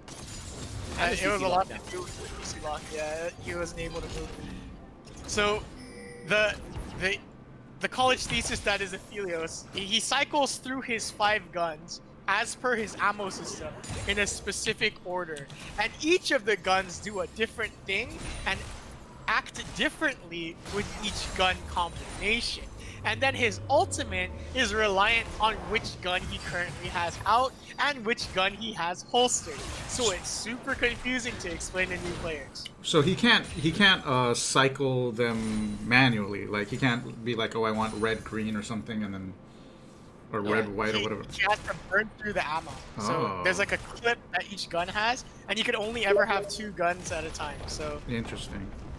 if you drain the ammo count of a gun that you don't like, you could switch it. You know, you could get the combinations. You could like force the combinations you want. Mhm. But the issue with that is You still have to you're gonna re- have to like sit on the gun, and then you're Yeah. gonna have to get the reload, and you still have to CS in between. So it's a fine balancing act, and high mechanical big brain players have a really fun time with the Helios because there's like endless combinations, or not endless, but 25 total combinations, I guess, that you could do with him with Interesting. his ultimate reactions. But it's kind of like Invoker, Like I think, Invoker, yeah. from Okay. Dota. Okay. Yeah, it's just it's a pain in the ass to like explain, but it's basically Invoker from Dota. You gotta Interesting. That's big cool. brain it. Oh, wait, you disgraced me. Probably gonna go down right here. Boom! Ignite, gonna be enough. Skyla with the solo kill in the mid lane. She is gaming. She is. Wait a second, in the bot lane as well. Vodka Zingo actually proccing already the ultimate early on, but rushes to safety, gets that invulnerability, and he's gonna be backing at this time. It's looking really rough for Jome and Vodka Zingo in the bot lane at this time because Kaiser Will and JHSW has been such a force to deal with. Yeah, like I said, the early game of Nautilus and Lucian is just so much stronger. Cosmic Radiance did save him there because it's a pretty solid deterrent to get people off of you when, you know, it's like, oh, I'm stinky, don't touch me, because you're you're vulnerable and you're just wasting resources if you're hitting him while he's invulnerable. So, yeah, it's a good deterrent. Saved him from dying one more time, so that's wonderful. JSP Green is actually pretty clean. JSP Green looking clean on the Mordekaiser, punishing Ocean Can every time. Walks up, the Dazzle, flash in, depth charge dropped on the Vodka Zingo. Unfortunately, that hook dislocated Jomi enough. What You disgraced me. Teleported under tower. I didn't even see that because it was behind the tower. Yeah, he destinied right in, and then he actually hit him with the gold card and flashed right out. The soft cookie does not have Highlander. Oh wait, Ragnarok available, and he's gonna cut through. Wait a second, it's the turnaround. Skyla getting stunned as well. Oh. What a turnaround by Leonatics. And by the way, for those of you who missed it, JSP Green did attempt to teleport there, but Ocean Cat stopped him with his ultimate. Just a fine detail that you might have missed if you're spectating from home. But that was huge for Leonatics. That's gonna put them way ahead. Twisted Fate gold card on the minion was absolutely beautiful. I know. Calling out Whatever your it is, teammate. whatever it is, it got the job done, dude. That's all we gotta say. An impressive display there. Yi wasn't able to extend his Highlander because he wasn't able to kill what's his name, Nautilus in time. So that was really That's pivotal unfortunate. there. Yeah, if he cut to continue his Highlander, I'm pretty sure he could have chopped down the Olaf, but Olaf strives on fighting on low health. So as soon as he ran out of Highlander, Olaf's just like, okay, you want to fight? Let's fight. Yeah, but looking at it right now, I mean, if you look at the items, right, we do have already Yi on Kraken Slayer. We do have Olaf with the Gore Drinker. We actually have the Rocket Belt for Twisted Fate. So that's going to be interesting to see, to extend that range for his gold card reach. Gonna be jumping right in, just like his co-teammate right here. Yeah, JSP Green laying down the smackdown on Ocean Can whenever he can with a big mace to the face. Yeah, Dragon but it's Dance. like, oh, wait a second. You disgraced Oh, me. Jomi, straight up ultimate. Why did we use Cosmic Radiance there? I am not sure. Yeah, I don't know. But now Marcus that it is moves really into excited. this fight a little bit, but there's the Honda Civic going down, and also the Unstoppable, the Ragnarok is available. The soft cookie gonna go to the backline, but he's not gonna be able to finish him. But he actually, it will be Skyla dropping the ultimate to finish him off. Jumps right in, chasing around Skyla. Jome can't grow, trying to cut through Kaiser Will, but it's not gonna be He enough. dodged the The axe. ignite's been dropped. Meanwhile, at top lane, JSP Green solo killing Ocean Can under tower. It is an unmitigated disaster right now as Jomi survived, but the rest of the team went down. Dragon has not been taken yet, so the objective is still up. Jomi, you cannot kill him. Can you kill Yeah, him? but Like, he's gonna do he's gonna Oh, do a he's lot turned of damage. He's gonna do a Wait, lot of he- damage. That's all he's gonna do. Can't kill it, but yeah. Oh, no! wait a But here second. comes Twisted. Dome! You disgrace me. You disgraced me. Used all of his rotation already. He was not able to go and finish him off. So they're just gonna walk it off and say, "Dude, just kidding, man. Kidding." It's only game. Why you have to be mad? Dude, that's a heads-up play, though, man.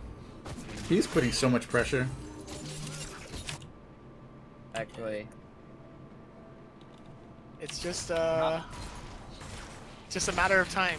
Yi must enter the Yi zone, and Aphelios must get items to be strong. So it's a ticking time bomb on the side of FD Flakers, and we need to end the game faster for Leonautics. And they're doing a good job outpacing FD Flakers right now in terms of kills and objectives. So with a little bit of time, they should be able to just completely take over, group up, and force team fights on these guys, and hopefully win through that. right. Okay, JSHW. Gonna just Yeah, dash away. JJW is just like hovering in the bot lane by himself. But JSP Green actually is gonna be fighting both Soft Cookie and Ocean Can, but then he has jumps right in to come in. Wait, he got really low, but unfortunately, Ocean Can just got a little bit afraid there. He did not have his unstoppable force. It's not also going to be enough. Maybe it's enough. to finish Everyone it? on FD is getting caught out right now. Skyla got caught out on the rotation of the top lane fight. Jomi got caught out by JSHW trying to take Krugs or something. It's just And they're look at really- the culling. the culling! The culling!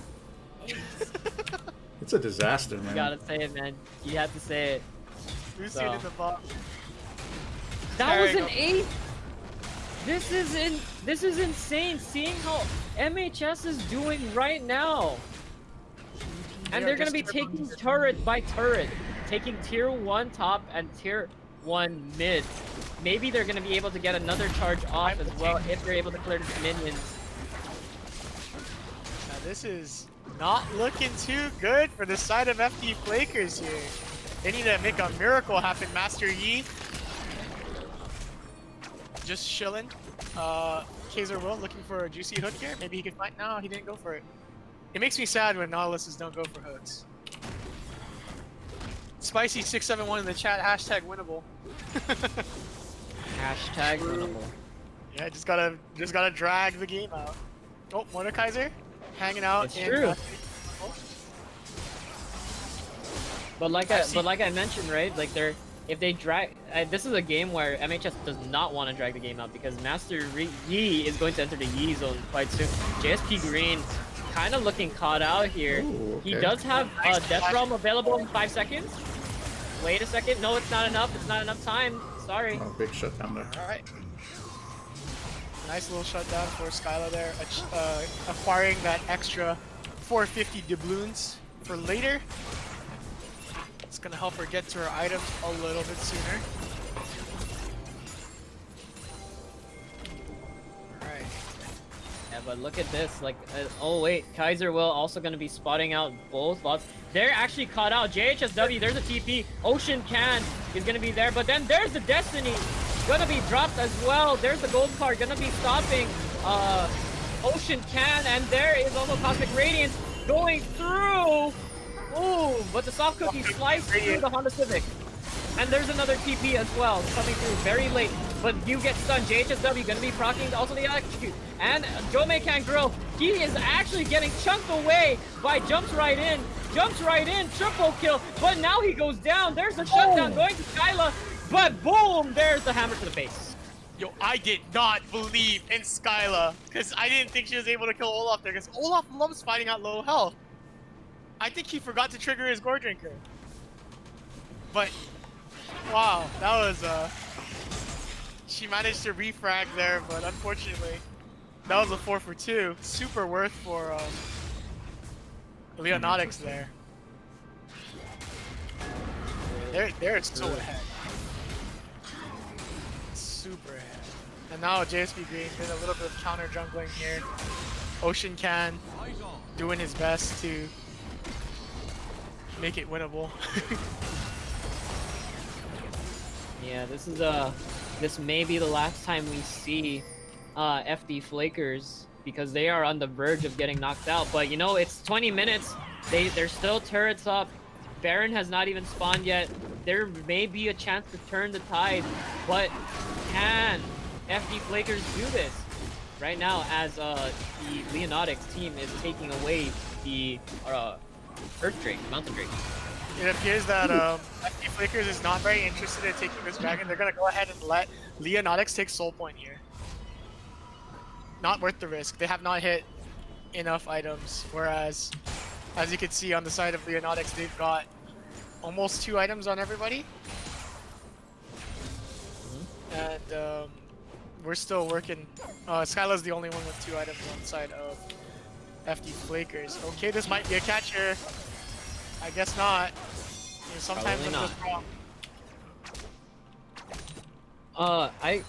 Since we mentioned like or how you mentioned that we don't really see a lot of Aphelios. Okay, that's good. We don't see a lot of Aphelios being played. Wow, how do you feel about the Gale Force on this? Oh, there's a depth charge going down. Jome can't grill. Oh, wait a second. There's the Destiny. You are my Destiny into the bush itself. Behind you, Jomi! Watch out! Watch out! Watch out! Watch out! Oh, Jomi does manage to take down the Lucian though. And Also Kaiser the will be ultimate. outskilled by Skyla. She pressed R. Completely outskilled, just gapped. I think it was a bit overkill. But I I respect felt like they just did not want to deny that, like, because they saw that he was gonna blast cone over, but you know they didn't want to take that risk. Looking like this, JSP Green once again. Oh, the Yi zone! Oh my god, they just commit the ultis onto Mordecai and just taking him out. Honestly, Looking at like a this point in comeback, time, FD. they might as well. They really should. FD looking like a comeback right now. The comeback kids. Yeah, you can't Doing count their them best. out. They're capitalizing on every little mistake that Leonatics is making right now. Leonatics gotta start playing their game a little bit tighter. But every time they die, they just go back for items and they get a little bit stronger. True, it's just like ARAM once all over again. They don't back until they die. We only get items when we die. Our training Pretty grounds much. has been ARAM for many years. Exactly. It's funny. I have to shout out yours particularly because he does play ARAM on the side of for UOG Triton Esports, their ADC. And look at him, man. He has an insane ADC. So there you go. ARAM can do wonders.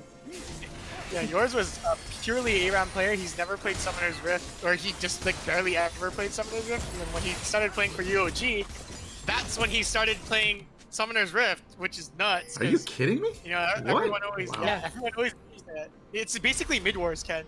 Wow. He only ever played Mid Wars, and then it's all random Mid Wars every single time, and he just Wow. played that. Wow, that's crazy. And then when he got picked up for UOG, he's like, oh, I guess I'll play regular Oh, video game wow. mode now. Wow. He's all mechanics. No macro knowledge, but you know that was hammered into him by Coach Dunna. So he learned his ways, but his mechanics were pretty solid. And as of I right think now, when he- JSP. Oh, go ahead. I was just gonna say, I think when he joined UOG, he was just a bronze player, because he didn't play any ranked games either, Crazy. because he was always playing ARAM. But going back right now, JSP Green, I believe we have a few more seconds until his teleport is up, and nobody is protecting the bot side. This could be where Leonatics may want to force Baron because they have a wave pushing in, and a lot of their team members have backed out. They just need to really... I think they just need the vision, but actually, wait, I take it back. They're starting it. Yep, they take it pretty fast because they got Kraken Slayer, Lucian, and a solid front line from Olaf and Nautilus, just chipping away at the Baron buff. It looks like FD is completely unaware of this happening. Yeah. And that's Baron right there. Gonna pick that up full free. And also, we do have in about like in less than a minute, we do have Soul for Leonatics available. They're gonna be backing off. They're gonna be pushing in their waves, and I don't know if we're gonna see like a contest here, but it may be FD's last team fight. Yeah, Vodka Zingo needs to back for wards. Actually, he had 3 wards in his pocket. He should have just placed those before he backed, but they need to go replace some of those wards real quick because can't give them soul again, right? Are we giving this not up again. too? Not again. It looks like FD Flaker is kind of like waiting for the team, milling about, trying to get that set up. Vodka Zingo a little afraid to go in that way. He's gonna go around. They're gonna miss that ward on the ramp. They discovered it's pink warded. Jomi's all the way in base, but so is JSHW. Yeah, but I feel like JHSW is a lot more closer than Yeah, Jome he right is. now, and they're actually just waiting to start this up. Oh wait, there's a dragon. It's been activated by Skyla.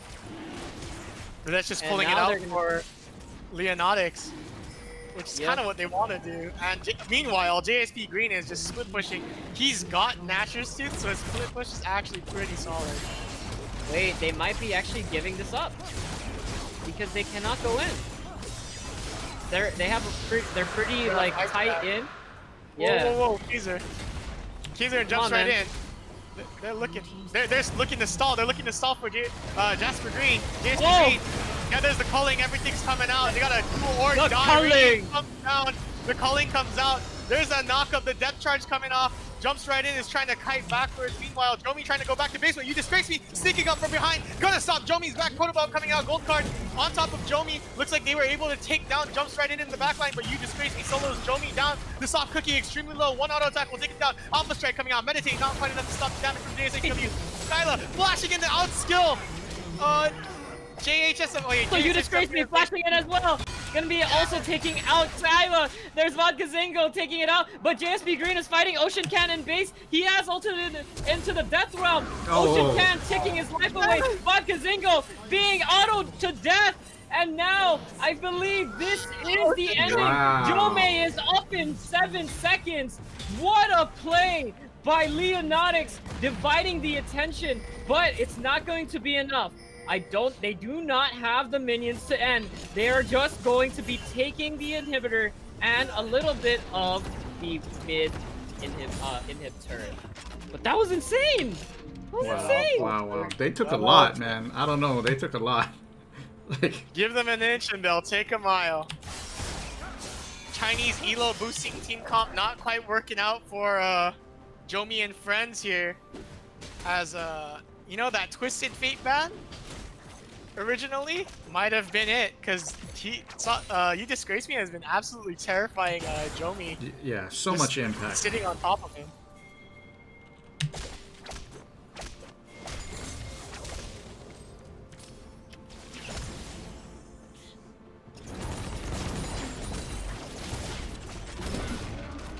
So as we are looking right now, it just looks like Leonatics right now has complete control of the jungle, and now they're just looking around trying to see if they can find a pick, but the soft cookie is not in the area. Wait, slowly coming in, also, and JSP Green just forcing down mid. It's really looking so difficult for FD Flakers. Damn, this is actually a pretty good game. It's pretty fun to watch. It is. Leonatics is... I feel like it's a completely different team today. I haven't seen them play in quite some time, so... I mean, yeah, we barely get to see them, but I feel like they always give like such a great performance. And like I said, man, they have like team fights, but the fact that they did the split where they had JSP Green just going ham at their base and they're just distracting the team. We don't see those plays, man. That's insane. That's That was some great YOLO play. Q strat right there. Yeah. They got the gates. So somebody mentioned in chat that they were breaching the gates. A wise man once said, open up them open up them gates. El Truco approved. El Truco, baby. Yes. Trick 2G fans in the chat. Exactly.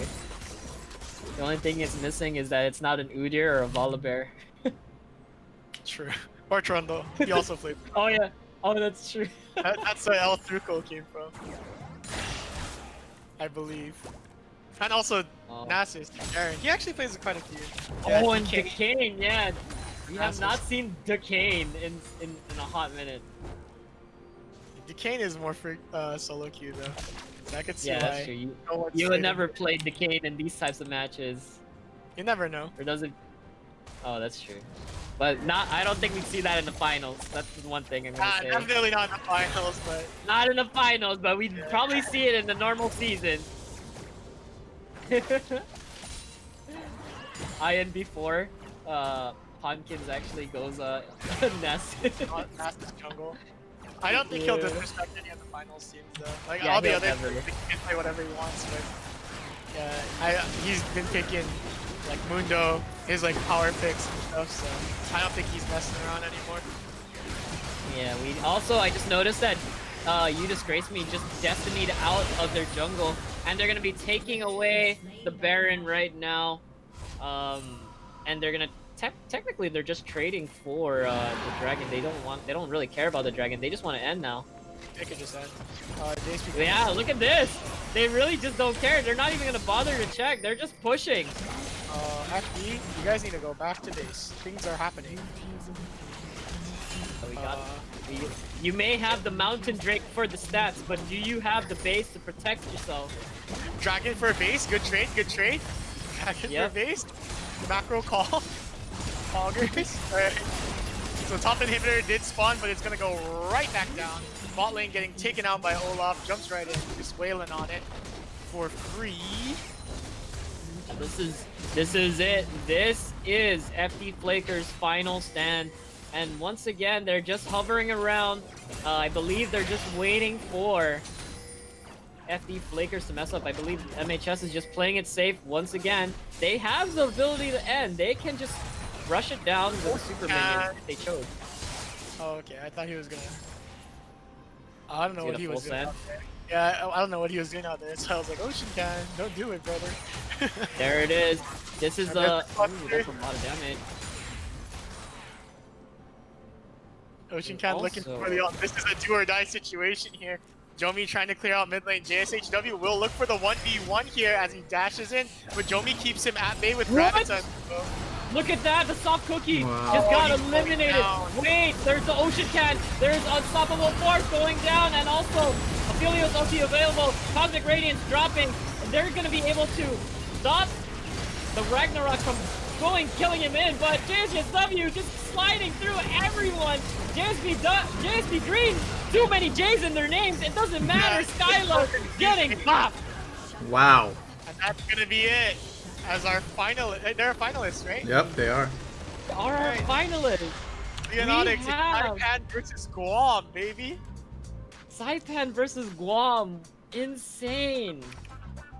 Really looking forward to seeing that. Which is technically scheduled to happen in the next few minutes. So Yep.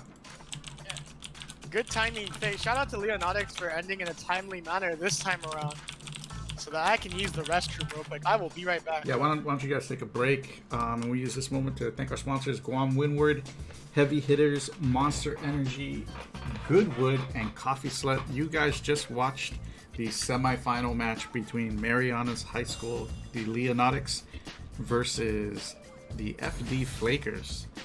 And first seeded FD Flakers fall like they did in the regular season to Mariana's High School in two pretty interesting games, 2-0. And just to show you how we got to this point, you can take a look at the bracket. Obviously, we didn't update the semifinals, but FD Flakers lost to Leonardics, and Collab Koalas took care of McDee's for life in 2 games, 2-0. Interesting thing about the semifinals is in both series we had like a 40-minute plus game, which I think is pretty interesting. And we were set for the second game to start at 2 p.m. and here we are.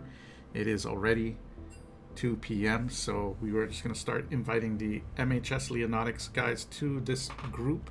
So Aurora and friends, let me just tell these guys to invite them.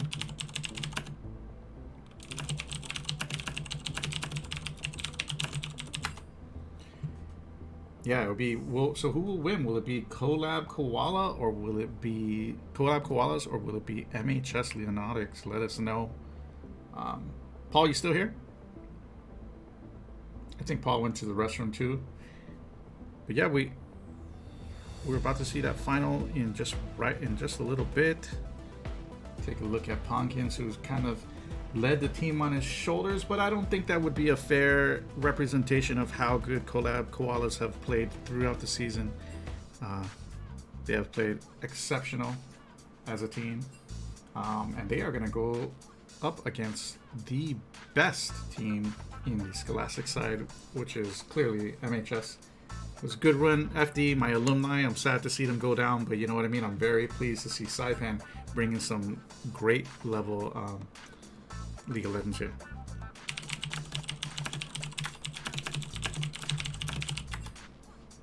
Right now I'm just reaching out to Collab Koalas and MHS as they try to fill this lobby, and we get it started because I know, you know, guys, it's been a long day. We started at 10 a.m. It's now 2 p.m. and we still got at least 2 games to go. And if the previous semifinal matches were any indicator, we might have a 3-set game today. So we will see. I mean, we'll know in just a little bit.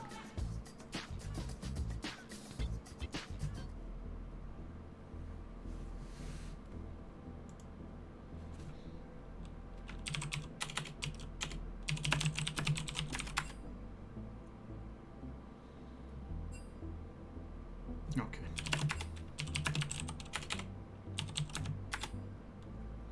So we're switching sides here. Cloud Callers has opted for red. They are the higher seed, so they're going to get the pick here, and MHS will have to fill on the other side. Let me fix the standing here real quick. Sorry guys, you're going to see the black screen for a little bit, but it's all right, Ken. We're technically in intermission. Take this time, guys, to refresh, get a drink, get some lunch if you haven't gotten some lunch. I got me some. I actually don't know what this Filipino dish is, but I eat it. Anyways. What is it, man? What does it look like? We got describe like, it to we got us. some beef, some like beef shank, in some soup. We got some vegetables, some potatoes in here. Bulalo, bro. Are we talking about some bulalo? Bulalo? Dang, yeah, I guess we do. So shout out to my mom. Shout out to Mom Pulse, man. Gosh, yeah, shout outs to your mom, man, for making bulalo. No worries. We got time, guys. So, if you want to use the restroom, if you've been holding it in for the past 4 hours, go run off. Like Paul said, take a quick break. We're not running anywhere, guys. We're gonna be here. The game's gonna happen. We're not gonna kick you out. As we wait for our two teams. Actually, I think it might be like beef nilaga. Yeah, like Termulo said, it probably might be beef nilaga, but you know what? Regardless, it's good. Wow. It's good food, man. It's good food. These are my favorite meals, man. I love Korean food. Or, I'm sorry, I love Filipino food. It's all good, man. I love Korean food too, though. You know what I mean? I can't lie, but why did I say Korean? Huh. Interesting. Guys, and once again, thank you. We've been thanking the sponsors all day, and we want to continue to make sure that we give them love because they help make this a reality. But definitely shout outs to everyone involved on the staff end of this. Art Pulse, administrator, the UOG people who help out, like John Wigglesworth. Shout out to all of them because these people don't get paid, guys, and they do this every week out of the goodness of their hearts to help just grow hype for the passions that they like.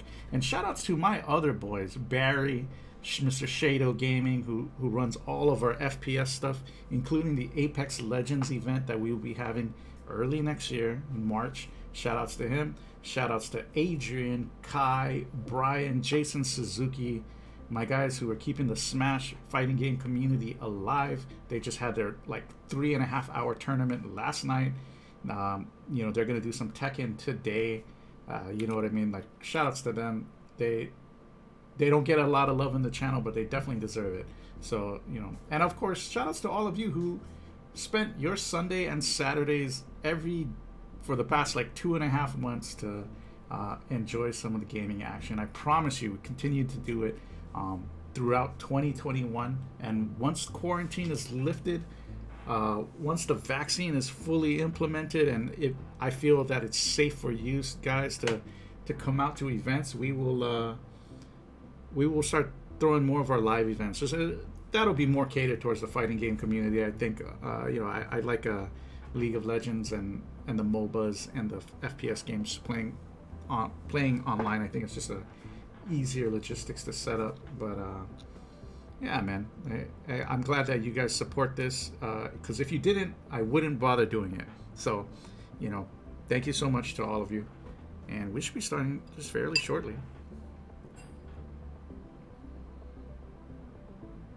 Paul, what do you think about this final, man? MHS, like I said, their team play is just really strong. They coordinate really well together. They collapse just well. Even versus GGU, I really felt like they were getting outplayed in lanes.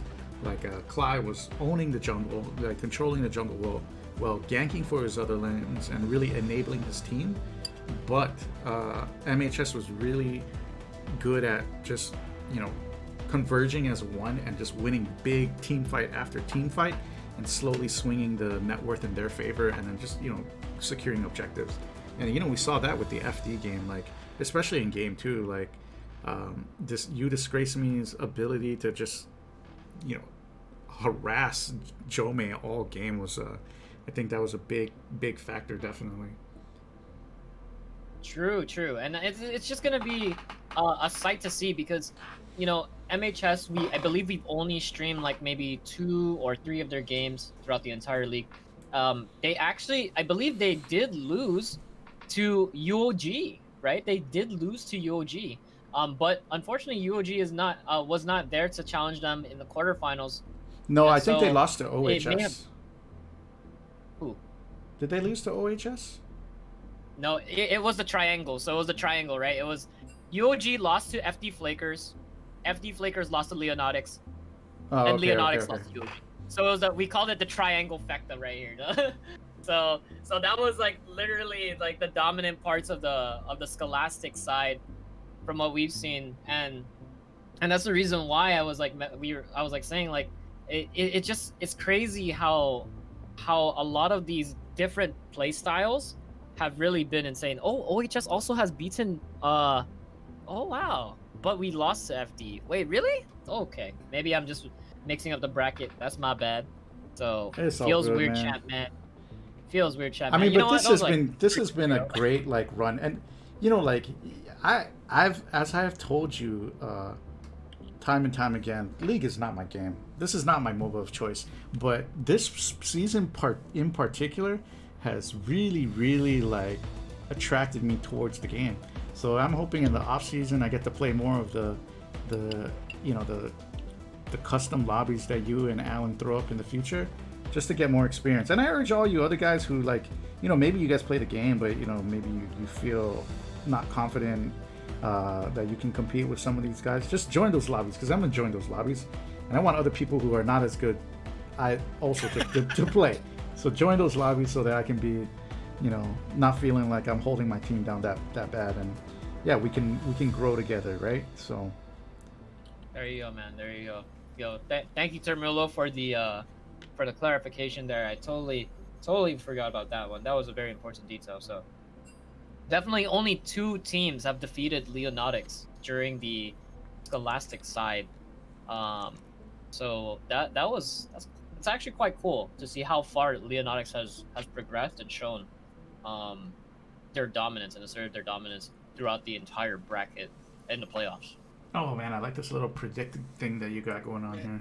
So everybody, we've got predictions coming up. You can predict the finals now. Is it going to be Collab Koalas, who have shown that their undefeated prowess and the power of that Godkins has brought down the hammer of justice upon Summoner's Rift? Or will it be MHS from the Scholastic side, showing their aggression and their ability to draw out games of 46 minutes long, making Arc Pulse and I very tired? Who will it be? Oh jeez. We don't know. Epic rap battles of history. Man, it's been quite a season. At the end of it all, you have to do the victory screech. Now that we have the time, we got a little time as we wait for MHS to fill here. What were your favorite moments throughout the season? Like, were there any plays or victories or upsets or anything like funny? Like, I don't know, someone shooting an ulti in a bush and like missing people. Were there anything that like really stuck out to you that were memorable from this season? I think maybe it's because of recency effect, recency bias, or whatever. But the Christmas Penta, the Maokai. Oh Penta, yeah, okay. Okay. That, took it away from me, man. but you guys can still see It it. was the Christmas miracle. You guys can still see Yeah. that one. Yeah. Over at UOG Triton Esports, guys, go ahead and check out their VODs. They uploaded it recently. Shout out to the homie Rise in the chat. He's the one that manages all that stuff for the production side of UOG, and he threw that out on the VOG channel, so go check that out. Christmas Pentakill by Maokai, full tank Maokai, by the way. My favorite moment was the Godkins getting caught out here by Arc Pulse, and I said, no, Godkins wants to get caught out. He's gonna just stomp all of these guys. He doesn't get caught. You're not Was that the stuck here Trundle? with- Was that the Trundle? Yeah, the Trundle. Oh yeah, Like, dude, that when was he my just favorite one. That was Early on, wild. early on. Yeah. That was week 1 or something. was- That was crazy. That was one of my favorite moments, and definitely the upset between, again, it's recent, but the upset between UOG and McDee's for life. Like, Oh, even yeah, Coach man. Gunna was saying, oh yeah, we're gonna go against we're going against Funkin's team in the finals, or semifinals. Mhm, And he was so confident that he's gonna go in there and his team was gonna win it. But then McDee's for life just showed up that day and beat UOG. So that upset was also really fun to watch. And again, my homie Drex reps that team and McDee's for life. So he used the counter pick that I taught him, and I was real proud of him for being able to win that game. And I got friends on both sides. Thresh Chobo, Drea, and all the people in UOG. I know them personally as well. So it's really hard for me to be biased as a shoutcaster, because I've got friends in all of these teams, and I respect everybody as a player. So it's real fun to watch. That was probably my favorite moment. Those are my favorite moments, at least. Man, yeah, that's good. And it's a good point that you make. Like, the UOG upset. Like, anything can happen, really, guys. And it doesn't really. I mean, obviously, like, your rank, the rank disparity matters in some regards, right? But like, we're talking about people, like, when you play in a league like this, like, you're queuing with a team of 5 that and you're comfortable with playing with, and that comfortability can mean more than what your individual ranks add up to. And so definitely MHS, I mean, I think they have a really good shot here, even though they are like, gold players versus platinum and diamonds. I think their teamwork is exceptional, and I think it's going to be a good match. I think it'll be 2-1, actually. I think maybe they pull off an upset one game. So You might be able to see a game 3. I'm like, I don't want a 6-hour stream, guys, so I don't want the game 3, but I do want the game 3 too. You know what I mean? Like, it's gonna be exciting. True. We do have some things, some priorities we have to address, but you know what? We're still in it. We're committed to finish the league. We are in the finals, guys. In it Shout out to to win everybody it. who's here. And I just want to let everyone in chat know, I'm going to expose my boys Aurora and Subliminal real quick, but that's a TFT rank. That doesn't count for anything. That's auto chess ranking. Even Tiffany, that's all auto chess ranking, so don't believe that. that's just TFT auto chess rank. Oh man, I gotta. Sure, Dude, I'm gonna go You get hung over diamond it. in TFT. I'm gonna go get diamond in TFT, and then it'll I'm show gonna you just start. diamond on your player card. So yeah, go get diamond in TFT. It's way Dude, easy. let's go. Let's go, Ken. Hell yeah. It's fun too. TFT is Hey, pretty fun. speaking yeah, of it's true. TFT, I want to give a shout out to my boy Goda, the sponsor for Collab Koalas. If you guys like TFT, let me know. Let me know on the Discord or here in the chat or whatever on social media, and let me know that you want a TFT tournament, and we will throw one. Goda's really been excited about having one of those events, and I told him we would do it if the participation was there. So if you're interested in a TFT tournament, let me know. We'll make it a reality. But let's get this game started. I cannot wait to cast the TFT tournament. And it looks like everyone's building the same meta comp. Exactly. Who's gonna be holding Wow. which unit on the board? Well, that's set level 3. Looks like the game's over. Well, actually, right now, what we're currently watching, the draft has just started. So this is the start This is it, of guys. Game 1. This is it. The finals. Oh, the finals. Yeah, the finals. Game 1 finals. Guys, don't forget, you could. I don't know if you can still make your prediction because I don't know how to make predictions very well. But yes, all y'all had 5 minutes to predict Collab Koala win or MHS win. Now I know we got a lot of Guam viewers, but MHS has showed up to play today, so don't count them out quite yet. Let's go. Yeah. Let's see how this goes. It looks like If anybody's repping 670 right now, let it be known in the chat. Are you cheering for your MHS team? Let it be known that you are from the beautiful island of Saipan. Who's gonna take it? Guam versus Saipan. Yeah, one of my best friends, Gary Gottwald, comes from Saipan. That guy is super cool. So I know some chill people come out of Saipan. So don't be afraid to represent out here. Looks like they swapped out one of their players, Espresso Depresso, taking the place of Jasper Green, or JSP Green. Yeah, So less they did. minutes, which would be really nice for us. Easier to say. Yes. But, yeah. Yeah, they swapped out. They really like the number 3 though, right? I mean, like we got Oh yeah, with JSP Green. the and- green and 3. Yeah. It's just talk, you know. Looks Yeah, like we it's got leak talk, Rek'Sai, leak talk. Kaisa, and Ash being banned on the side of Leonatics. I like, And for man. the side of Kolab, we got rid of 2 of the mid picks that we've seen from You Disgrace, be Mhm. Katarina and TF. They're also disabling Jarvan this time around for jumps right in. So we got some target bans right off the bat. Rel, the What? new champion. That champion sucks. I have never seen Rel in action. Like I've played against Rel. I've played with Rel. I've seen it, but never really have I seen it in a really more competitive sense because ranked solo queue, right? You could call that a competitive amount. Just kidding. But anyway, really, Rel, the new champion. I wonder how that's going to perform. I honestly don't really know much about her kit, so seeing Subliminal pick that up is going to be interesting. I know why he's doing it now. He's gonna steal Leona's stats when she eclipses. That's pretty smart. But I don't know, man. Rel just seems so underwhelming. I haven't put that many games into her. Truth be told, I've only played like 2, but she doesn't feel super impactful. And when she gets off her horse, she's so slow, and it just feels bad. But her passive to steal away stats might come in pretty clutch against Leona and Ornn. But you do have to auto attack tag them. So it's a lot of like micromanagement for Rel to like fully Nasus hover. My God, intentional troll. He's hearing us. Intentional troll, my God, kids. He's just doing it for the chat. You locked in Scion for aim for. Get the hell out of here.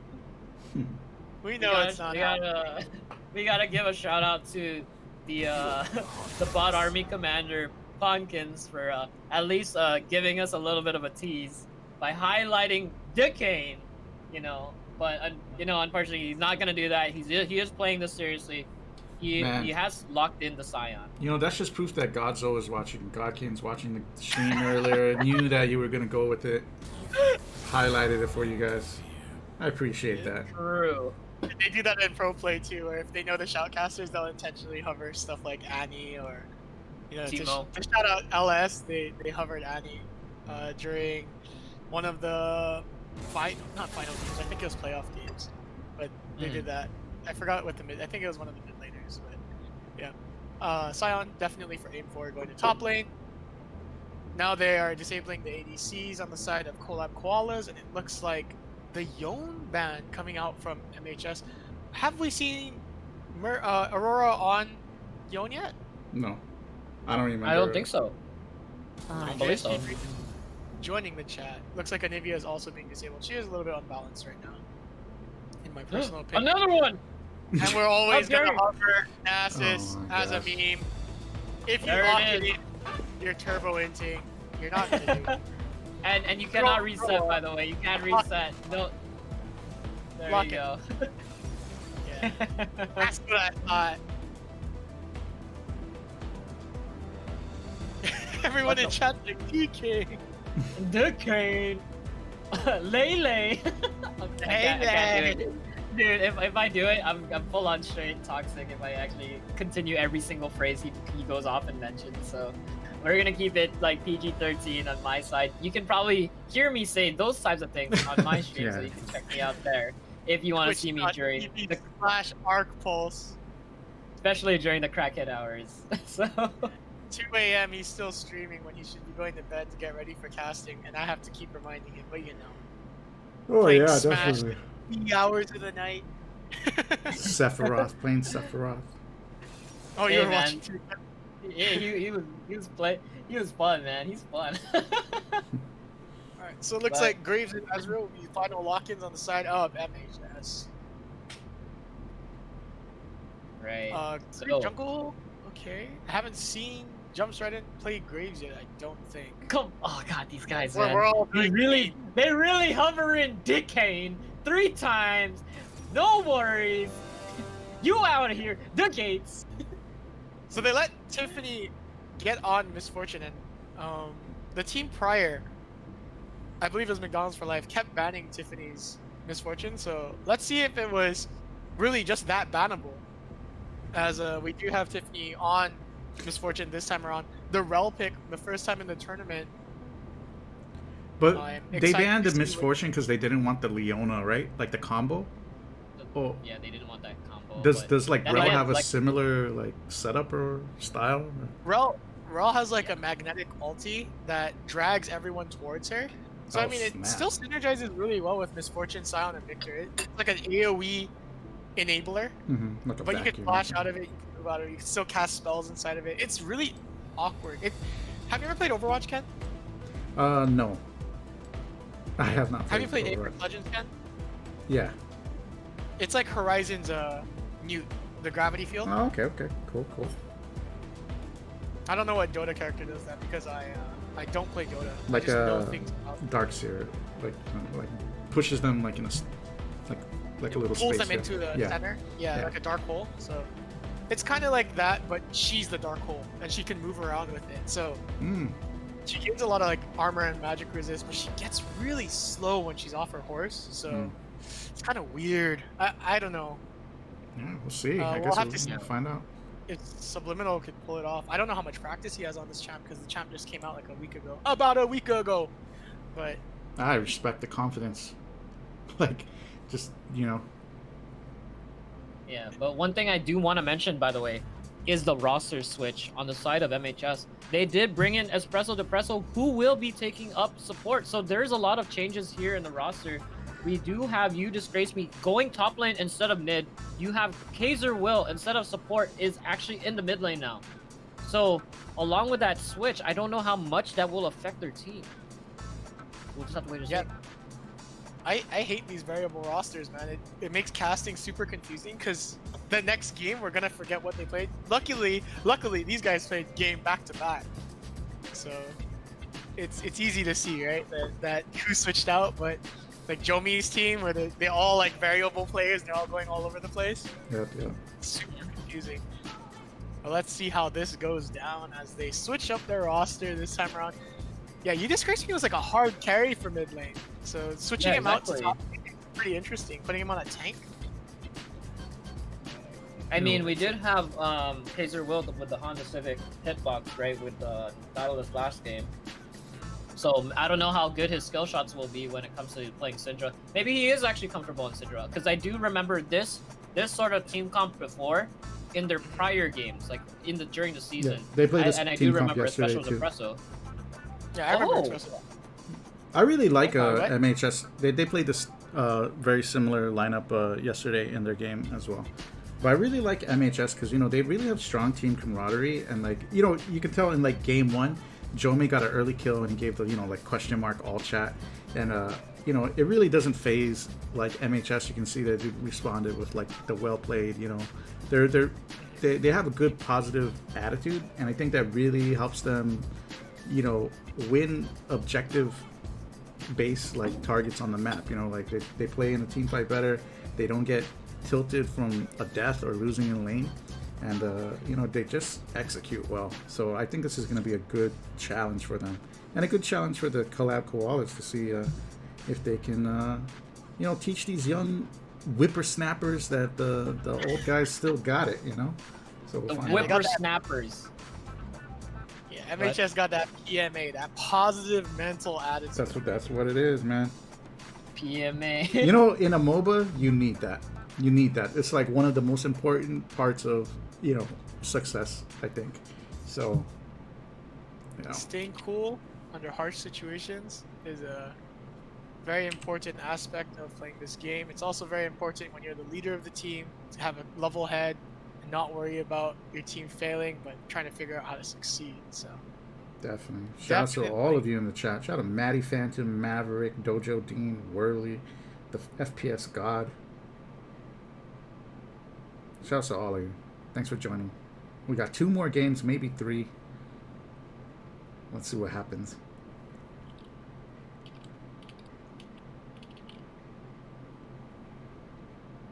yeah, pretty exciting. They do have Ornn late game on the side of MHS, so that's something to be kind of cognizant of. Whereas late game is going to come out of Scion and Aurora.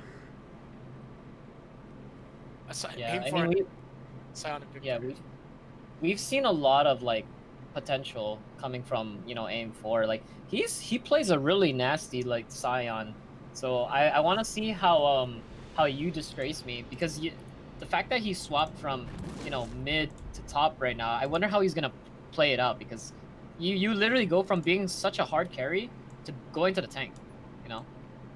Tanks carry too, man. Just saying. True. Support carry too. Be sure to check out the Maokai Penta. Yeah, just because you're a tank doesn't mean you can't carry the game. Just because you're a support doesn't mean you can't carry the game either. Because supports carry early game lane, and then tanks carry the team fights. Every role in this game is equally important. Right, as we have gone underway, welcome to Game 1 of the Laddie Esports Finals, and it is best out of 3. I believe they are asking in all chat, but it is best out of 3, and they are doing it looks like on the side of MHS, kind of like a wandering like defense, but you know what? It doesn't matter. They're in position and they're ready. Best out of You 5. disgrace me. Oh, man. Doing the standard stay at the tower strategy. The blue side completely undefended actually on the side Yeah. of MHS, but it looks like they don't really care to 5-point this time around. They're doing the bot strategy of standing in top tower. I think they're just since it's game 1, you know, both teams technically just kind of respect each other. They don't really care much, and they're just gonna, you know, they're just gonna be there. They're just gonna chill. And also, Aurora gonna be spotted out by that ward, knowing that the Raptors has also been warded already. MHS is Marianas High School in Saipan, if you're just joining us.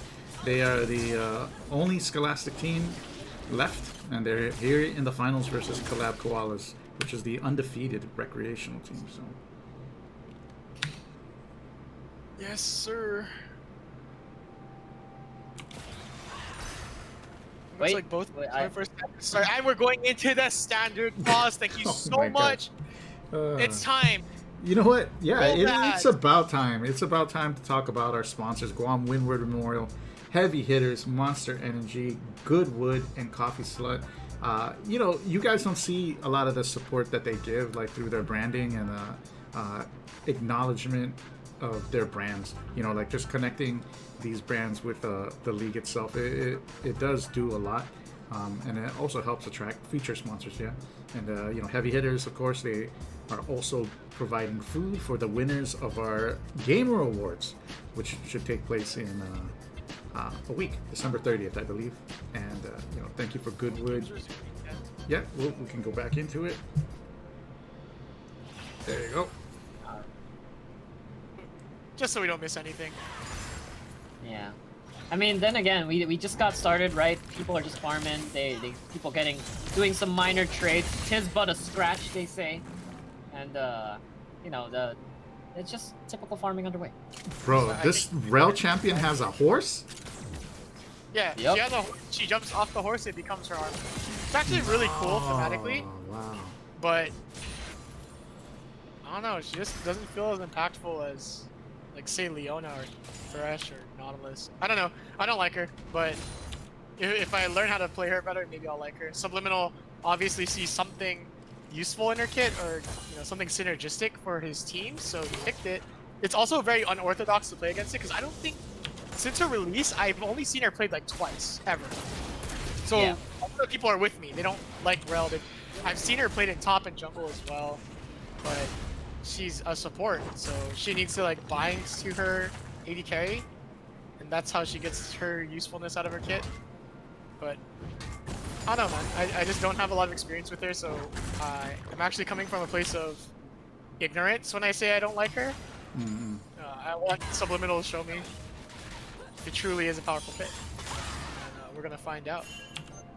Yeah, and I think the major thing here, right, is it also gives that good that the unknown factor, right? Like especially like if I were to relate it to fighting games when like if there's like a new character that's been released, like some people would actually play them just because you don't like, maybe you may know what to do with them, but other people, since they don't know the matchup, they're just gonna be like, oh, I don't know what this kit does. Yep. So there I is was a right little about bit to of that. say- I was right about to say the unknown factor is pretty scary, actually. Not- Yeah. You mentioned it. I was thinking I totally forgot to mention it because I don't like the champ, but you're right. It's super weird. If I had to play against it, I wouldn't know what to really look out for, aside from her like basic trade pattern. If Subliminal came up with like a new trade pattern on her, that'd be really cool to see. Man, you disgrace me putting a lot of pressure on aim 4 in the top lane right now. Yeah. I Because mean, it just goes to show, right? It goes to show that You Disgrace Me is such a strong player, regardless of what role he can go into. Yeah, he's playing both solo lanes, so he's pretty confident. Ornn is just a good champion in general. I really like him. He's a tank shredding tank, so really cool. Really imbalanced champion. But I love playing Ornn. So I want Riot to keep his kit imbalanced as hell. They've tried to rework him so many times to fix it too, but they just can't. He's too good. Hey man, at least he got himself another skin now, so you have more options. I can expand my Ornn champion skin tier list. Yep. You have what is it? Is it Thunder? Is it Thunder? Underlord Oh wait. Ornn. Okay, there's the basic Okay. trade pattern there from Subliminal. But as you can see, when she's off her horse, she's slow as hell, and then takes 8 million damage from Ezreal. So, was that trade worth it? He landed his entire kit on Leona and hardly got rewarded. That's why I don't like that channel. But it looked really cool. It does look really cool. She doesn't have like a health regen passive or anything to help her out. She just kind of steals armor.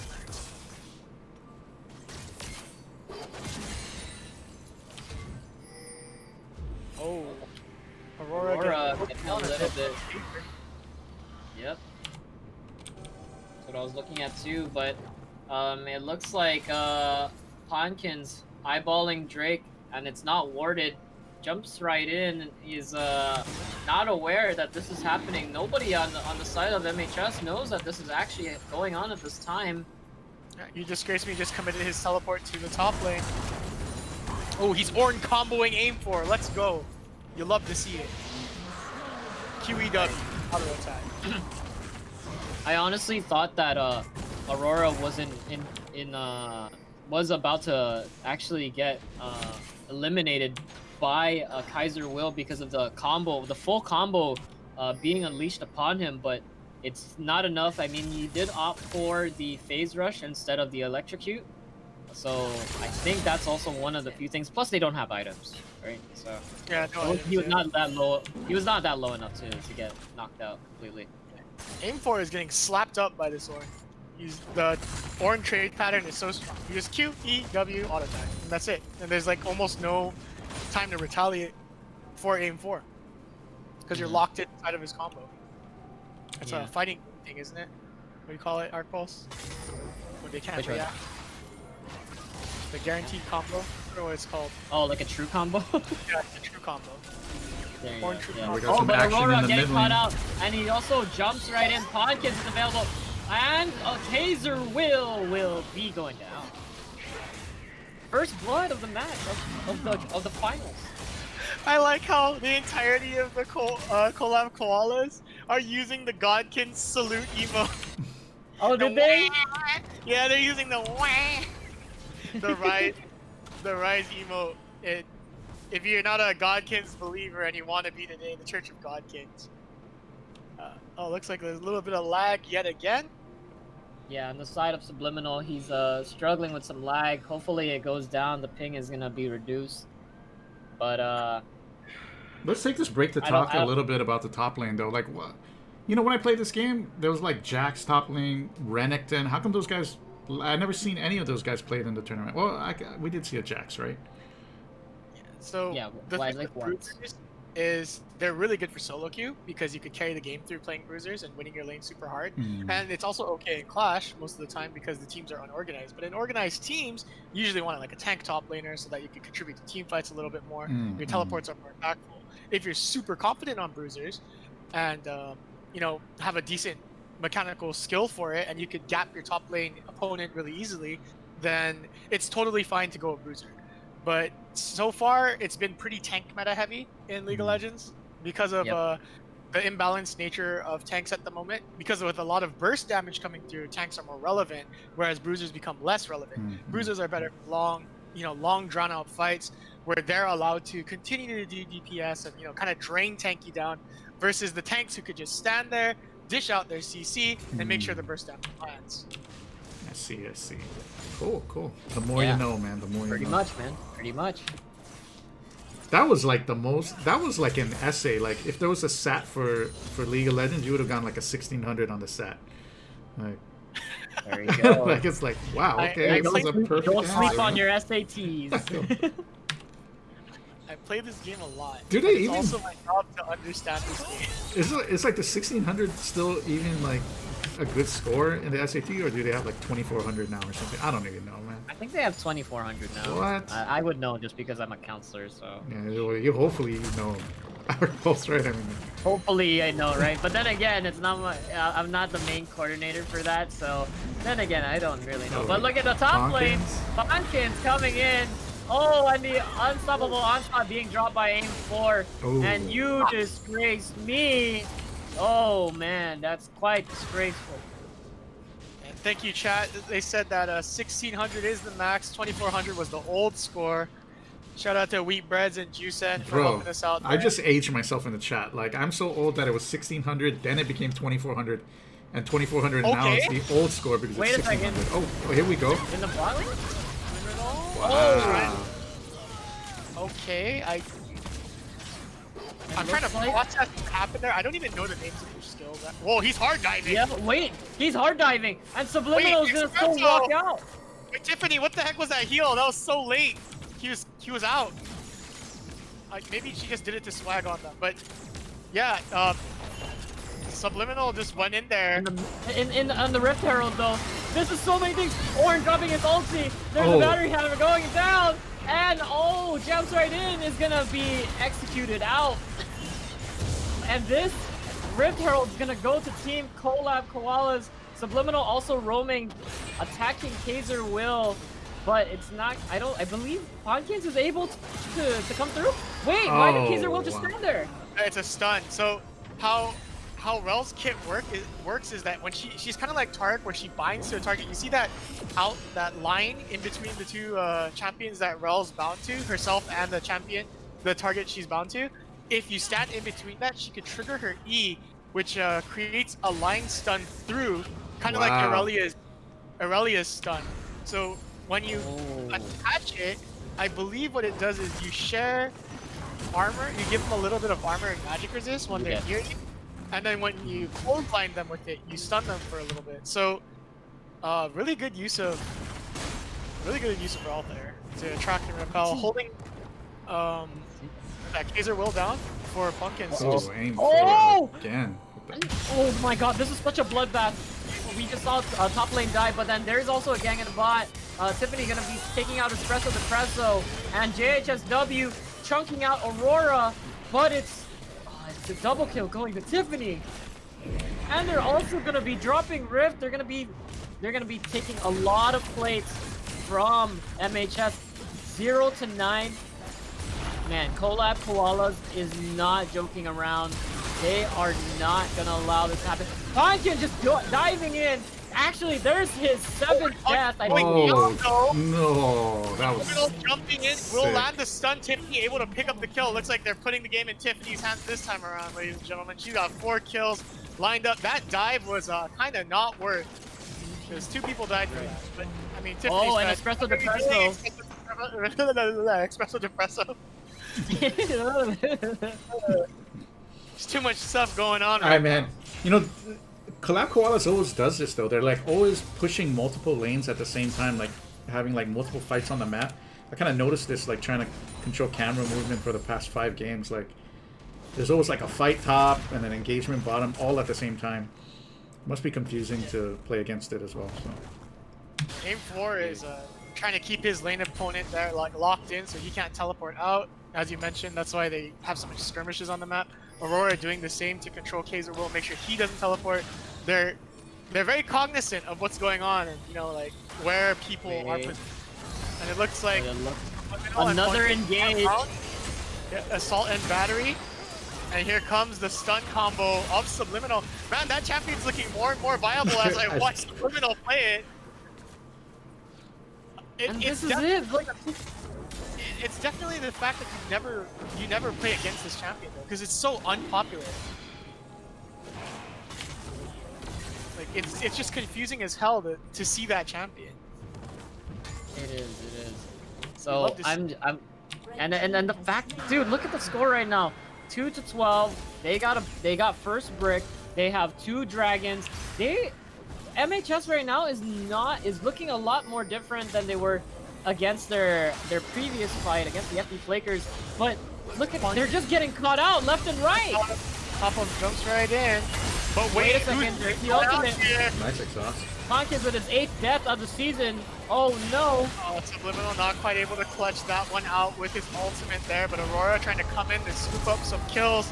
Ooh, JSHW, he's super low. Aurora also super low, gonna be trying to drop some DPS before he gets out. Scion decimates on top of taking her out. Kaiser will flashing in to outskill Aurora with the R key. Aim for in a bit of trouble here. He's taking a lot of damage. He was able to take out Raze right before he died. So he's trying to, he doesn't know left or right. Kaiser, you're out of mana. Aim for trying to do his best. He's gonna be going down. Zombie Scion, take the red buff. Take the red.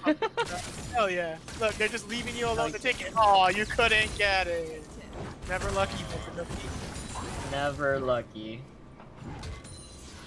That was so insane. There's like so many things happening all at one time. I honestly couldn't keep up because we did see You Disgrace Me coming down. He was roaming down and then he activated his ultimate, but he missed the second cast.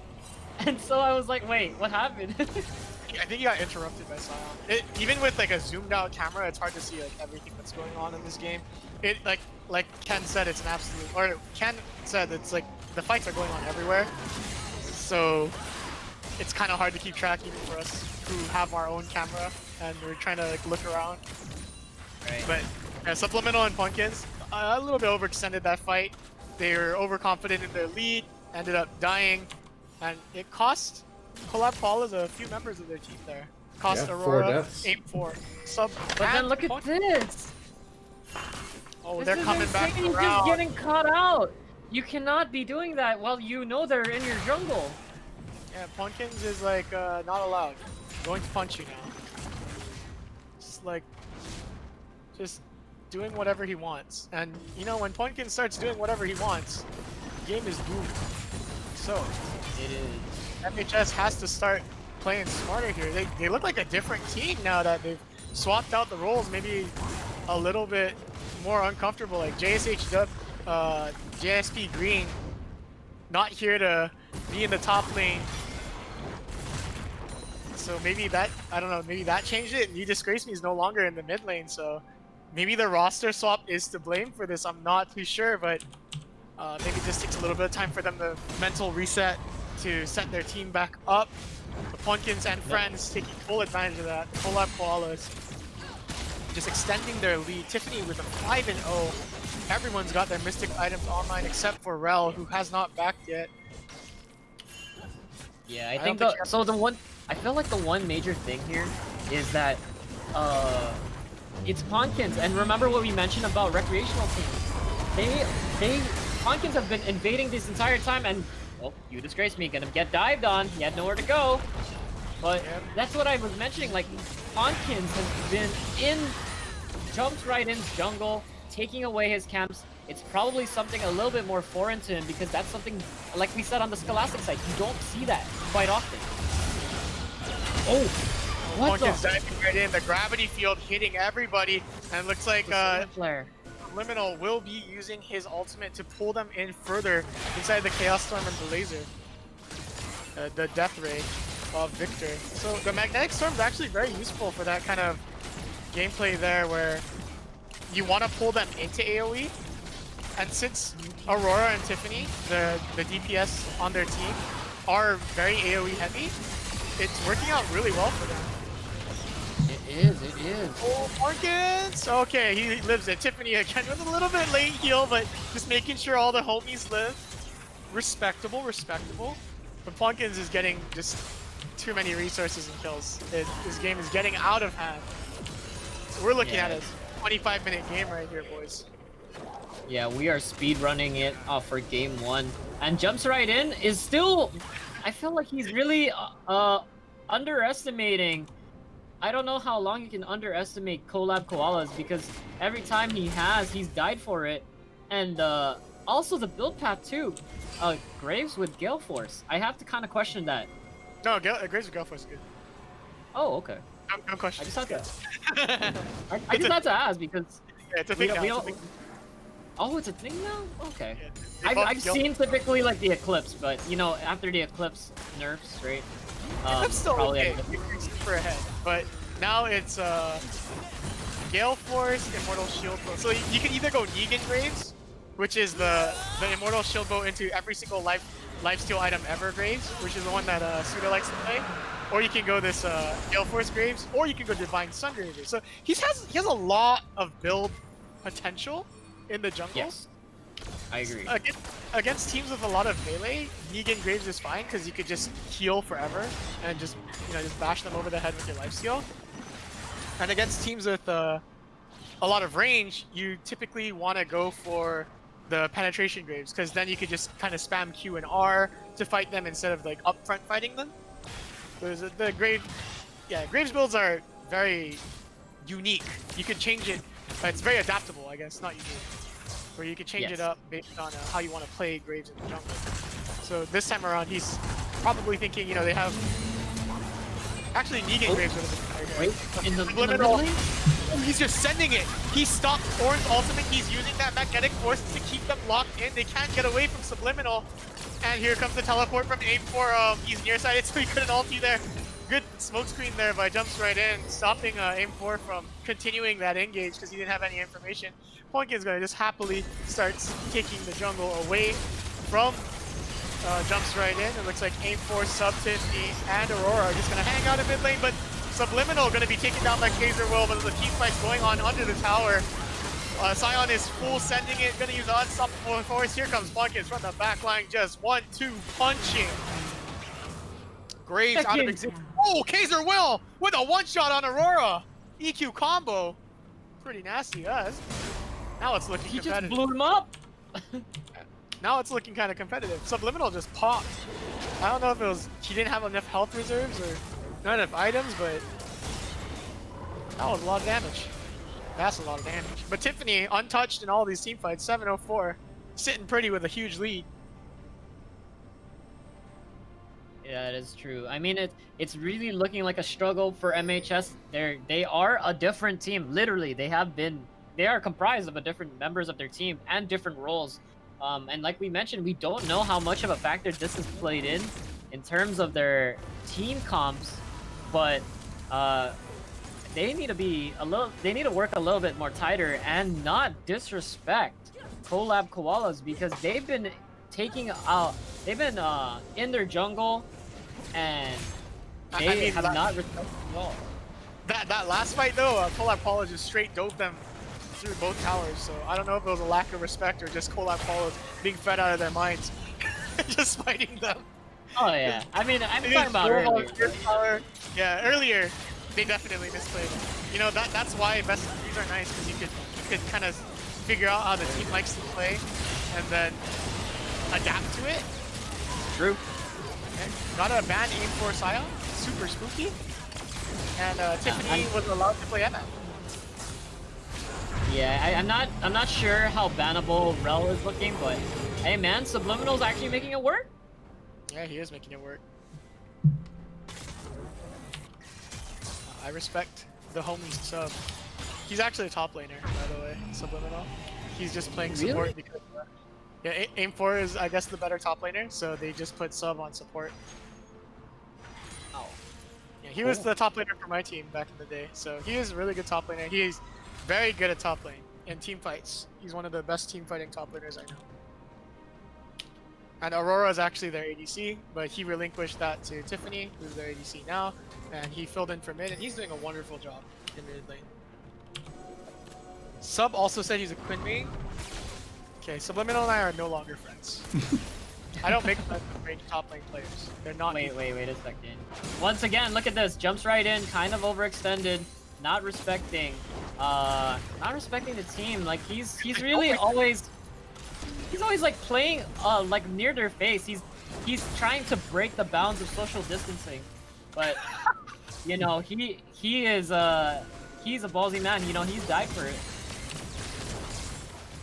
Okay, so it looks like they're going for a 3-1-1 here. Ponkins is pushing mid, using the Baron minions to kind of push up there, while Subliminal, Tiffany, and Aim4 are pushing the top side. We got Aurora in the bottom side, dealing with Kaiser Will with the 1v1. Got a big cannon ticking down on the tower there. Ooh, okay, a little bit of a death ray harass under tower.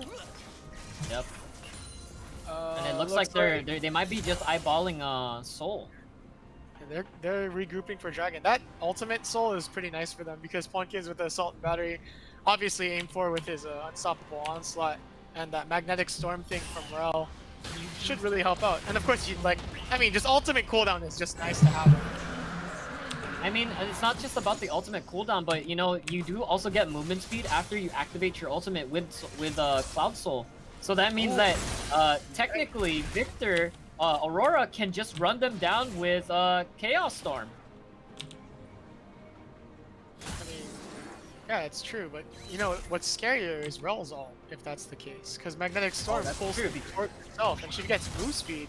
That means she could basically Skarner ult. Look at jumps right in right now. Where he was trying to fight Aim4. He Mistakes were made. Like I said, man, social distancing, okay? Did not respect Stay at it. home. Wash your hands. And Wear a subscribe to Lottie Esports today. 20% off your subscription, ladies and gentlemen. Give Ken some money, because he deserves it.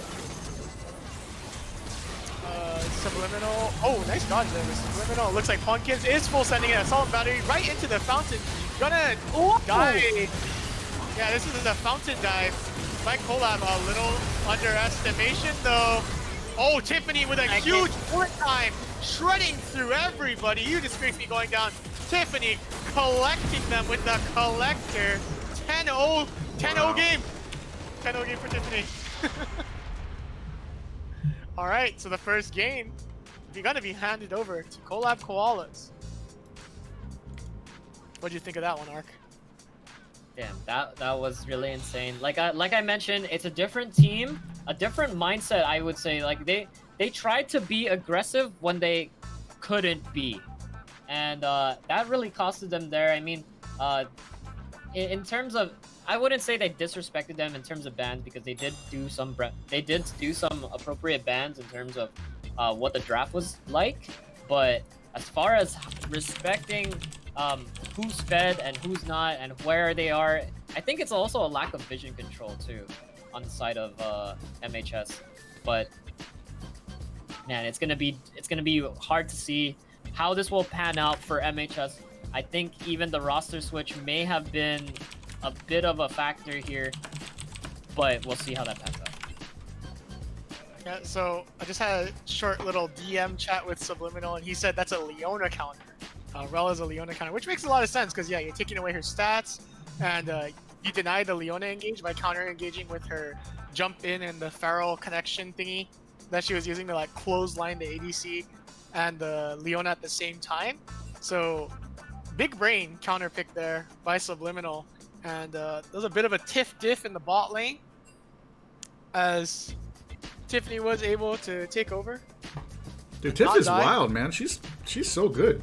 She is so good. Well, shout out to her team that help her succeed. Though, you know, bot lane is the support early game. Okay, ADC only carries the late game. Supports are important. Oh yeah, for sure, for sure.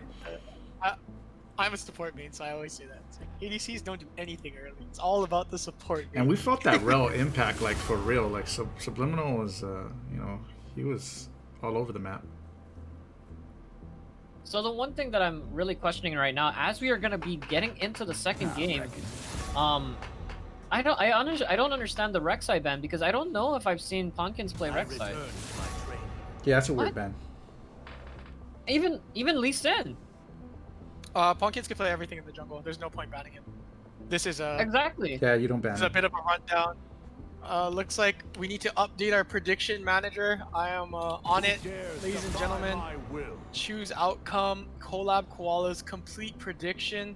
There's your bonus channel points, ladies and gentlemen. We're gonna do prediction for round 2. Will it be a 2-0? Exactly. If I want your opinion, I'll beat it out of you. Or game 3? Okay, so Oh man, that'll be a sight to see. And there's the bans. You're just banning out the Godkins, but you cannot ban out God. That's the You fact right can't. there. You can't.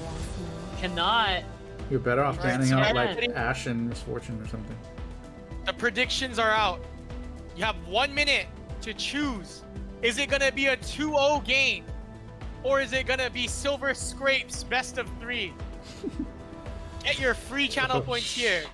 Predict it up, ladies and gentlemen. I just got my points Not gonna be refunded. the guy. Do the prediction. I am not gonna be that guy. Dang it. Okay, let's see what we got here. Definitely the standard bans of how strong they were, in the last match. But the one thing that's interesting too is when they're banning out, when Collab Koalas is banning out MHS, they're banning out TF and Katarina, who is played by You Disgrace Me, but You Disgrace Me has moved to the top lane. So I don't know. I don't think it's much of a worthy ban at this point because of the role switch. Maybe they're just like thinking like, oh, what if they switch Kaiser, Yeah. Will, and You Disgrace Me? So you got to cover that. So you know that may be the mindset they're thinking about. I think they're just covering their bases, like you mentioned, because you know if they suddenly just pull a variable like an audible on them, and they put You Disgrace Me in mid lane, and he's on his comfort champs, he's gonna be a lot of trouble for Collab Koalas. So they're just playing it close, you know, playing their cards close to their chest, making sure they're nice and safe, banning out what they're comfortable on. So I don't think it's a terrible play. It looks like we're gonna get the Realm Misfortune combo again, and again you can't ban out Godkins, but you're trying. Respect. You Disgrace Me. Right. What are you gonna? Are they Oh, switching? You see again? Imperial Mandate ASOL? Imperial Mandate Oh. ASOL. Yo, Imperial Mandate ASOL is fire, okay? That would have been insane to see, honestly. Another super skill champion. You press R and they cannot move. I do not like Malzahar. I do not like green eggs and ham. I do not like them, Sam. I am. But Malzahar is pretty strong right now thanks to Leandries and the Demonic Embrace. Gonna just burn people down, regardless of how tanky they are with his Malefic Vision. So, pretty good pick. You know, if you're MHS, what do you think the toughest thing was about game 1? Like, was it like a particular player or champ that really shut down your strategy and style, or was it a failure on the team's part to do something like? Because looking at their bans, it just seems kind of awkward, right? Like you just banned a bunch of junglers. So. I don't. Yeah. You know, you let the Rel and I- Misfortune go through again. Like we're just gonna see the same mirror lineup from game one on the right side. I'd like to think that one of the major factors of the first game, especially early on, is that you give Ponkins free stuff. Like he's been Oh, yeah. counter jungling, counter jungling, jumps right in from the very beginning. If you think about the first blood that actually happened, Ponkins was already in his jungle, and that's why they were able to secure that kill to begin with. So it's really more about, I feel like, just having the vision to deny or not, I wouldn't say to deny, but to at least deter Ponkins from counter jungling. I think that's one of the key factors here, on really slowing the pace down and getting MHS to pick up some momentum through their lanes, which I feel like they're more comfortable or used to doing. You know, I So thought in the game one, I older thought I lane- saw Graves go into Ponkin's jungle first, actually. But I mean, he didn't get anything out of it. But Yeah. I wasn't sure. because it was already all cleared out. So the way back when I used to play on when Punkins was on my team and we used to play together a lot, the way we played was we just played around pawn and we forced the enemy team to give him all the resources. So every time he wants to walk into the enemy jungle, we're all there already.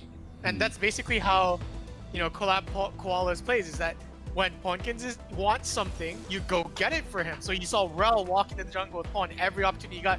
You saw Victor, Aurora walk in with Ponkins, get him that kill early on Yep. on the Graves, right? So it's not about what the team wants to do. It's just follow Pawn and he will lead us to great victory. And you just give him whatever he wants. So he just walks around and takes stuff for free. And if your team doesn't react to that and you guys aren't there for it, you're gonna suffer. Oh, And looks yeah, like we're gonna get the Reddit. because you wanted to see Bruiser's top lane. Aim for is like, I got you, fam. Oh man. I will show you what a top gap Aim truly for the looks like. check, man. The check is in the mail, dude. The check is in the mail. Hey, there you go. Yasuo. Five. It's not quite a 5 jungle ban. It is they banned aim for Scion because they're sick and tired of it. It was really good, so they got rid of that. Looks like jumps right in is on top is on Zac, and they're putting JSHW on Yasuo.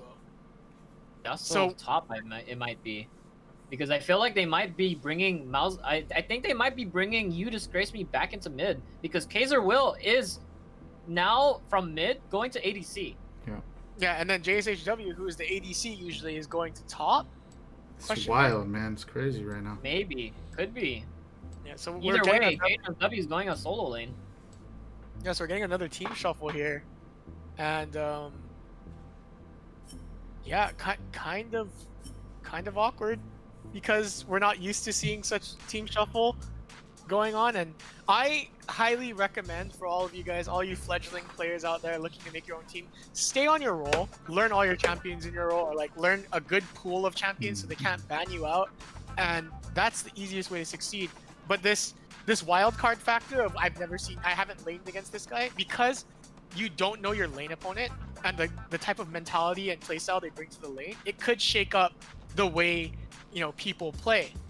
But these guys are so mechanically grounded in their roles, they don't care who they play against. Yeah. Like Subliminal is not going to be afraid if suddenly someone else is on support. Tiffany's not going to care if different ADC's there. Punkins doesn't care who jungles against him, he's Punkins. And then Aim 4 is obviously comfortable enough on top lane to go against any top laner. So if you're comfortable in your lane, that's all you really need. You're not going to be afraid. The only thing that's going to change is their playstyle. So if you're not competent in your role, changing it is not always the answer, but it does bring like a wild card factor.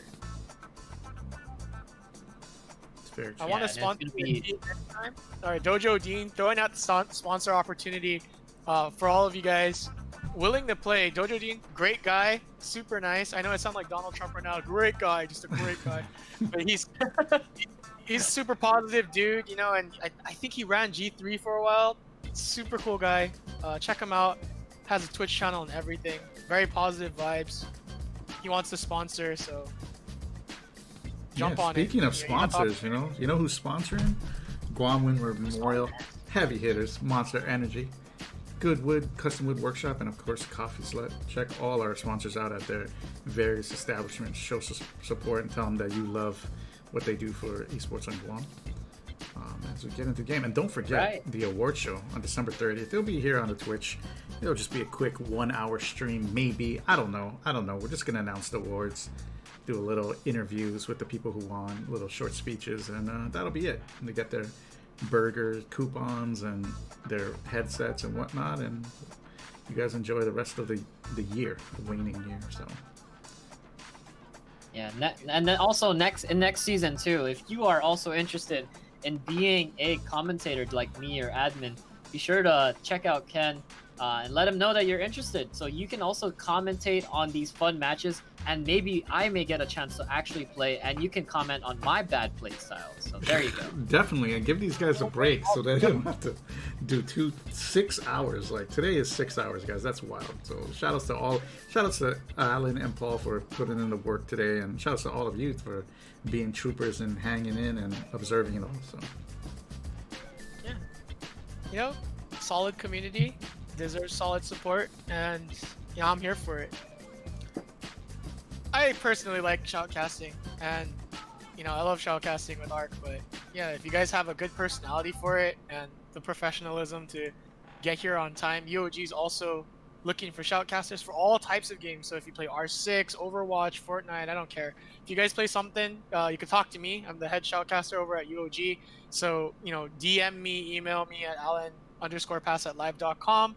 Let me know that you're interested in a shoutcaster role, and I can help you get in the UOG shoutcasting scene. Fighting games, we got Barry, but Barry's aka Shado, he's not always available. So if you guys are also fighter players, we need fighter player shoutcasters too. I don't care what your experience level is, as long as you show up on time, you have a good personality, watch what you say, and again, you're the front of the community, you're the face of the community. You can't be afraid of being on camera or speaking to an audience. So if you're interested, please let me know, and I can hook you up with UOG. Ken over here can help you out with a lot of esports stuff. But yeah, if anyone's interested in shoutcasting, if you guys have a good knowledge of the game, that's a huge plus, because you can break it down, analyze it like ArcPulse and I do. So yeah, take the opportunity, man. It's fun, and if you don't always feel like doing it, I could cover for you on League. ArcPulse is always here. I don't know how long Heck he wants, but he's always here helping me Hey out. man, I'm here. Yeah, Right. I mean, I've definitely been enjoying commentating. It's always fun to be commentating, and I do enjoy it alongside admin as well.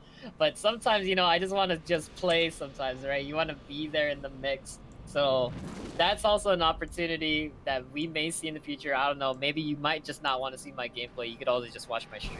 There you can see bad gameplay anyway. So, No, But I'll be more anyway. anytime. Don't worry about it. alright. I watch your Anyways, stream. we're here. We are on match point for game 2. It's match point for Collab Koalas. Or will we be seeing a game 3 if MHS will be taking this win?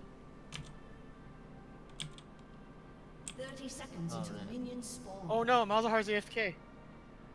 Uh-oh. There's a tournament game. You can't be doing this, my dude. You disgrace me. Pause the game for you disgrace me. There There it we go. is. At DC. He DC. man, I'm Alright, glad. so you I'm got- glad that we're gonna see a Renekton, man. That's this is one of my favorite champs, so I'm glad to see this. We got to see a Mumu already, so shout outs to Aim for going with the Renekton handicap pick. It's not super handicap. Into the lane, it's actually pretty strong. So Yasuo into Ren, I'm pretty sure Ren wins like 100% of the time, because Wind Wall is like a totally worthless spell against Renekton. True. So Like And he's also- like a hard counter. yeah, level 2, Renekton's just gonna all in and kill you. Level 3, he's just completely dominant in lane. Yasuo has to wait for the team fights to pop off. He's gonna want to synergize with Zac and his Let's Bounce and Elastic Slingshot.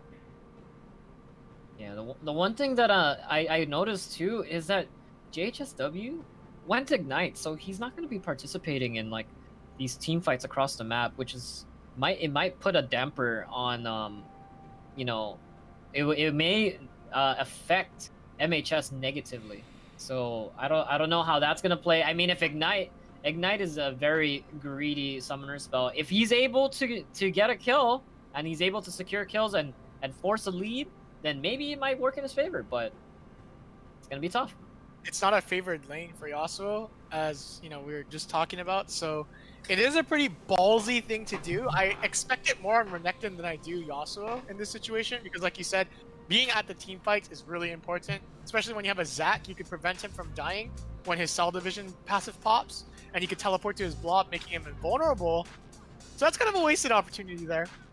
But maybe JSHW is super confident on Yasuo, and he's gonna try to early kill aim for somehow by stacking his Conqueror up. He's better in the sustained fight because of Conqueror, but Renekton does not mind the sustained fight either. Because he's a bruiser, he's designed to do that. Very true. So we're just gonna have to wait and see. I believe they are still waiting on You Disgrace Me to connect online right now. He's still AFK at this time. But while we're waiting, don't forget to check out at UOG Triton East, or not at UOG Triton Esports, but UOG Triton Esports on Twitch TV. We do have the saved games that you guys weren't able to catch over on the Triton stream because Laddie Esports was streaming and we're trying to knock out all the playoffs at one time. Just go check it out over there. We got the Christmas Miracle Maokai Pentakill. That was UOG Tritons versus the McDonald's for Life team. So be sure to check that out if you got the time. Ark and I casted that as well, so it's a fun watch. So go check that out. And shout out to our sponsors at Windward, Heavy Hitters, Monster, Energy, Goodwood, and Coffee Slut. Yep, there you go. Speedrun the ads. heck yeah. I mean, I know that we were speedrunning the ads, but then we're trying to also speedrun this connection. So hopefully he'll be able to get connected sometime soon. Collab Koala's trying to speed run this last game too. They're trying to make it 2-0 and yeah. I gotta go Christmas shopping, guys. Come on now. Seriously. What do you guys want for Christmas? Tell me in the chat what you guys want for Christmas, and I promise I won't get it for you. What are you guys hoping for this Christmas season from your significant other, your parents, or your buddies? Let me know in the chat, and maybe someone will be watching and be willing to. I want bronze one, Matt. I got you, Matt. fam. Secret Tech Trundle, please. Quan wants Secret Tech Trundle for Christmas. So Quan plays in the chat over here invented Trundle Aftershock, and all he does is get as much spell cooldown as he can, spell haste as he can, and he just spams Trundle Pillars. He maxes Pillars first in jungle, and it's Turbo Troll, but at the same time, he's pretty annoying. The Trundle Pillar slows for a lot, so it's an interesting secret tech there by Quan Plays. Shout out to Quan Plays for hanging out in the chat. Tremolo just wants food. That's an easy to please man right there. Definitely. So, I mean, if you want food, then you could, clip some gameplay, some spicy plays out here, and maybe you'll get a burger coupon or something. I don't know. Yeah, possibly. Possibly. Yeah. And also check out Heavy Hitters, man. There you go. That is your food right there. If you haven't had any lunch right now, it's a super, super late lunch. Or if you want some merienda, some snack time, be sure to check them out as well. There you go. You know who else hasn't had lunch? Us. We haven't had lunch. That's true. I'm glad I had breakfast this time around, because yesterday I didn't eat anything and I was on the gamer diet, but this time I was ready. I woke up early, make myself some breakfast, drink 2 energy drinks, so I'm super cracked out and energetic for the finals because I didn't want to feel sleepy. And I even slept early, man. I did everything to show up here and give a good you show. were prepped. Thank you. You were Yeah. prepped. I don't know if Arcos was prepped, but maybe. Hey man, you already know that I'm just borderline psychotic, so I don't really run on caffeine. I just run on my fears. On hype. That's all You I run have. on hype. I just want to do a good job for everyone who's here. Spending their time sitting around watching the Twitch stream and staying safe at home, washing their hands hopefully, and just put on a good show for the community and all the familams in the chat. So That's what I'm here for. And I just, you know, it's finals. I gotta be 100% in the finals. Everything else is kind of like, I can be tired if I want, but today's like a day at work. I want to take it Oh, seriously. wait. As I say that, Pumpkins jumps right in's jungle. He's invading him, Oh. taking a bite out of crime. Canceled the elastic slingshot with a pillar as well, but I don't think he was able to smite steal. No, he wasn't able to smite steal. Jumps he right in, wasn't. blew away. Good reaction by jumps right in there to smite that. Not letting Pumpkins get stuff for free. As we said, that is your kryptonite, is if you let Pon get stuff for free, it's gonna be a problem. And this is what I was talking about, right? Look at that. Ponkins is just gonna invade you, and you know your team is gonna be always in a position where you cannot react, and that's one of the hardest things to do because unless they're able to get priority on the side of MHS so that they can prevent Ponkins from invading. But then again, with Ponkins with his game knowledge, he more than likely will not. He'll be discouraged to invade you, to take away your camps. Or better yet, fight you and kill you. Yeah, that's what he was trying to do to jumps right in there. But jumps right in, managed to flash away, and he even saved his passive, so salvaged that pretty well, I would say. He even got the smite off on the blue, so he didn't lose too much there in that situation.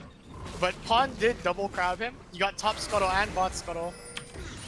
I was kind of surprised that he didn't peel away Gromp, but I mean double scuttle is like better. So props to Godkins. It looks like he's gonna go ahead and tour back in to jumps right in his jungle here. Sees that Raptors are up. He's gonna go ahead and high five those in the face. Take that away from jumps right in. So the counter jungle. Wait, there's an engage in the bot lane though. Espresso Depresso actually going in on Tiffany, but the exhaust on Kaiser will. Espresso Depresso really looking low here. He gets pulled back in by Subliminal, but he's gonna the heal and the flash are gonna be blown away. Oh no, this is not looking Tiffany good used her right there. flash for that one. She flashed in to auto attack to Leona a few more times, but Leona is a tanky champion, so that's not gonna work out. Subliminal gonna go in with the engage. Oh, he lands the stun, but Leona, why are you going back in? Punkins is right there waiting for you. Oh, but Punkins got stunned. Tiffany going in for the kill. Oh, she didn't panic heal. Oh no, she did heal already. And also they missed the Q too. Subliminal extending the trade a little bit there, but looks like they're not going to lose anything for it. First blood going to Tiffany. And look at this. Look at the top lane. We have also JHSW fighting off against Aim4. They're both chunking each other out, but Aim4 does have his ultimate available, and that's a lot. That's gonna be a bad time for JHSW if he actually engages right now. Yeah, but let's not forget, JHSW is carrying Ignite with him, which makes it a little bit easier to fight Renekton because the Kolba Meek won't heal him for as much. Aim4 does have a full Rage Bar though, so if Yasuo walks up, he could absolutely shred him.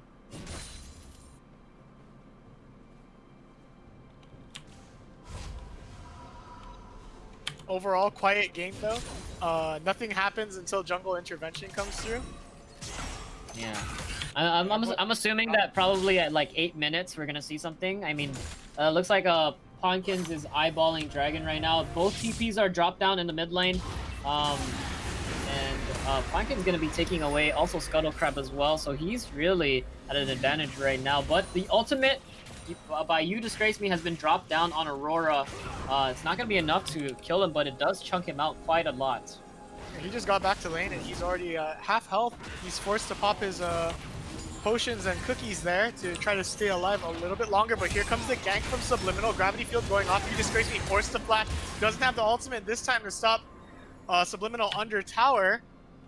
Sub taking quite a bit of damage there. He got punished for that roam. Aim4 trying to look for a kill. Not quite going to find it. Zac set up for the elastic slingshot in the top lane. Not going to get it off at the moment.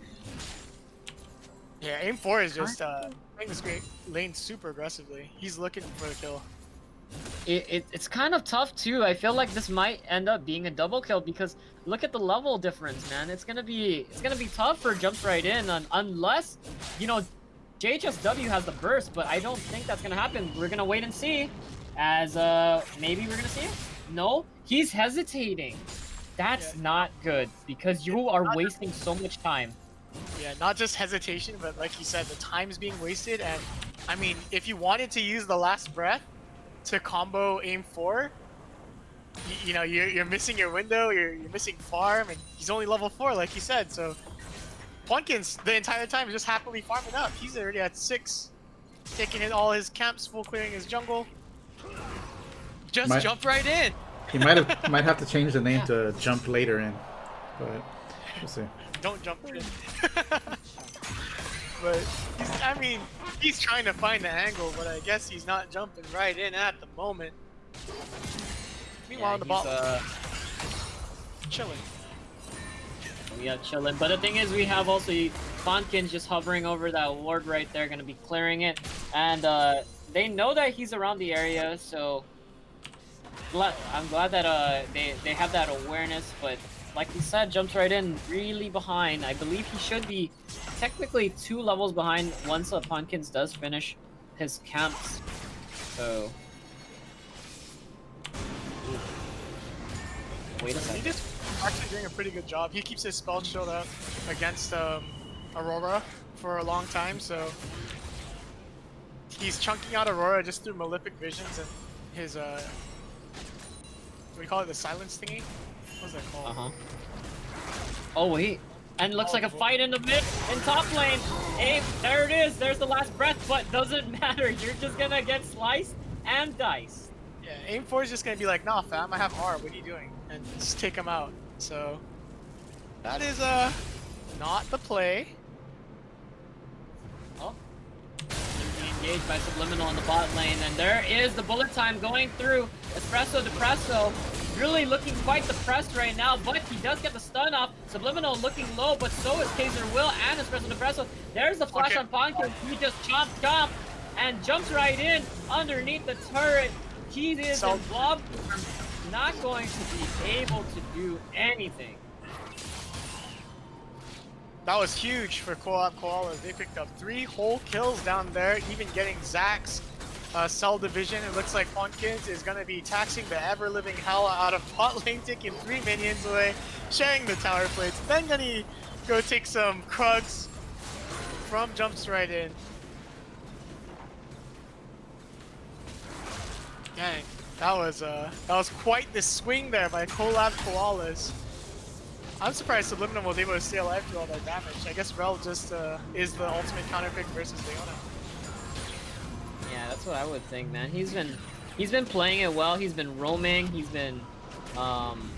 He's really been making an impact on the map for sure.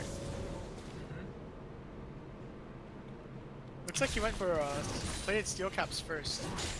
Which is interesting because Leona has CC, Caitlyn has CC, Malzahar has CC, Zach has knockups, and Yasuo has CC. I guess you can't really use the tenacity for the knockups, which makes sense.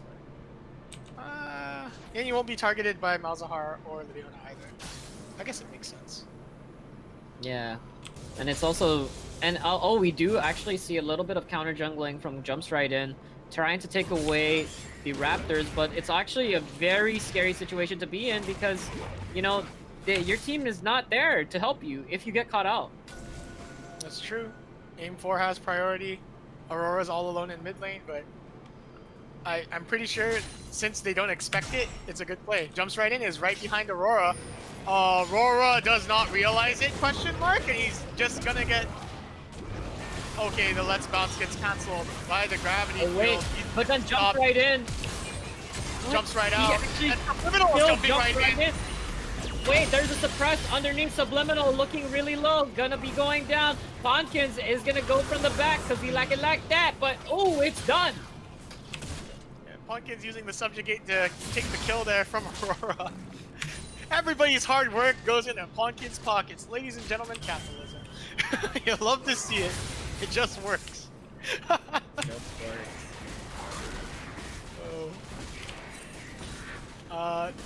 This is not looking too good for Leonautics right now. His aim for is now proxy farming in between the towers and taking Gromp away from jumps right in's jungle. JSHW, no, don't let that crash your car, fam. Oh no. And then there it is, jumps right in once again, pretty much just caught out. I mean, is that getting caught out or is that just Ponkins and Aurora living in your jungle? The poor dude. Yep. Like, the amount of control they have of the map is... Oh! You disgraced me! Stole the red buff! With a Call of the Void! Very nice. Respectable, respectable. If I were to say who the most important player on the team right now, in terms of for MHS, it really would be You Disgrace Me because of his insane performances. But it's just really tough when you know, you have collab koalas everywhere. I think a big issue too with this team comp is You Disgrace Me is one of their like playmakers, right? He played like Katarina. You saw him play Twisted Fate. He's on the map doing things. Malzahar is not an on the map doing things kind of guy. He's like a I'm gonna stagnate the lane and force you to just hang out with me kind of champion. It's like putting your faker on Malzahar. Like it's a CC bot. And now Subliminal's walking straight up to You Disgrace Me. You gotta give him a high five with that lance and take a walk. But Yeah, it's You just Disgrace Me. a wasted opportunity to have You Disgrace Me on like a carry champion. Maybe. Oh, hey! Oh, he's What a forced to bait. cancel. But Aurora is Wait a standing second. inside of the two. Gonna be taken down. 1 for 1. Not a bad trade for You Disgrace Me in a 1v3 situation, but Yasuo died earlier as well. It was kind of off screen there for me. It was, and this is why it's a lot tougher now because, or it's always been a tough matchup for Yasuo up against Renekton, and you know, Aim4 just playing it very well to just dominate that lane. I believe he really needs that jungle intervention there. We're looking at a 2-level gap in the top lane. Renekton has finished his Gore Drinker up, while Yasuo is sitting on a Zeal, a Vampiric Scepter, and an Executioner's Call. He's got a little bit of everything, but not quite a Mythic item. That's true. I mean, wouldn't he want to actually build like the Immortal Shield Bow at this point? Isn't that one thing that he wants? Yeah, Yasuo does want Immortal Shield Bow, but at the moment, I don't think he's able to have it. Caitlyn looks like they're lagging, so they're gonna pause for a minute. Can we see gold once in a while? Sure, Echo. Every now and then, Ken, can you press X to show gold? X. Is that what it is? X. Yeah. The letter X, yeah, it's to show gold. But right now we're paused, so we can't do that. But Oh, can we? I thought we can. Yeah, Oh, we we're can paused? still. Yeah, we're Wait. paused. We can still Oh, do that. you right? You right? Yeah. So if you just click on it and then you press X, you can change to gold. So currently right now, we do have, what is it called? Oh, unless you wow, have we custom actually, camera controls. is it? I don't know. Ken, do you have custom camera controls on? Yeah. Oh, that's why. I forgot which one is the show gold. Default is X. I play everything on defaults. Yeah, same. Time shift, gold. But we'll no. just Oh, there it explain. is. Toggle scoreboard items. There we go. Toggle scoreboard items. That's the one. Yeah. You have to just change that to whatever hotkey. As Okay, it looks like we're back in the game. yeah.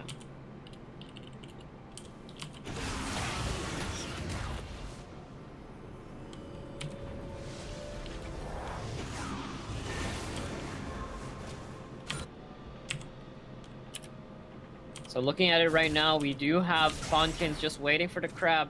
He's definitely been watching a lot of SpongeBob because he's been visiting the Krusty Krab every single time.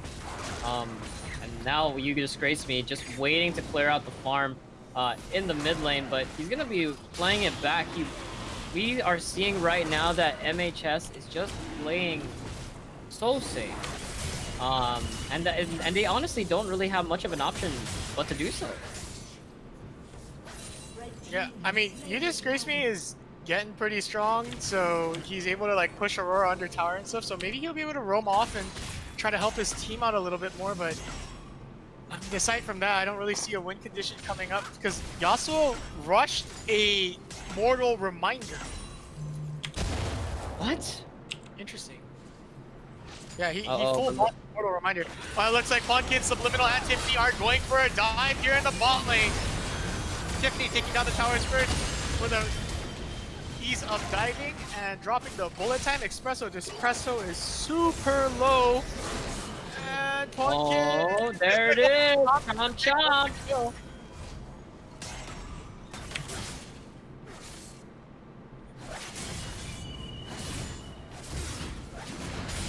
Well played there. Jumps right in, has to jump right in. There it is. There's the jump. There's the last breath. That's gonna go down. The ignite has been dropped. There's the ultimate. Aim 4. Look at the damage. Look at the gore drinker. That's gonna probably wait. It's a shutdown. It's so close. JSHW, maybe Mortal Reminder, gave him a faster power spike. Says Quan in the chat says Mortal Reminder does give Yasuo a faster power spike. I don't play that champion, so I was unaware, ignorant of the situation there. But he says that it gives a faster power spike to Yasuo, so it's correct. It does give all the stats Yasuo likes, so attack damage, attack speed, and critical chance. So it's not a terrible buy, but it was just something new to me personally.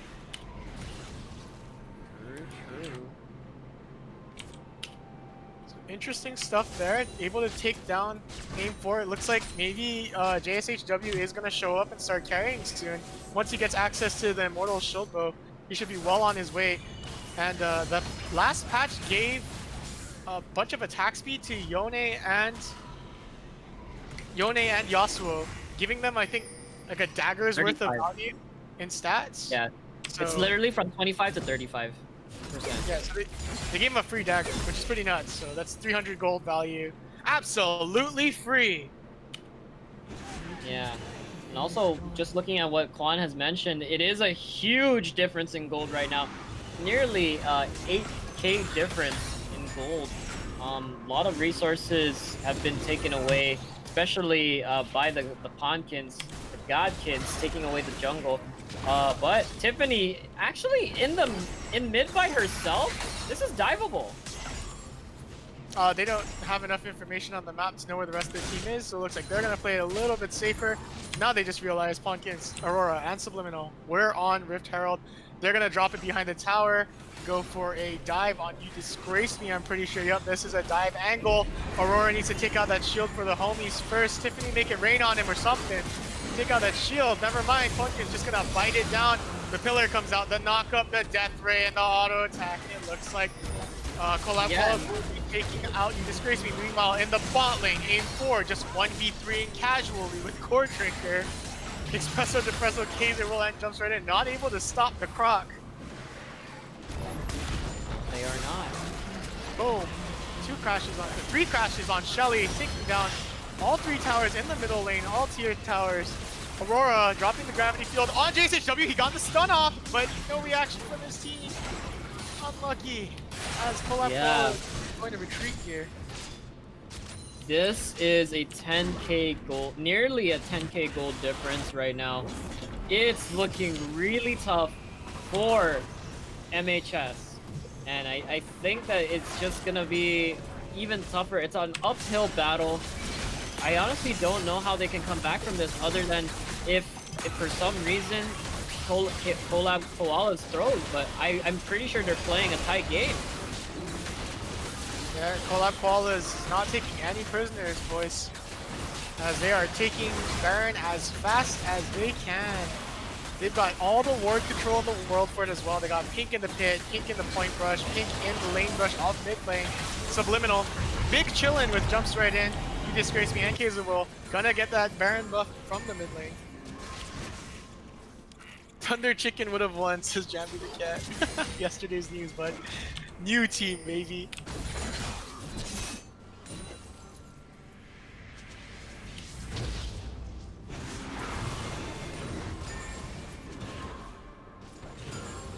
Jambi the Cat with the jokes in the chat. Oh, that rhymes. I got bars like Gunstar does.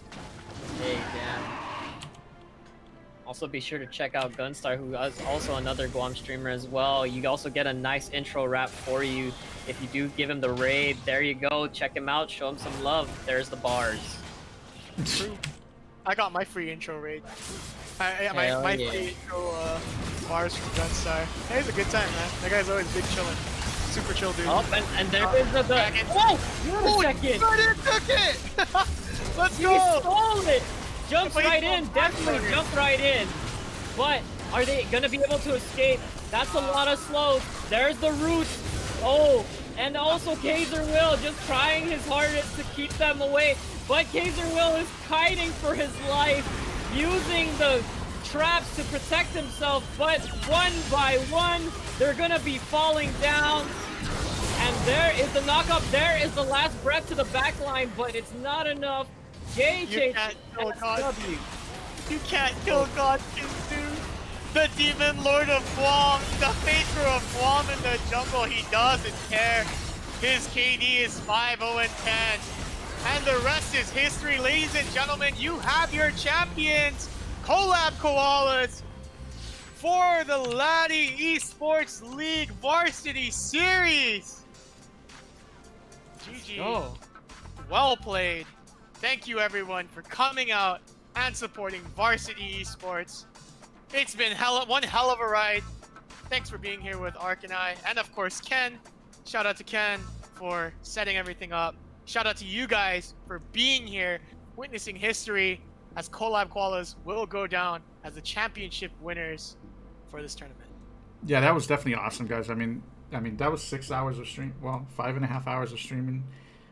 Today, I don't know, cumulative another 8 hours yesterday. It's been a ride. It was a wonderful season. I'm super happy. Thanks to Art Pulse, administrator, and everyone on the staff who made this possible, and all the players, definitely all the teams, even the ones that didn't make the playoffs. You guys, really helped build this community, and I hope we continue to do that in 2021. We definitely will. So make sure you're in the Discord. Tune in to the award show on December 30th, and we'll catch you later down the line with more games. And now that it's the off season for League of Legends, please make sure that you always follow up with administrator and Arc Pulse to jump into those custom Guam lobbies and get some more gameplay. Keep your tools as sharp as they can be until we do our next season of League of Legends. Thanks again, everyone. This is administrator and Arc Pulse and Ken Sanity signing out. Wash your hands, stay at home, and GG.